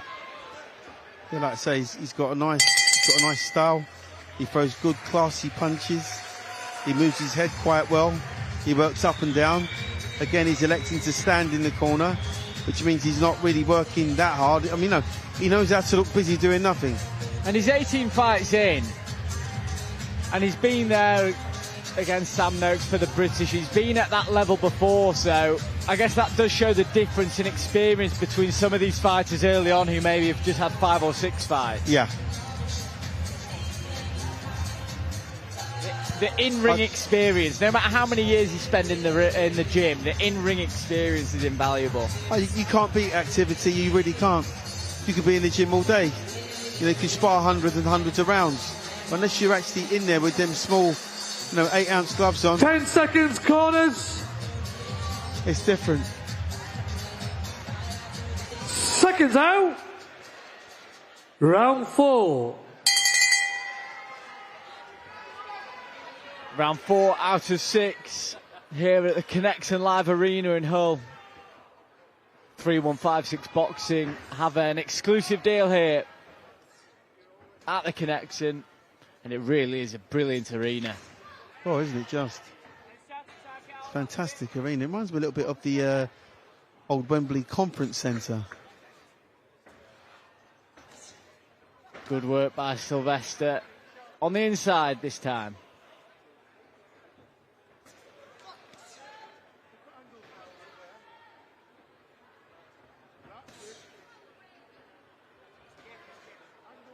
Conor Coghill in the corner of Lewis Sylvester. Another man from Hull. We're surrounded by them in here.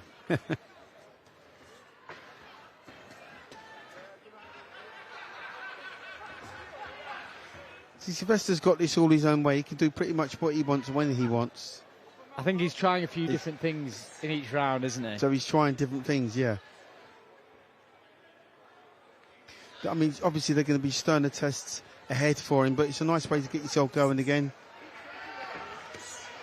See what works, see what doesn't work. Definitely, but when you're looking at the progression, Sylvester probably wouldn't want to go from this level to a British title fight. No. So what's the kind of in-between you want to take from the move-arounds to that level of title fight? Again, he's going to fight for a British title, he's going to have to earn it, obviously, and I just feel that, 6-round fights, then you progress to an 8-round fight, then you might have a 10-round fight, a couple of them, maybe get in an area title fight. If he can then pull off an area title fight, win that, then jump into the British title fight. I mean, some guys go straight into title fights and then they lose and then they want to know why. It's because the build-up hasn't been right.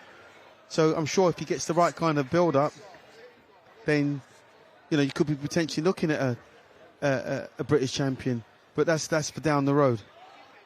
And it is something that new boxing fans do sometimes struggle to understand, that there is a learning process and a learning on the job, and the fact that you have at the beginning of the evening a 2-0 fighter, 3-0 fighter against a 4-80 something. But it's an important part of the sport, and you can't just go up the levels without having that experience. Well, unfortunately, if you go up the levels without having had that experience, you get exposed. Because when you fight a genuine world-class opponent, you end up coming unstuck. Then the question's asked, well, why did I come unstuck? It's because the grounding hasn't been laid. There's a blueprint being laid to success, and if you follow that blueprint, you've got a better chance of winning. Area title, British title, European title, Commonwealth title, if needs be. International 10-round fights, and then a world title fight, because then you can call yourself a world-class operator, in going into that world title fight. If you haven't had that blueprint and you just jump straight into a world title fight, you will get found out. And can the same be said for even people with very successful amateur careers? Because oftentimes the temptation is to rush them in the pro game, but it is so different. Well, I know many good amateurs, world-class amateurs that don't make good world-class professional fighters. It's been proven over the years. You've seen it. I've seen it so many times. But, just because the guys have gone to an Olympic Games or, gone to the World Championships and medaled there, turn pro and still don't make it, you really have to be Seconds out. right. You really have to have the right kind of fight. Round 5. To get yourself in that position, because once you get cut loose into the world scene, it's a free-for-all. Anything goes, and, you will get found out. Round 5 of a possible 6 between Lewis Sylvester and Dale Arrowsmith. Good work by Sylvester so far, just showing his class and his skills. He does have a lot of variety, and he's putting that on display, showing us something different each round. Now with that low lead hand.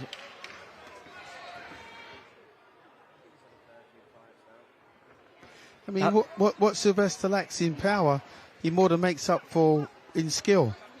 He's got some nice moves. He's got some a nice repertoire of punches. He knows when to turn it on. He knows when to take a little walk. He rolls well from the waist. He blocks. He slips. There's a lot. There's more good than there is bad.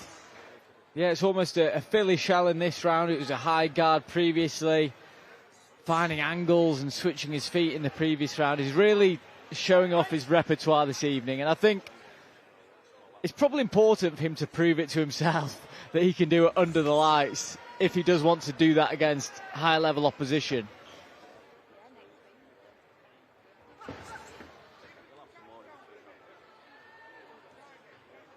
I don't really know what's better at this stage, whether he actually gets the KO or he does the whole 6 rounds. You know, because, I mean, let's get it right. He's hitting this guy at will. He's winning this fight at an absolute canter. But he hasn't managed to rock him yet. He hasn't actually stopped him in his tracks. No, I think that the rounds is probably a priority for Sylvester. And although people at home might not want to hear that, just enjoy what Louis Sylvester's doing here, because he'll probably come out in southpaw for the 6th round. Oh, no, don't get me wrong. It's classy. He's going in southpaw. Yeah, it's classy. You know, he's going southpaw, he's going orthodox, he's rolling in and stepping off, and he's showing you all the moves in the book. There's nothing wrong with what he's doing. I just wondered if he wouldn't want a knockout, a stoppage. Boost his confidence even more. Some nice body shots there from Sylvester. No, you're right. He's only just planting his feet now, but other than that, the conditioning of the man has been evident because he's constantly been moving. He's not breathing heavily, and he's hitting his target at will.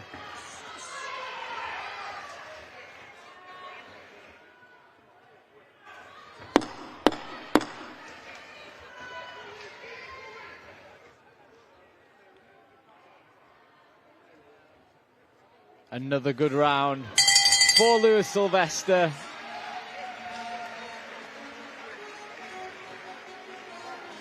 Arrowsmith proving to be quite a stubborn obstacle. Yeah, very tough. Shelling up well when they are in the pocket. But standing against Sylvester, like you said, he's not having to go through the gears too much, but the fitness of all of these guys, especially for that Central Area title fight, to go 10 rounds at that pace. It's such a testament to the training and the hard work. Those guys really, they bared their soul this evening because, you know, they both gave and took some clean 10 shots. seconds, corners. Really good pace. You know, hit, hurt, the whole shebang really. No knockdowns. Seconds out. Didn't really need a knockdown. For your 6th and final round. Yeah, I was asking him afterwards in the interview, Red Johnson, if he thought he smelt a finish, and he definitely did. But he listened to his corner enough not to let himself get sloppy. Sylvester seems to be turning it up a bit in this round.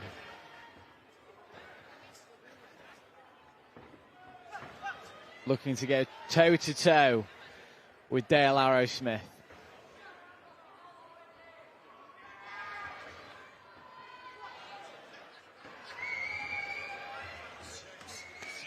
Nice combination from Sylvester.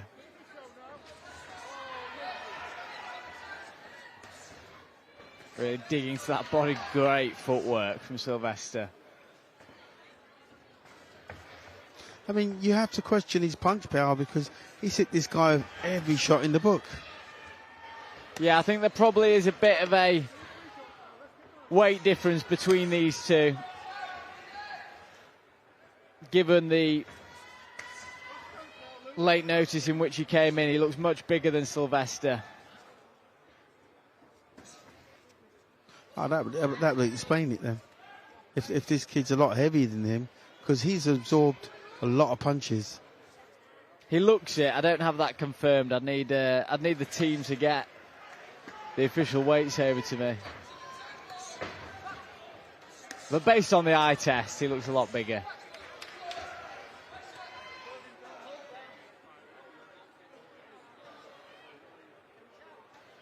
And campaigning at super featherweight, if that's where he's looking to win that British title, got so many great fighters there. I can say it's a tough division domestically.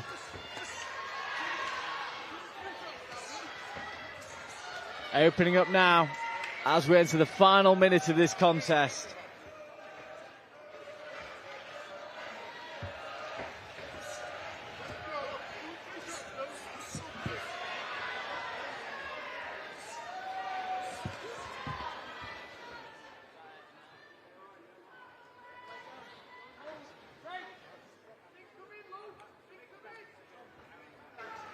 Curtis Woodhouse just taking his seat again at Promoters Row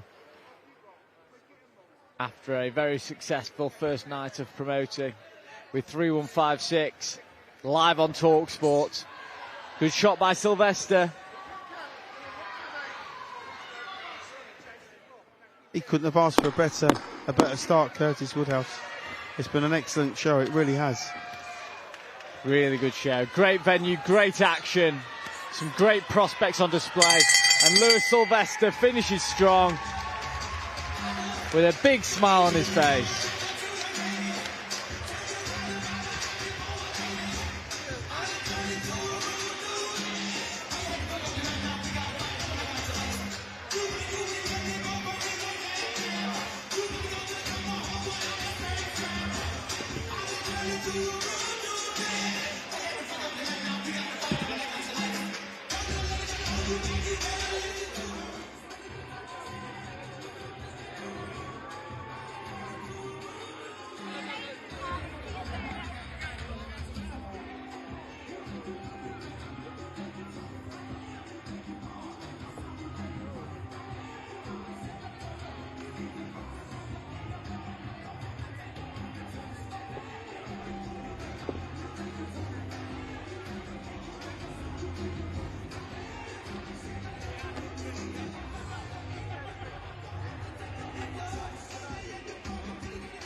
Ladies and gentlemen, before we announce the results, Dale Arrowsmith took that bout at 1 day's notice, so Lewis Sylvester could have a fight this evening. Please put your hands together for both boxers.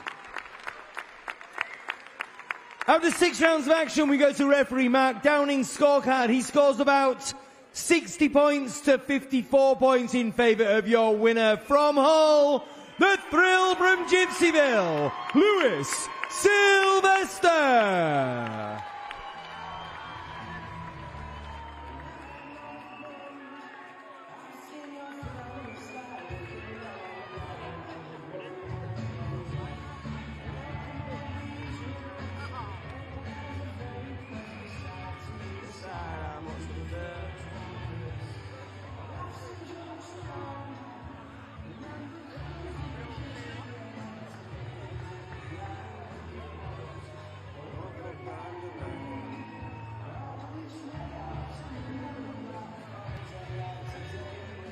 Me to do this, or do you want to have a go?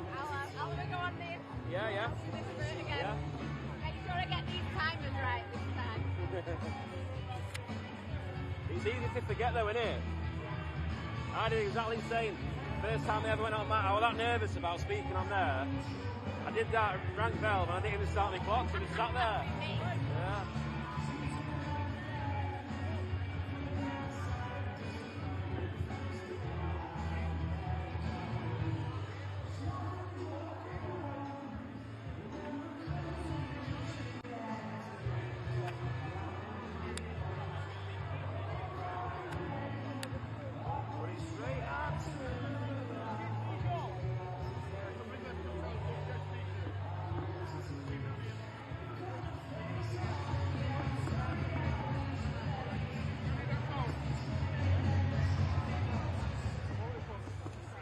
And now we come to our final bout of the evening. Curtis Woodhouse for 3156 Boxing is proud to present a super middleweight contest scheduled for 6 3-minute rounds.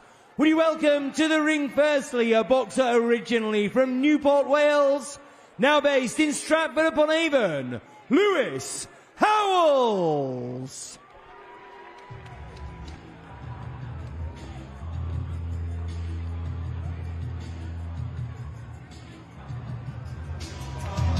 Lewis Howells making his way to the ring for the final bout of the evening, which has been a very, very enjoyable one here at the Connection Live in Hull.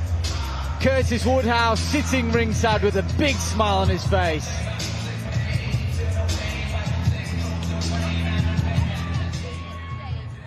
And his opponent from Bridlington, Diamond James Precious.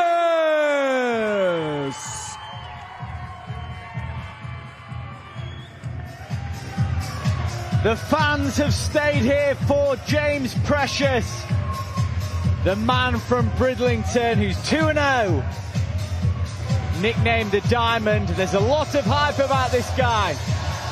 Curtis Woodhouse said that he was one to really watch out for.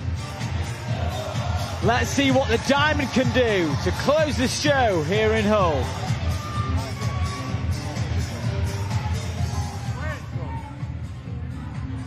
Your officials for this bout, appointed by the British Boxing Board of Control. Your timekeeper at the bell, Anthony Rushton of Doncaster. Your referee in the ring is Mark Downing of Sheffield. It's time now to meet the boxers. We begin in the blue corner, wearing yellow and black trunks. He weighed in at 11 stone, 13 pounds. His professional record boasts 3 wins from 9 contests. Originally from Newport, Wales, now based in Stratford-upon-Avon, Lewis Howells. His opponent across the ring in the red corner, wearing black and grey trunks trimmed with silver.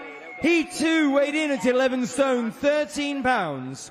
He brings a perfect professional record, 2 wins from 2 contests, 1 win coming by way of knockout. Hailing from Bridlington, Diamond James Precious. Mark Downing will give both boxers their final instructions. All right, fellas, you both know the rules. I want a good, clean fight. Listen to my instructions and make sure you protect yourselves at all times. Touch gloves and then back to your corners. Your final bout of the evening, a super middleweight contest scheduled for 6 3-minute rounds. Seconds out, round 1. Wayne Woods in the corner of the highly rated James Precious from Bridlington.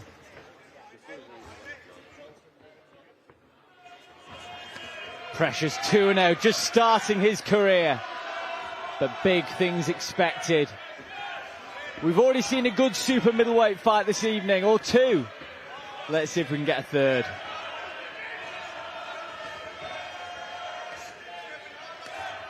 Good right hand lands from Precious. Precious fighting with a lot of nervous energy. He's very tight. He's just letting his hands go, just at spear as much as anything else.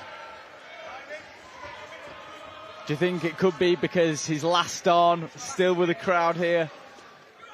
Oh, sure, and he'll want to impress, you know, and he's got 1 KO out of his 2 victories, so, you know, he'll want another one, if possible. And Howells is coming off the back of 2 knockout defeats. So body Precious lands a very good body shot there. 3, 4, Howells immediately 5, grabs at 6, his body, shaking his 7, head here in front of us. 8, 9. Just makes the count very narrowly, makes the count there. Precious smells blood. Body shot hurt him badly. I'm not even so sure Precious actually realised that he'd thrown that shot because he just let his hands go. As I said, he's fighting off a lot of nervous energy. He's just letting his hands go. He's just dropping everything. Yeah, the Diamond marches forward after an early knockdown. And what he's managed to do by dropping, you know, his opponent with that shot, Howells, by dropping him with that body shot, has put the fear of God in him now. Yeah, good work to the body again from Precious. The referee just having a quick word there.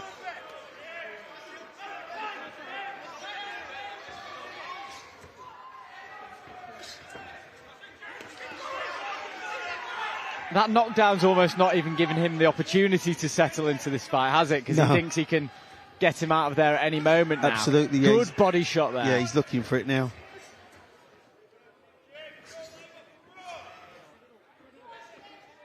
Nice work. Shoulders coming down a bit from Precious. As we enter the final 25 seconds of this opening round, one of a possible 6. Good right hand there from Howells. And again. Precious opening up here.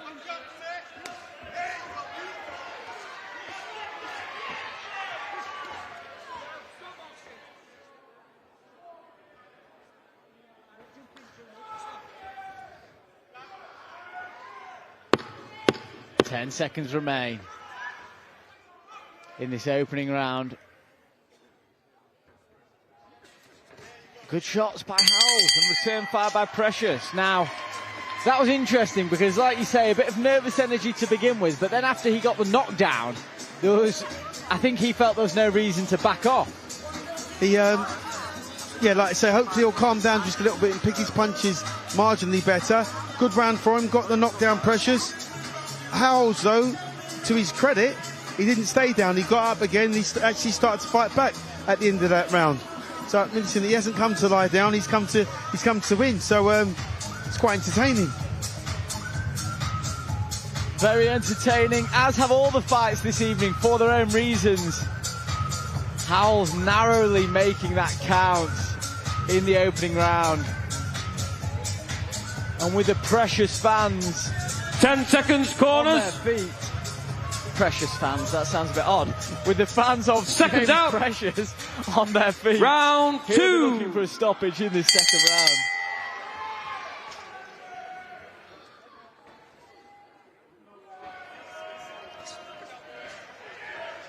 Good exchange. You get the impression that Howells landed a couple of shots towards the back end of that first round, and now he feels that he can get to Precious as well. It's not going to be one-way traffic. Well, you know, Precious won't be able to just walk in and help himself, because, you know, I think what's happening with Howells now, he's starting to pick his punches off the back foot. He's starting to counter punch quite well. So, you know, Precious has got to be more. He's got to be more selective with his shots. He can't just throw shots on the wing and a prayer. He's got to be a little bit more selective. Pick his punches a little bit better. Switching from right to left now. Precious. Good jab to the body. Yeah, it was a nice jab to the body. Got a bit of a grimace there from Howells. Yeah, hurt him with that one. See, Howells didn't expect that at all. Neither did I, to be fair. Oh, good shot again, just under the elbow of Howells. We've spoken about aggressive fighters with leaky defences so far, and that's what we're getting from James Precious. I'm sure it's there, but it's the inexperience. He's just leaving himself a bit open when he's throwing his combinations. It's just like you say, the inexperience. He's hurting again with that jab from the southpaw to the body. He just led off with a really beautiful right uppercut. Precious switched into the southpaw stance on the inside. Yeah, it was a good right hand there as well. This is much better. This is a much better round, although he didn't have a knockdown so far. Nice head movement from Precious. Yeah, he's rolled in, rolled out, made the opponent miss, made Howells miss with his shots, and countered him really well. Good right hand. This is a good little matchup. These two are very evenly matched. It's the shorter shots, isn't it, rather than these fully extended. They're fighting in close range. Yeah. And I think Precious, when he shortens things up, is finding the target. Good work by Precious. Referee looking very closely. Howells turns him onto the ropes. Howells done quite a good job there of blocking and slipping. He missed most of those shots. Yeah, I think because he was just stood so tall, it didn't look the best, but he was avoiding a lot of those shots. You're right. He landed a good right hand on Precious, but Precious returns fire.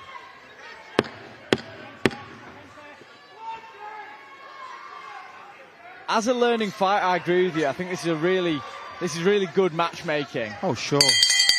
Because Precious is winning, clearly, but Howells is just giving him something to think about, which is more than you can say for a couple of opponents tonight. And he has to be careful, Precious, that he doesn't run out of steam, because he's had a good little onslaught there. He put together 6, 7, 8 punches, put it out there. Hopefully this minute will be enough for him to get his second wind, so he can go again, because, you know, I don't think that for 1 minute Howells is on the floor. If he can soak up that kind of punishment and he's still standing, that means he's got a lot left in the tank. Absolutely. As Dale Arrowsmith is watching on, 1 day's notice, incredible to step in for 6 rounds. 10 seconds, corners. James Precious. Seconds out. Round 3. Lewis Howells into round 3 of a possible 6. Howells was down in the first round.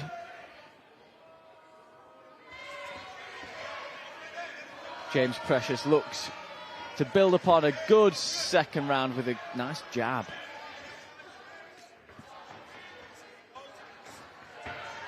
Yeah, Precious has found a much better rhythm now, opening up his hands a bit. Good left hook at the end of that combination.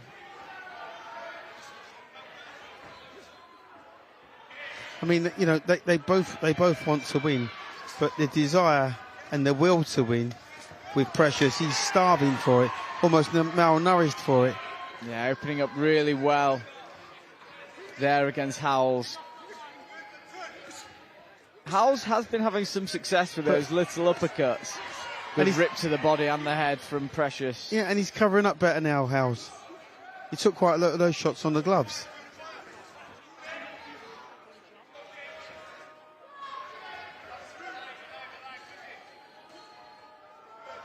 See, these are nice jabs that are coming out from Howells now. Oh, big shot from Precious. But Howells took that one better, though, don't you think? Definitely, and he's taking the uppercut, because he is, you're right, he's moving with a lot of these punches, so although they're hitting the target, they're not having maximum impact. Because of that reason. Howells moving, he's defending much better. Good body shot of his own there.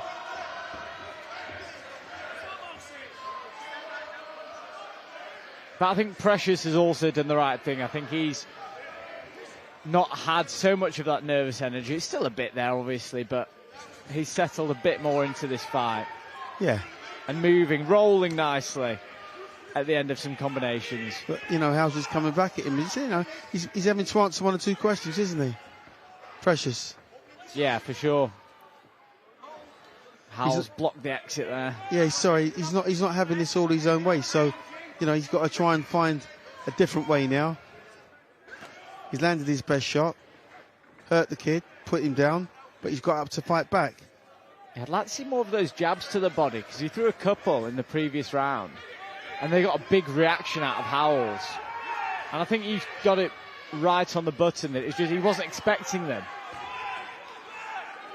Because normally Precious was loading up a bit like he's doing with those hooks. But those jabs, he's just throwing them out there. Howells not expecting them, and they got a big, big reaction. So Howells is starting to fancy this a little bit, you know, I promise you.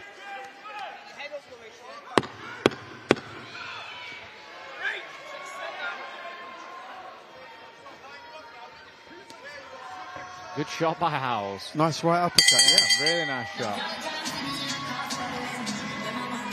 When you look at the body types as well, Precious looks as though he's that fast twitch style, a bit more explosive, powerful. But when you look as the rounds go on, oftentimes the body types like Howells that don't have as much muscle mass on can last longer, a bit less of a lactic acid build-up. And I think you're right. I think Howells might be fancying turning the tide a bit. Well, it's a better round for him. I mean, I'll give him a share of that round. I'm not saying he won it, but I'll give him a share of that round. So he's still very much in the fight. But don't forget that knockdown in the first. 10 seconds, corners. Howells an uphill battle from early on. Seconds out. Round 4. Big smile on the face of James Precious. Nice jab to the body.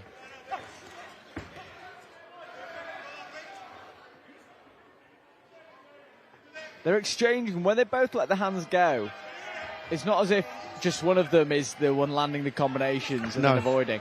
No. Good shot there by Precious as Howell's.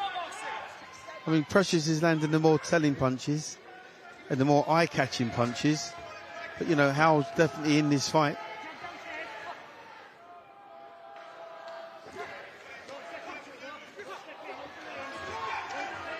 Yeah, I know what you're saying about Howell's movement with the punches, because as he throws, his shoulders are moving from right to left. Yeah. He's sort of deflecting the shots as they come back at me.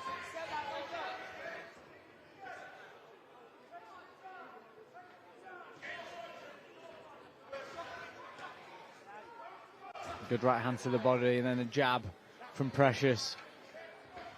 Yeah, Precious needs to use that jab more. You know, stop looking for the one shot. Stop trying to take this kid out with one shot. He needs to get the jab going some more.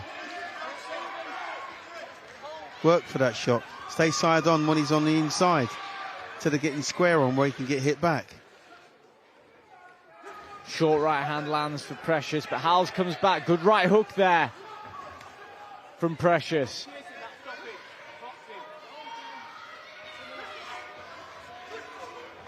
Howell's opening up as well, forcing him back. Good uppercut from Precious.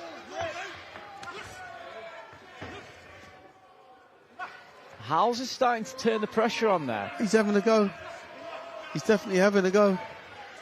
But walking forward now, maybe sensing a bit of tiredness in the legs of James Precious.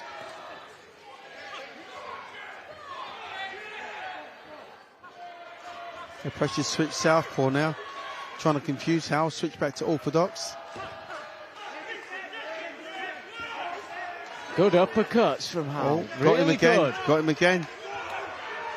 Good shots, yeah, from Howell. Really good shots.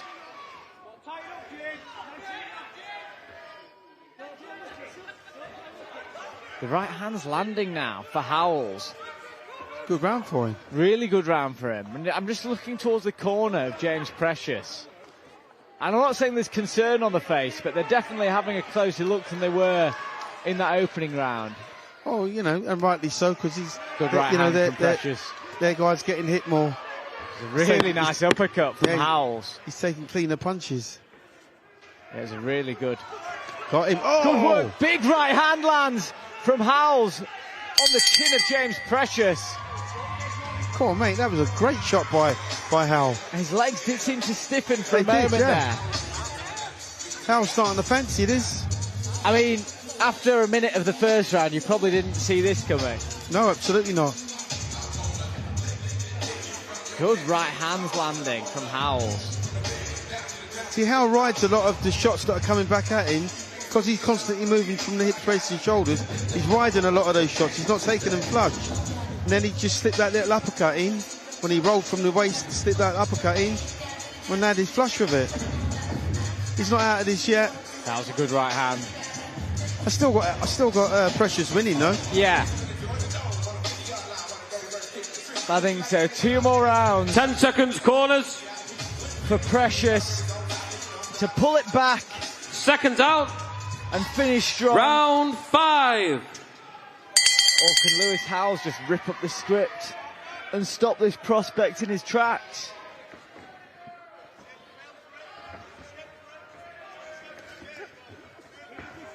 Good 1-2 from Howells, exchanging jabs.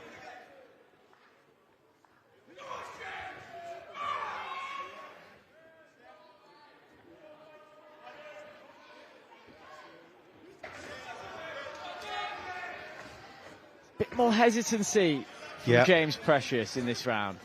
Yeah, because Howells is measuring him now for that right hand. He's trying to measure him for that right hand.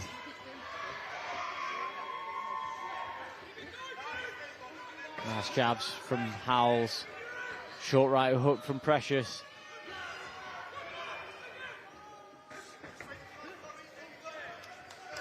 This is better work from Precious now. Yeah, he has to box more. He can't just outfight this kid. He's got to box more. Good work upstairs then to the body. And again, it looks like a grimace on the face of Howells. I don't know if that's just his face or if he's feeling those body shots.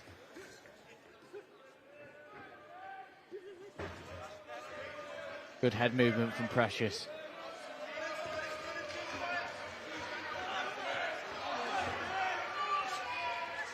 Precious needs to use his jab more. You know, just create little angles, just step off and use the jab more and try and set that right hand up. Yeah, it's been working when he has been. The good right hand from Precious. Should he come through this, which I'm expecting him to do, he'll learn a lot from this fight. There'll be a lot of stuff to watch back on here and think, okay, I could have done this better. Absolutely, he'll learn from this fight. Rips to the body from James Precious.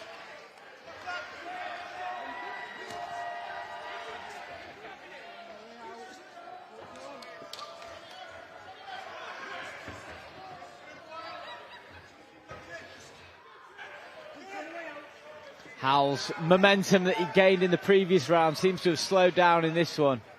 Yeah, because his fitness isn't where it should be. He's worked quite hard, but his fitness isn't where it should be.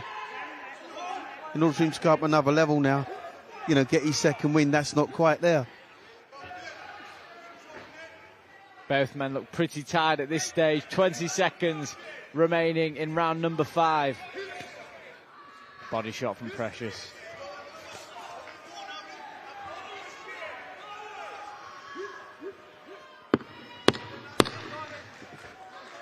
Yeah, not much output in this round from Lewis Howells. Good shot by James Precious. Walked him onto that one. Much better round from James Precious. They're both tired. Yeah. They're both really tired. Oh, you know, they've both been working quite hard. And credit to Howell, because he's come back into the fight. He's not winning, but, you know, he's not without a shout. He's trying his damnedest to get a foothold of the fight. Yeah, he's really trying hard, and we said before, but James Precious, as a learning fight, this could be invaluable, because there were a lot of things he wasn't doing right at the start, and he's got better as the fight went on, and I'm sure that he'll approach his next fight very differently, because there were a couple of sketchy moments in those rounds. Yeah, he 10 seconds, corners. Like this. You don't need fights that you just roll guys over every time. Seconds out. You know, it's good to go your to distance. 6th and you're a young final prospect. round. 6th and final round, not just of the fight, but of the evening. Here at the Connection live on talkSPORT.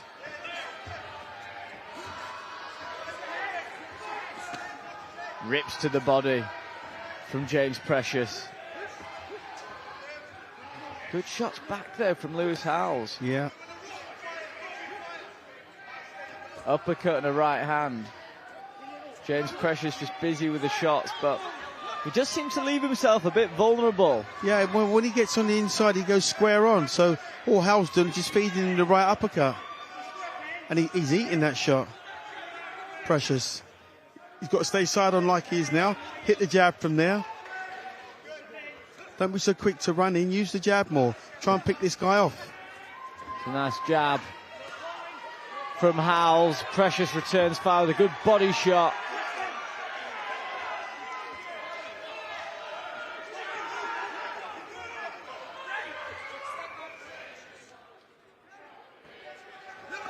Good uppercut by Lewis Howells again. God, he walked right onto that one, Precious. He took it well, though, to his credit. He's taken them all well.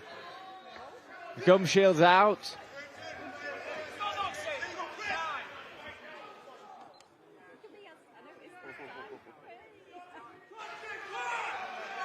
The gum shield of Lewis Howells being cleaned and returned. And action resumes in this final round. There's been moments for Howells, but like you say, they're knocked down in the first round, and overall, Precious has done well. Yeah. I don't think there can be any question that Precious is winning this fight and will win this fight if it goes a distance. But Howells gave a really good account of himself. Good right hand there from Howells in that exchange. Precious is tired. Yeah. Desperately tired.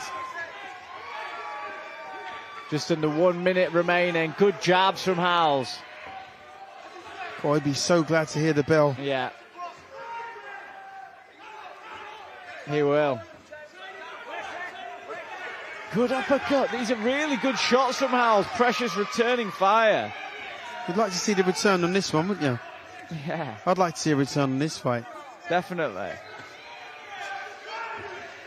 And I think the expectation was there for Precious, especially after the opening minute, just to make a real statement here. But yeah, blow him out, yeah. Howells has just steadily creeped into this fight and is taking it. Some still good bodywork being done by Precious, but some eye-catching shots to the head coming from Lewis Howells. Yeah, Howells taking them shots really well. I mean, Precious has won this, no doubt. These last 10 seconds are going to feel like 10 minutes for James Precious. Good uppercut from Precious, return fire from Howells. What a great way to end the evening. Good fight.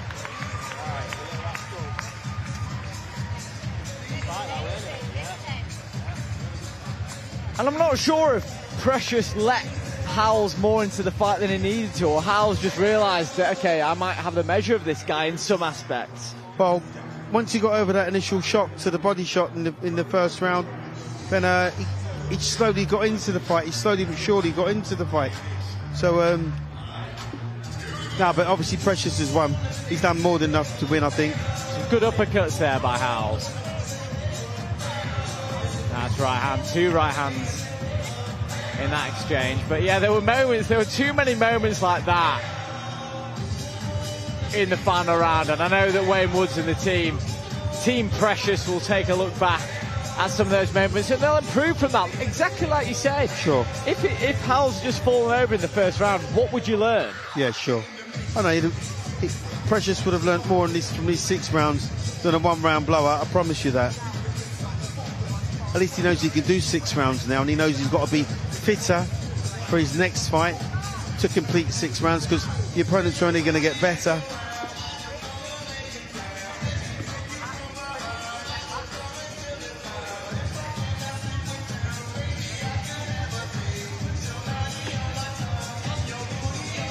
James Precious, has he delivered for the Bridlington faithful? We're about to find out.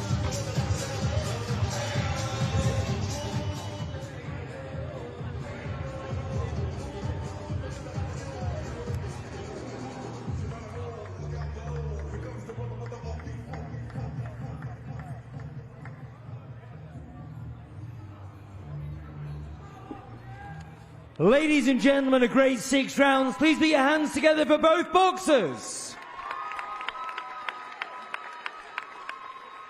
We go to referee Mark Downing's scorecard. He scores the contest 58 points to 55 points in favour of your winner from Bridlington, Diamond, James Precious.